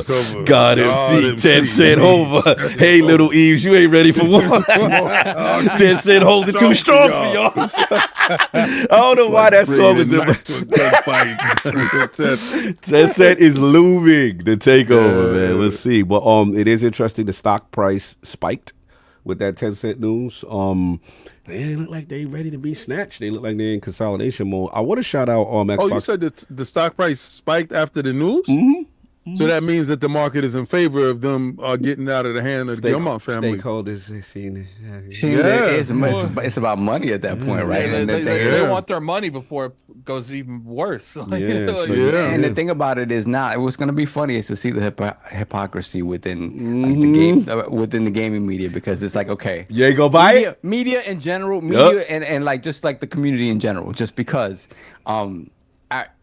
If Tencent comes in here, right, and the Guillermos have to give up some form of control up at the top, one of the first things that they know they have to address is whatever the toxicity is, right? Because the Guillermos, I mean, again, there's stuff that's come out that they essentially knew what their top brass was doing in terms of like abusive behavior, sexually inappropriate behavior, and basically, them saying, okay, we'll tolerate all of this as long as you keep making us money. So the thing is, it's but again, if those changes come, they come at the hands of Tencent. So it's just going to be interesting to see if this happens, what the sort of temperature around it is, because again, it's like you get in bed with the devil. But then again, the devil's going to clean house in a way that people have been wanting house to probably be cleaned to a certain extent. So, because again, they get enough bad press by this being Tencent.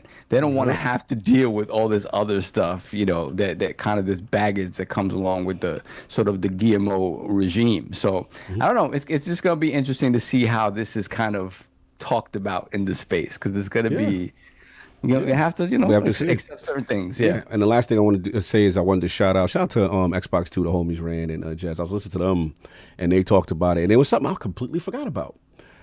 Ubisoft owns the rights to Xbox streaming. Yes, streaming. Mm-hmm. Remember, that was how the deal got through because the government, FTC, and them, they were like, look, we feel that you'd be too dominant in the cloud space. You got to break that off, vest that joint over to Ubisoft. They're in control. So if Tencent is in control, what happens there? Does Xbox have to, get involved? Does Xbox want that? Does that break that relationship? Does the FTC come involved? Like, it is interesting with that part, but that is a big portion if they take control, because that was one of the main reasons as to why people were worried about Microsoft in a post ABK, post Call of Duty world, was where is they going to be at stream? They would be the dominant factor. So Ubisoft, hey, we come in. What happens with that relationship is very interesting to me. So that's something to check out. But yeah, that's pretty much all I got there. Unless there's anything else with you, Sav, on your journey. All right, so let's close out. I think Shaun won. Oh, yeah. So who's the best? By a lot. By a lot. Wow. Yeah. Y'all really want to see me like that? All right, now, guys, for all that stuff to actually be true and to happen, I think Attic is going to put the stretch goal that's up there. Pause the goal. Now we ain't going to stretch you. You ain't stretch it out? You ain't going to stretch out the community? No, that's Everborn stuff. So the goal for that is whatever Attic puts up there. And I don't have access to it, but whatever it is, I'll add it to next week. Here's how it's going to go. All right, this month we're going to do super chats.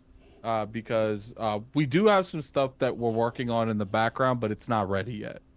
So, but the thing is like, we still want to give you this. I can't believe I have to dress up as Mr. T, but we still want to give you this. You like talking to them suckers. Yeah, I hate you suckers. There you go. You right in pocket. What we want to do is we're gonna start slowly undoing our road to Tokyo. Yeah, nice. Unveiling. Yeah, unveiling our like things going to Tokyo. And one of the things we're going to start doing is we're going to start doing a version of kind of like what it does as super chats, but it's going to be straight. It's called Tips on Streamlabs. And the reason we're doing it for these particular things, like we want to find a good middle ground of fundraising the trip to Tokyo, but we also want it to be fun and fair to you guys. So the Halloween thing's the first one. Someone mentioned that we could do a Spartan mask one too, where we all dress up as Spartans doing a podcast. I don't know about that. I'm down with that. That seems very hot. I don't know. Yeah. I mean, you're gonna have to take breaks, bro. So what we're gonna do is for the Halloween one, we'll do super chats. So once we hit a certain threshold, because I do feel like, I feel like 500's fair for this threshold. Keep in mind some of the super chats gonna have to come out for because I'm sure it's not gonna be free to do this. Right. I don't think any of us really have anything expensive for these cosplays. Like I don't even know what I would need for a mohawk or whatever it is. So what we'll do is we'll go into that. There will be one podcast this week. We won't be here, guys. It's this month. It'll be the New York Comic Con one. Yeah, that's where we at. The Lords will be at Comic Con that weekend. But we're gonna get y'all some stuff. We're gonna figure it out. So we either can do the Halloween thing on. So we could do it like the 27th. On the 27th, or we could do it the 3rd, right after Halloween. Sounds cool. Woo! Mets up 2-0. Sorry. What do you? Oh, nice. It was just zip. Nice. Yep. And 9 is up 10-7. So I don't know if you guys will. Do you like? I'm talking to I'm talking to you guys. Do you guys want to do it the 27th or the 3rd? Do the Halloween podcast. The 27th. What is King doing? I know you with the goatee sticking out the beard. Like, what's going on? This essentially is long in the tooth. So essentially, what you got to upgrade to that Unreal Engine. There's been a 5 goat. you know, we could do you know, more type of cosplays going forward. Maybe make it a specific kind of game. We can have where lords play certain games together. I know people want me and King to play Returnal for some reason. You know, things like that. We can do community days. I think if we hit any of these, we do a community day off the bat. But the reason we're doing the Streamlabs tips scenario, not just strictly making it towards super chats, is because we get 100% of the revenue through the tips. Yes. And I think, you know, regardless what happens, when we go to Tokyo, what I want to do once we raise it all is I want to do an in-person Tokyo podcast where what do they call the outfits they wear there? Oh, kimonos. Kimonos. We all wear a kimono. Because I'm sure we can find like a place to rent. And I'm sure they have good internet because everyone has good internet but us, it seems. And we just completely Japanese themed. I mean, we might even hit up someone like Genki, you know, have a guest that's from Japan. Yeah, so we will do something that's incredible in the land of the rising sun that we don't get locked up for. We're going to research all of the rules what's allowed. There, all right, so I'm not going to try to record in a place I can't record at. No, that's why I said I'm sure there's a place that we can rent to record. That's what. Yeah, because I don't want to be recording live from the jail cell in Tokyo, Japan. I am working with people. We are going to have exclusive Teespring merchandise that's going to come out. That's pretty much if you buy anything off the Teespring from here going forward, it's going to go for our Tokyo trip. And once it's like I said, I think you guys are going to enjoy. And I do want to have what I would prefer, and I don't know you guys. When we go to Tokyo, I would prefer all of us to have a GoPro. And then once we get back, we do this highly detailed vlog of all of our first times in Tokyo from all perspectives of us coming together on one video. Well, one aspect of my video will not be broadcast, but what will you be doing in Tokyo, sir? Well, listen. For the first week in Tokyo, that's gonna be the first week. It'll be podcast time. The second week is gonna be King in Tokyo because I heard you big in Tokyo. I heard they was offering things. Yeah. You know, and that's fine. You could do that stuff, but I'm still need you to record the other stuff because I'm recording everything but me going into the donation center. King literally wants to be like, I'll donate the second week, so all the first week reactions just isn't there. Yeah, exactly. It's gonna be crazy. So if y'all want second week content, y'all gotta look. So right now, we're gonna do this one through super chats, which ironically, you guys already almost hit it. We have all week, all month to hit the other 250 at this point. But after that, we're gonna be moving to tips. We do have a lot. We do have a lot of good stuff when it comes to Tokyo merchandise that we're thinking of. I'm having exclusive, essentially animations that's gonna pop when you do the donations. It's gonna be dope. Yeah, and we've been going back and forth. Shaun is making them. So I think Labrie. you guys. Oh, Shaun, I gotta look at the stuff you sent me. Sorry. Yeah, and I think once we get this taken care of, because like I said, when I was talking to Shaun, I was like, look, I want something that's not going to be too intrusive on the show, but I want something that's going to thank people for helping us get to Tokyo. Because ILP, we trend starters in a lot of ways since we came in here. Facts. Let us do the ultimate trend starter, being the first podcast that's not owned by a corporation that goes to Tokyo. Fire. No doubt. You already know what it is. We got to have the goals. We got things set up. Appreciate the support. Appreciate the Halloween love. And obviously, we're going to give you our content. New York Comic Con. I want to talk to Sega when I'm out there. Oh, man. I got so much stuff. I want to go to where, what you call it, like Yakuza is at, some of the sort of area. I got little things. You know what I'm saying? So what we need to do is now, like, start reaching out to these companies to start setting up certain interviews and stuff like that. Like, like that big interview that you had. Oh, you talking about Platinum? You talking about Platinum? Platinum. Yo, dude, I don't know why dudes don't really rep that interview as much. And you did some stuff in that interview which was crazy because he looked over like that was dope. Salute the Macho man. Shout out to Lord Hector and Lognet back at the time. Lord Gene was with me. Oiled up show in Japan would be. You guys are ridiculous with the oiled up stuff. Oiled up. Yo, they said Japan freak offs. What they talking about? What I will second week stuff, bro. What I will say is what we're going to do is we're going to go out there, figure out a play. I want it all figured out before we get there, obviously. But we're we'll rent somewhere to do the podcast. And if Genki, I would like. Oh yeah, Genki, we got to pull up. Genki in the flesh, expat. Doing that, we'll have to rent equipment because I ain't bringing no equipment. They stupid. Somebody said, "Cog at Japan. Hello, I would like to see where the Yakuza at." I'm gonna jump off the plane and say that. I don't know why Cog keeps talking about Yakuza. I just want to go to area. I want to go to Kawa Roadshow. You know what I'm saying? That's the part where you stay away from. No, that is a major part. That's not like I'm telling you to go to the hood. Cog want to go to the Bronx of Japan. Nah. I'm not trying to go to the Bronx of Japan. I could just see it now on the Twitter of ILP. Have you seen this man? Anyway, so we would get all this stuff done. Slip and slide in Tokyo. Wow. Somebody said you got to go to the hot springs. You try to get. I'm trying to go. I'm trying to go to the hot springs. I will talk to Genki. I would really like someone local there that obviously is fluent in English. I want to eat a lot of rice patties. We're going to have Lord Teddy in the building. Yeah, a lot of rice patties. I want to eat a lot of rice patties. That's second week though. And I know that we've done live shows in the past, but I'm personally make sure that whatever we do there is going to be high quality. That's what's up. Yeah, we said that last time. Let's not overpromise and underdeliver.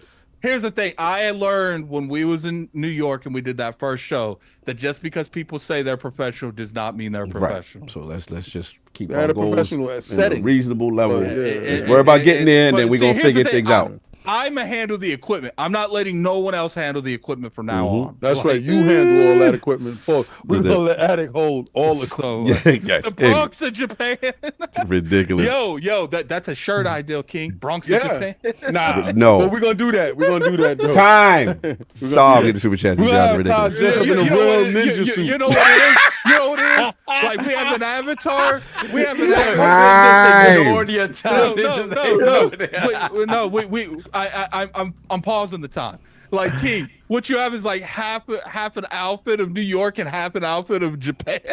No, I wanted to have Cog for Halloween dressed up as a complete ninja, but I threw that out the window. But if we could get to Japan and put him in a full ninja suit. Bad disrespectful to the culture. Yes. Black ninja running around for no reason, just because. We are not disrespecting the culture. We're gonna move on, sir. 3 black dragons and a white tiger. Ridiculous. Solve the super chats, please. The Angry Therapist MD, $5 super chat. I had to pick Show Enough, catching bullets with your teeth, please. Ninja, please. Show Enough never caught a bullet. That was Leroy. There we got Hargeet Chani, $5 super chat. He has something for Eve to say. There will be no shadows in AC Shadows, which will run at an optimized 30 FPS. Thank you. Eve out.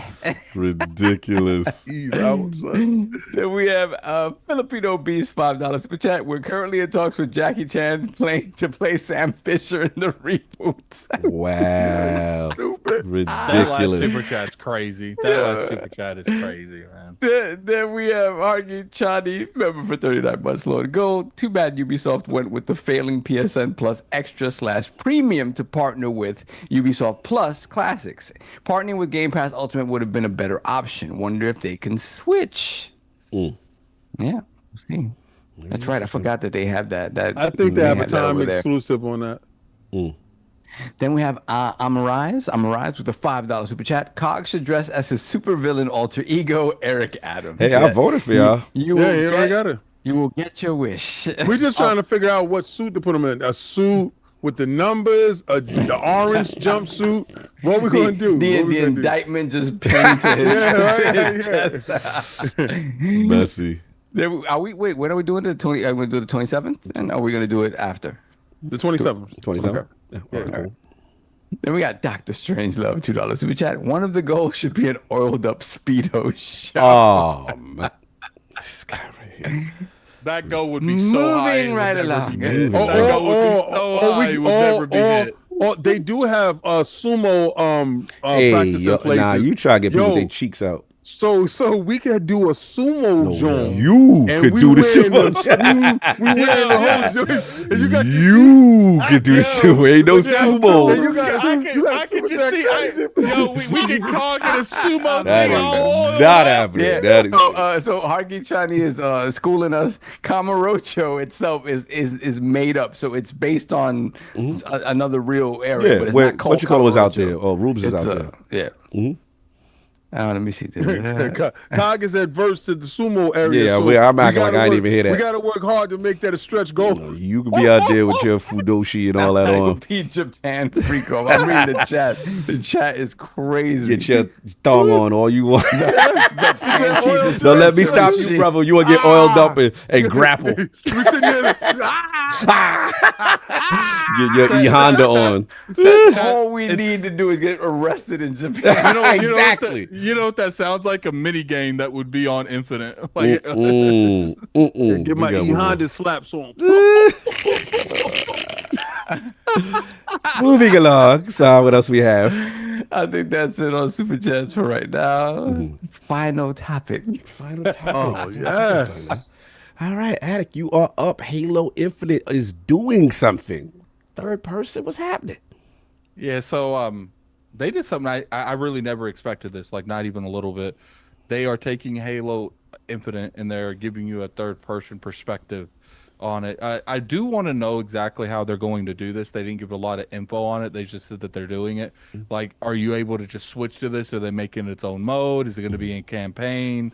It's interesting, and this is another good example of a company taking feedback. Even though Halo's always been first person and there's never a reason to make it third person, they understand that games like Fortnite have made this perspective so popular that in order to gauge some of these newer audiences, maybe you need to make a third person mode. Even though if you don't want to, just because you are doesn't mean you're taking away from the first person perspective.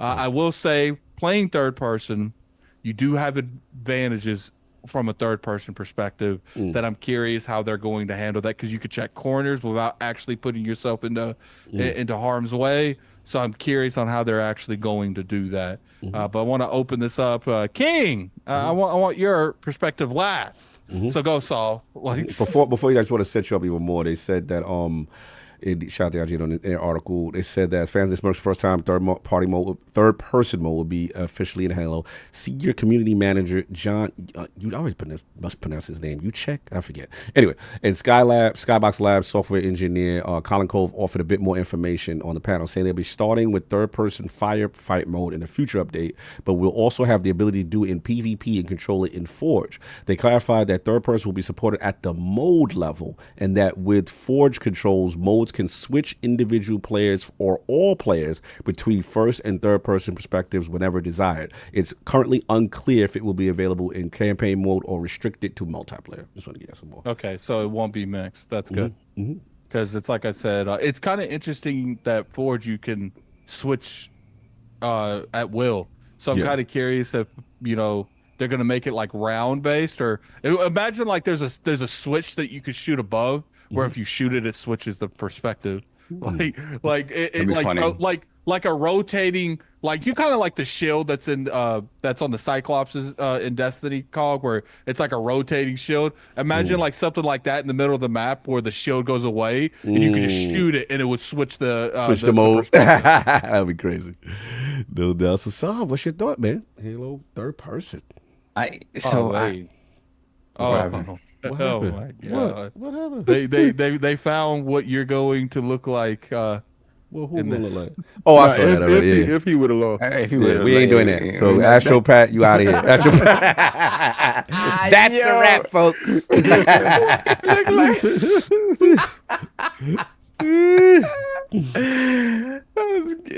This is Captain Hook. It's ridiculous. All right, so my thoughts on this. So years ago on this podcast, we had talked about how,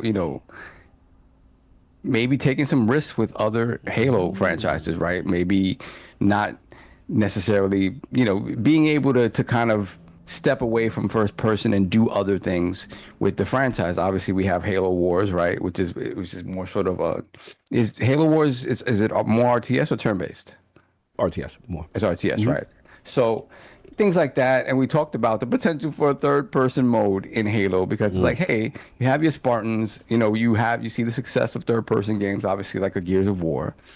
Why not do that? And if, you're afraid of kind of bastardizing Master Chief and what people expect of Master Chief, then you go and you do it, with another, like, a side character, or you go back to an ODST and maybe do something in that realm or something. But just don't do it with Chief if that's something that you feel that you don't want to kind of change or mess with. But it seems like they've decided, hey, we're going to give this a shot in Infinite. And I think it works well for Infinite just because we know they're moving on from Infinite, right? So, but it's still, the game is good, and the game is, depending on what modes they put out and when, the game gets, it kind of undulates in popularity, where people will go back and start playing it. If something new comes out, they feel is cool.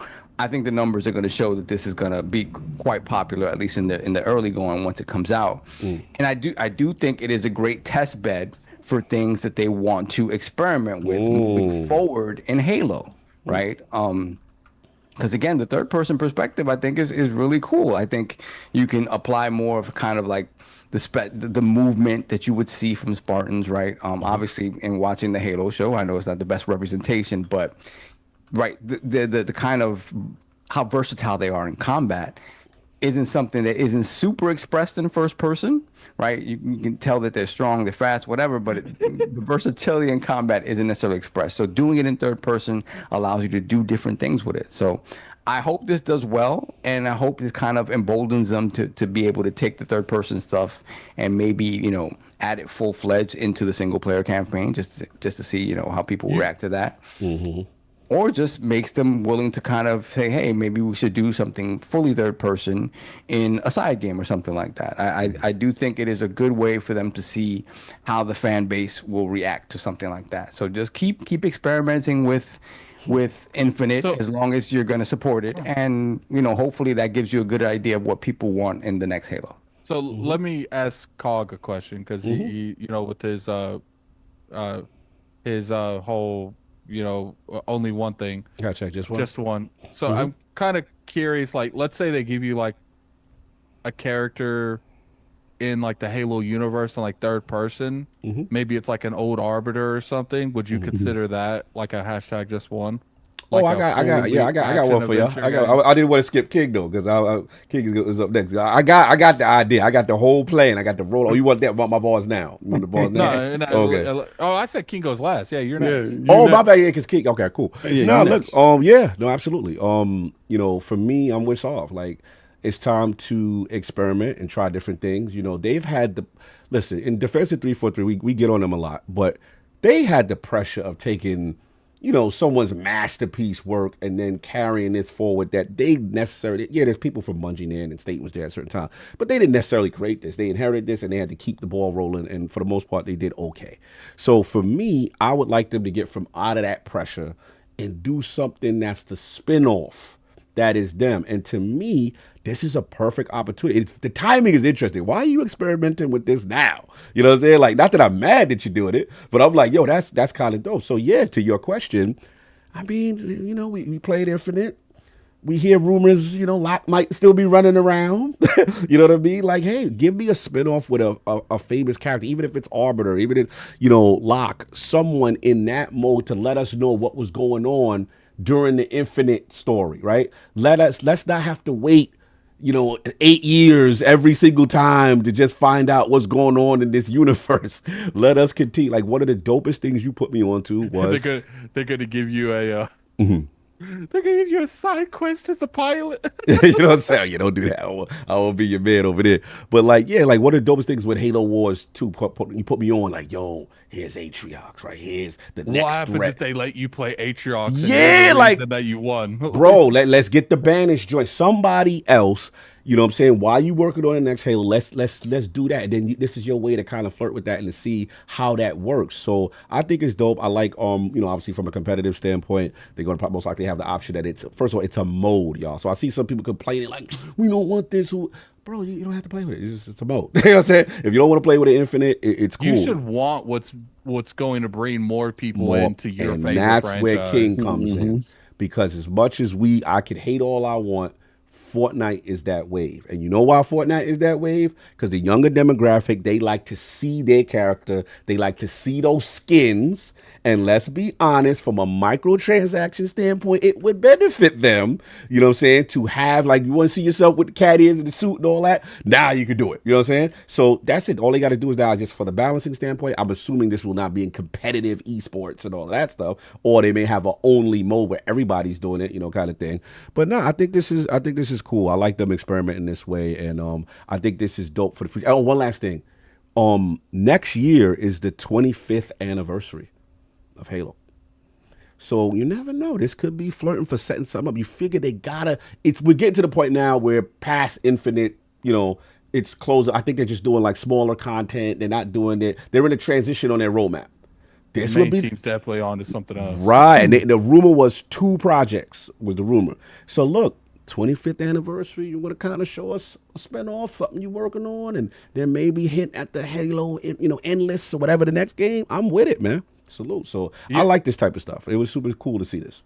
Would be interesting is if they made up a person and they told the perspective of someone else going on in the battlefield, or that like it's taking place the exact same time as Infinite. Yeah. But it's someone in like the Covenant or something. Yeah, like somebody like imagine like you hearing through the intercoms, like Chief is here, he's at this place. Like, shout out to Hoggy correctly. But 2026 will be the 25th anniversary. Whenever that is, that to me will be the proper time. That's been enough time to talk about the future of Halo. Because a lot of people, will be like, okay, what's going on? What's the next? I think it launches with the next console. So that could be that. That could be that too. So we'll see. But yeah, King, you up? Boy, what you think about it? Well, shout out to Xbox looking at my stream when I was doing the Halo, and then they tuned in that Sunday to hear my thoughts on it. It was great. We had fun, but how I felt is like, all right, so the cosmetics that we had in game, I never had an incentive to update my cosmetics because I really don't get a chance to see my character anyway.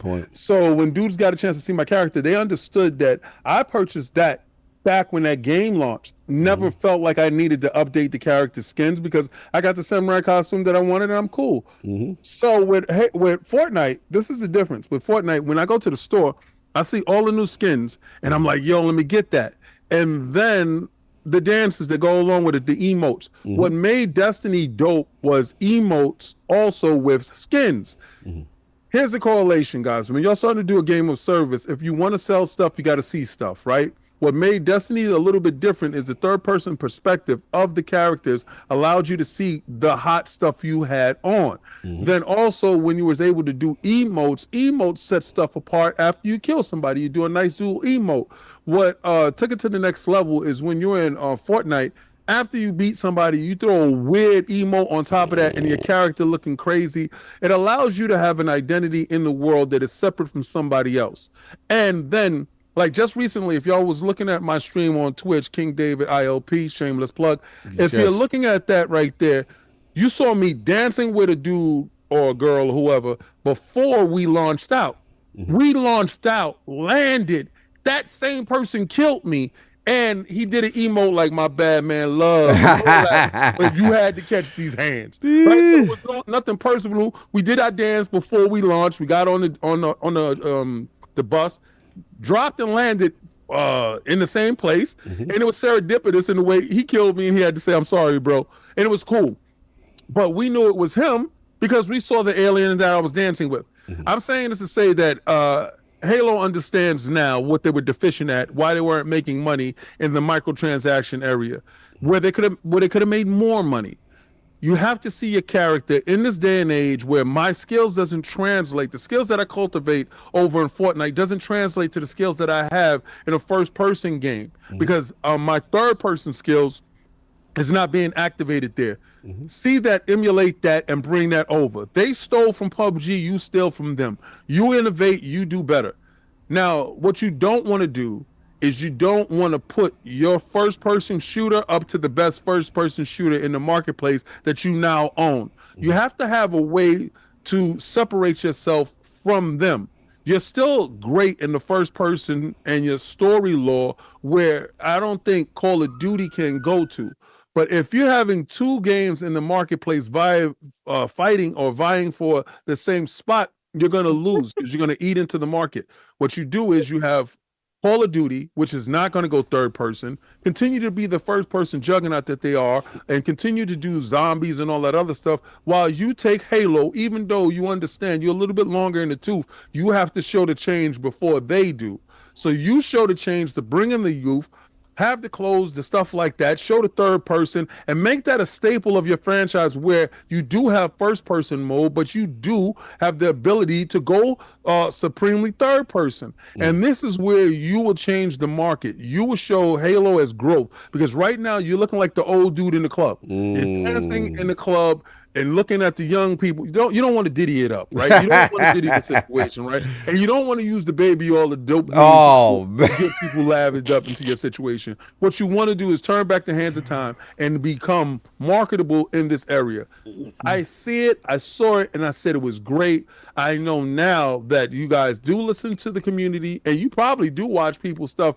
And in doing so, it was just really cool that I was able to push the needle to push y'all that space. So if a lot of you dudes don't think that I have influence, I would say, shut up. I'm right. 98% time, all the time I'm right. And all the time I'm right. So humble. Yeah, no, what it is, I'm not humble with it at all. At all. Because none of y'all called it but me, so God bless. All right? I don't want none of y'all to talk about, I was standing on this square before you. No, you wasn't. All right, so it was my inability to be effective at Halo with the first person. And me telling them this. that my third party, me being trash led the wave. Exactly. So they was like, we can't have King looking steak out here. We got to get his third person skills up. We got to get it outside. There you go. So what they did was they made the mode for the King. And you know what the King gonna do? Every Friday, it might be Halo night. And you better be there. You're going to get cut off. And you go. And you know, if you don't show up, what I'm going to do, right? Exactly. I'm charging you $40K, and it's going to be 50% of your revenue stream every time we show up. God bless. There you go. And there you have it. But that's all. Wayne brother style. Attic, are you satiated, sir, with the topic? Yeah. It's a lot. It's like, look, I don't think that this really means that they're going to make like a spinoff in third person. I think that they're experimenting in the PvP aspect at the moment, but I wouldn't be surprised that they get like a lot of good feedback if it goes well, that they don't start looking at that. That would be nice, no doubt. That's what we got. So we went. Should I do the poll question? Or we just got one more. Laketh Bigfoot. $5 super chat. A Spartan MMO like a mix of Division 3 or ESO would be dope. Interesting. All right, a little Spartan MMO, no doubt. All right, the poll question is here with the latest reviews of ShatteredSpace. How should Bethesda handle future expansions moving forward? Choices are A, don't overreact. Stay the course with their planned roadmap. B, Starfield expansions need to be more transformative to the gameplay experience. Or C, I don't care. Get it prepped and lathered up for that eventual PS5 Pro port. Luke King gonna like that one. Those are the choices. Please rock the vote when it goes up. Lord Addict, where can the fine people find you? What you got going on, sir? You can find me on Twitter at Lord Addict ILP. You can find me on YouTube at Gaming Addict. I'm going to doing a little bit more reviews on that channel. You can also find me on Addict Arena. I will be streaming Metaphor and Dragon Ball Sparkling Zero all next week, most likely. So we'll see how far. The good thing is, like, I was able to get the Dragon Ball had like an early access one, because originally Metaphor and Dragon Ball come on the same day. Oh wow! So sucks for you. That's crazy. It doesn't suck for me. I don't have to wait till Thursday to play both. Oh, you doing the early access? Yeah, so that's gonna be that's gonna be interesting. Hopefully you guys enjoy that. Like I said, I will be going back and putting whatever this podcast does into next week. I hope you guys enjoy some of the stuff that we have planned, man, because it took a lot of planning, man. This it's gonna be already some fun. got me in a sumo. Oh my God, dip down. Dip down. That's out of control, bro. Oh yeah. We might as well. You don't need to promote. What do you mean we might as well? Why everything we got to might as well? But it's something embarrassing for me. Yo, we might as well let the community know what's going on. CC Cog doesn't need to have his cheeks out. Leave that to me and Attic. No, we're not leaving my cheeks to you and Attic. No, we are not leaving any cheeks to you and Attic. No. I said, King, leave that to me and Attic. King, I didn't realize you thought his cheeks exactly. like that. I thought my cheeks was violated. I said, first of all, you gonna stop that. I said that he can have the toga on while we outside, with the full lathered up situation. Dip down. You heard the man. Leave the cheeks of Cognito. Guy here. Hey, no, I said leave the Attic, but I'm just saying. That is up 2010. We got to wrap this podcast up. Bets up. 2-0. We got to wrap it up. Come on. Saul, what's going on, sir? How you doing? Let's go bets and all that. Let's go. Next. That's it. Yeah, I'm done. I'm gonna play some some Silent Hill. Oh, all right. Silent Hill. Let's see it and watch this Mets because my Yanks for whatever reason. Content. He coming at the bank with the content. Listen, my content is Dragon Ball Z, so that's my content. So. And I got to do Undisputed, so my life is kind of rough. It's rough out here. Content every day. No doubt, Lord King, waking up and find what you got going on, sir. You'll find me pushing out content. If you didn't know, now you know. King David ILP over at Twitch, and also Xbox Frontline News, where I drop videos daily. Yeah, I didn't drop streaming daily. Yeah, on the right channel. Yeah, I stream every day, bro. And not mess up your algorithm on your own channel. No, I don't stream on my channel. He don't listen. He don't listen, Attic. He don't listen. I know he's stubborn. Listen, you didn't stream last week. No, on my channel, no. I stream on Fridays. Fridays every week I stream. So community knows where to go on Fridays. That's the live show. It should be your Twitch account. It should be. We're not there yet. But we will get there, and when we get there, we're gonna get everybody over there. But what we're trying to do is why would people go from your YouTube to Twitch when you're still streaming on your YouTube account? Exactly. He don't listen. He's stubborn. Well, what I have to do is cut them off. So what I don't want to do is just rip it out of them. Pause. I mean, you already. Okay, well, I'll let that go. This guy, he's extra, bro. Anyway, guys, for anybody that wants to see all types of fun, but I didn't do a video last Thursday because I was kind of disheartened with you guys, man. I feel you. I'm not gonna hold you, man. I saw Maddie just taking so many hits in the public. And I didn't understand it, so I had to do the research of it. And by the time I finished doing the research of it, and I spoke to Cog that day, and it was later on in the night, and I was just like, no video. And then Friday came, and it was a live show. And then Saturday, I was doing some other stuff. But I do understand, rightfully or unrightfully, you guys will go at people that don't share your same opinion. What I will say is, please, guys, if these guys do play the games and they do have an opinion on something, just do a little bit of fact checking behind it before you start to vilify these individuals that you feel that doesn't stand 10 toes down. Most of the time, it's not. You don't need to villainize anyone. It's like their opinion. Like, just leave it at that. Like, some of you get too upset over other people's opinions. No, they get fully upset with it because they want everybody to be hive mind and stand 10 toes down with them in a position that doesn't make sense. And then they didn't play the game at all. You know, it's crazy. That's the wild part. That's wild. The internet was invented so more people can have an opinion, and for some reason, everyone wants everyone to share one opinion. The same opinion. All right, it's stupid. But see y'all. Oh my God, that's super chat. See y'all on Xbox Frontline News. See y'all on the live. And if you want to see fun stuff happening, and I'm gonna tell you something, Halo goes third person. You're gonna see me playing a lot more Halo. Yeah, I think I'll play more Halo too. Yeah, see? So Halo, you're smart. That's right. 343. Love what you're doing. Keep it moving. That's what's up. No doubt. And yeah, man, again, good show in the realm. Support Gunnar, support Everborn. You know what I'm saying? GunnarOptics. Oh yeah, my man. You know what I'm saying? Salute. Yeah, people go out. If you're looking for some glasses, man, get that Gunnar stuff. Get that Gunnar, man. It's pinned. Yes, sir. Well, it was pinned. I think I got to repin it, I think. But yeah, like I said, if you want, they got different collaborations if Overwatch ain't your thing. And again, salute to Gunnar for putting this on game. I forgot to show this last little pouch they gave too, which kind of fire too. And then the other joint, you know what I'm saying, OVA, DVA joint. So salute to them. And I'll put the links and all that in the description. But everybody enjoy your Sunday. I got sports to do, so I'm going to catch y'all later. We got one more super chat. Oh, man, the super chat still. Okay. We got XDeMelo7, $5 super chat. I'll be down for an ILP freak off. I'll bring the oils. Let me know. Wow. We got to test oils at the door. Yeah. Well, we ain't get to a point where we're testing anything at the door.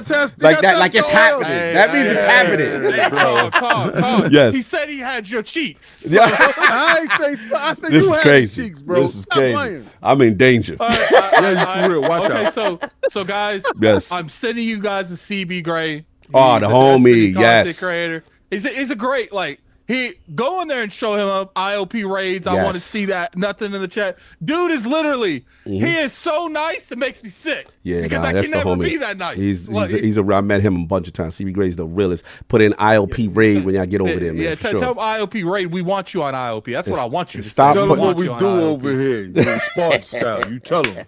Yeah, go in there and tell him we want you on IOP. That's what I want you guys to say. I wanted to annoy him. Put it in there. No doubt, everybody. Don't spam him though. No, put it in there.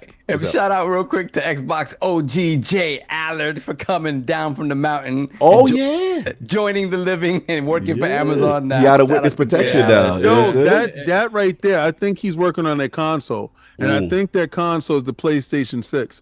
Hashtag no PlayStation 6. I already expect y'all to be purchased by 2029 and Amazon to put out the new system. It's gonna be Amazon PlayStation. This guy here. Anyway, everyone, enjoy your Sunday. Let's go, Mets. We doing it. Woo! Amazon for the win.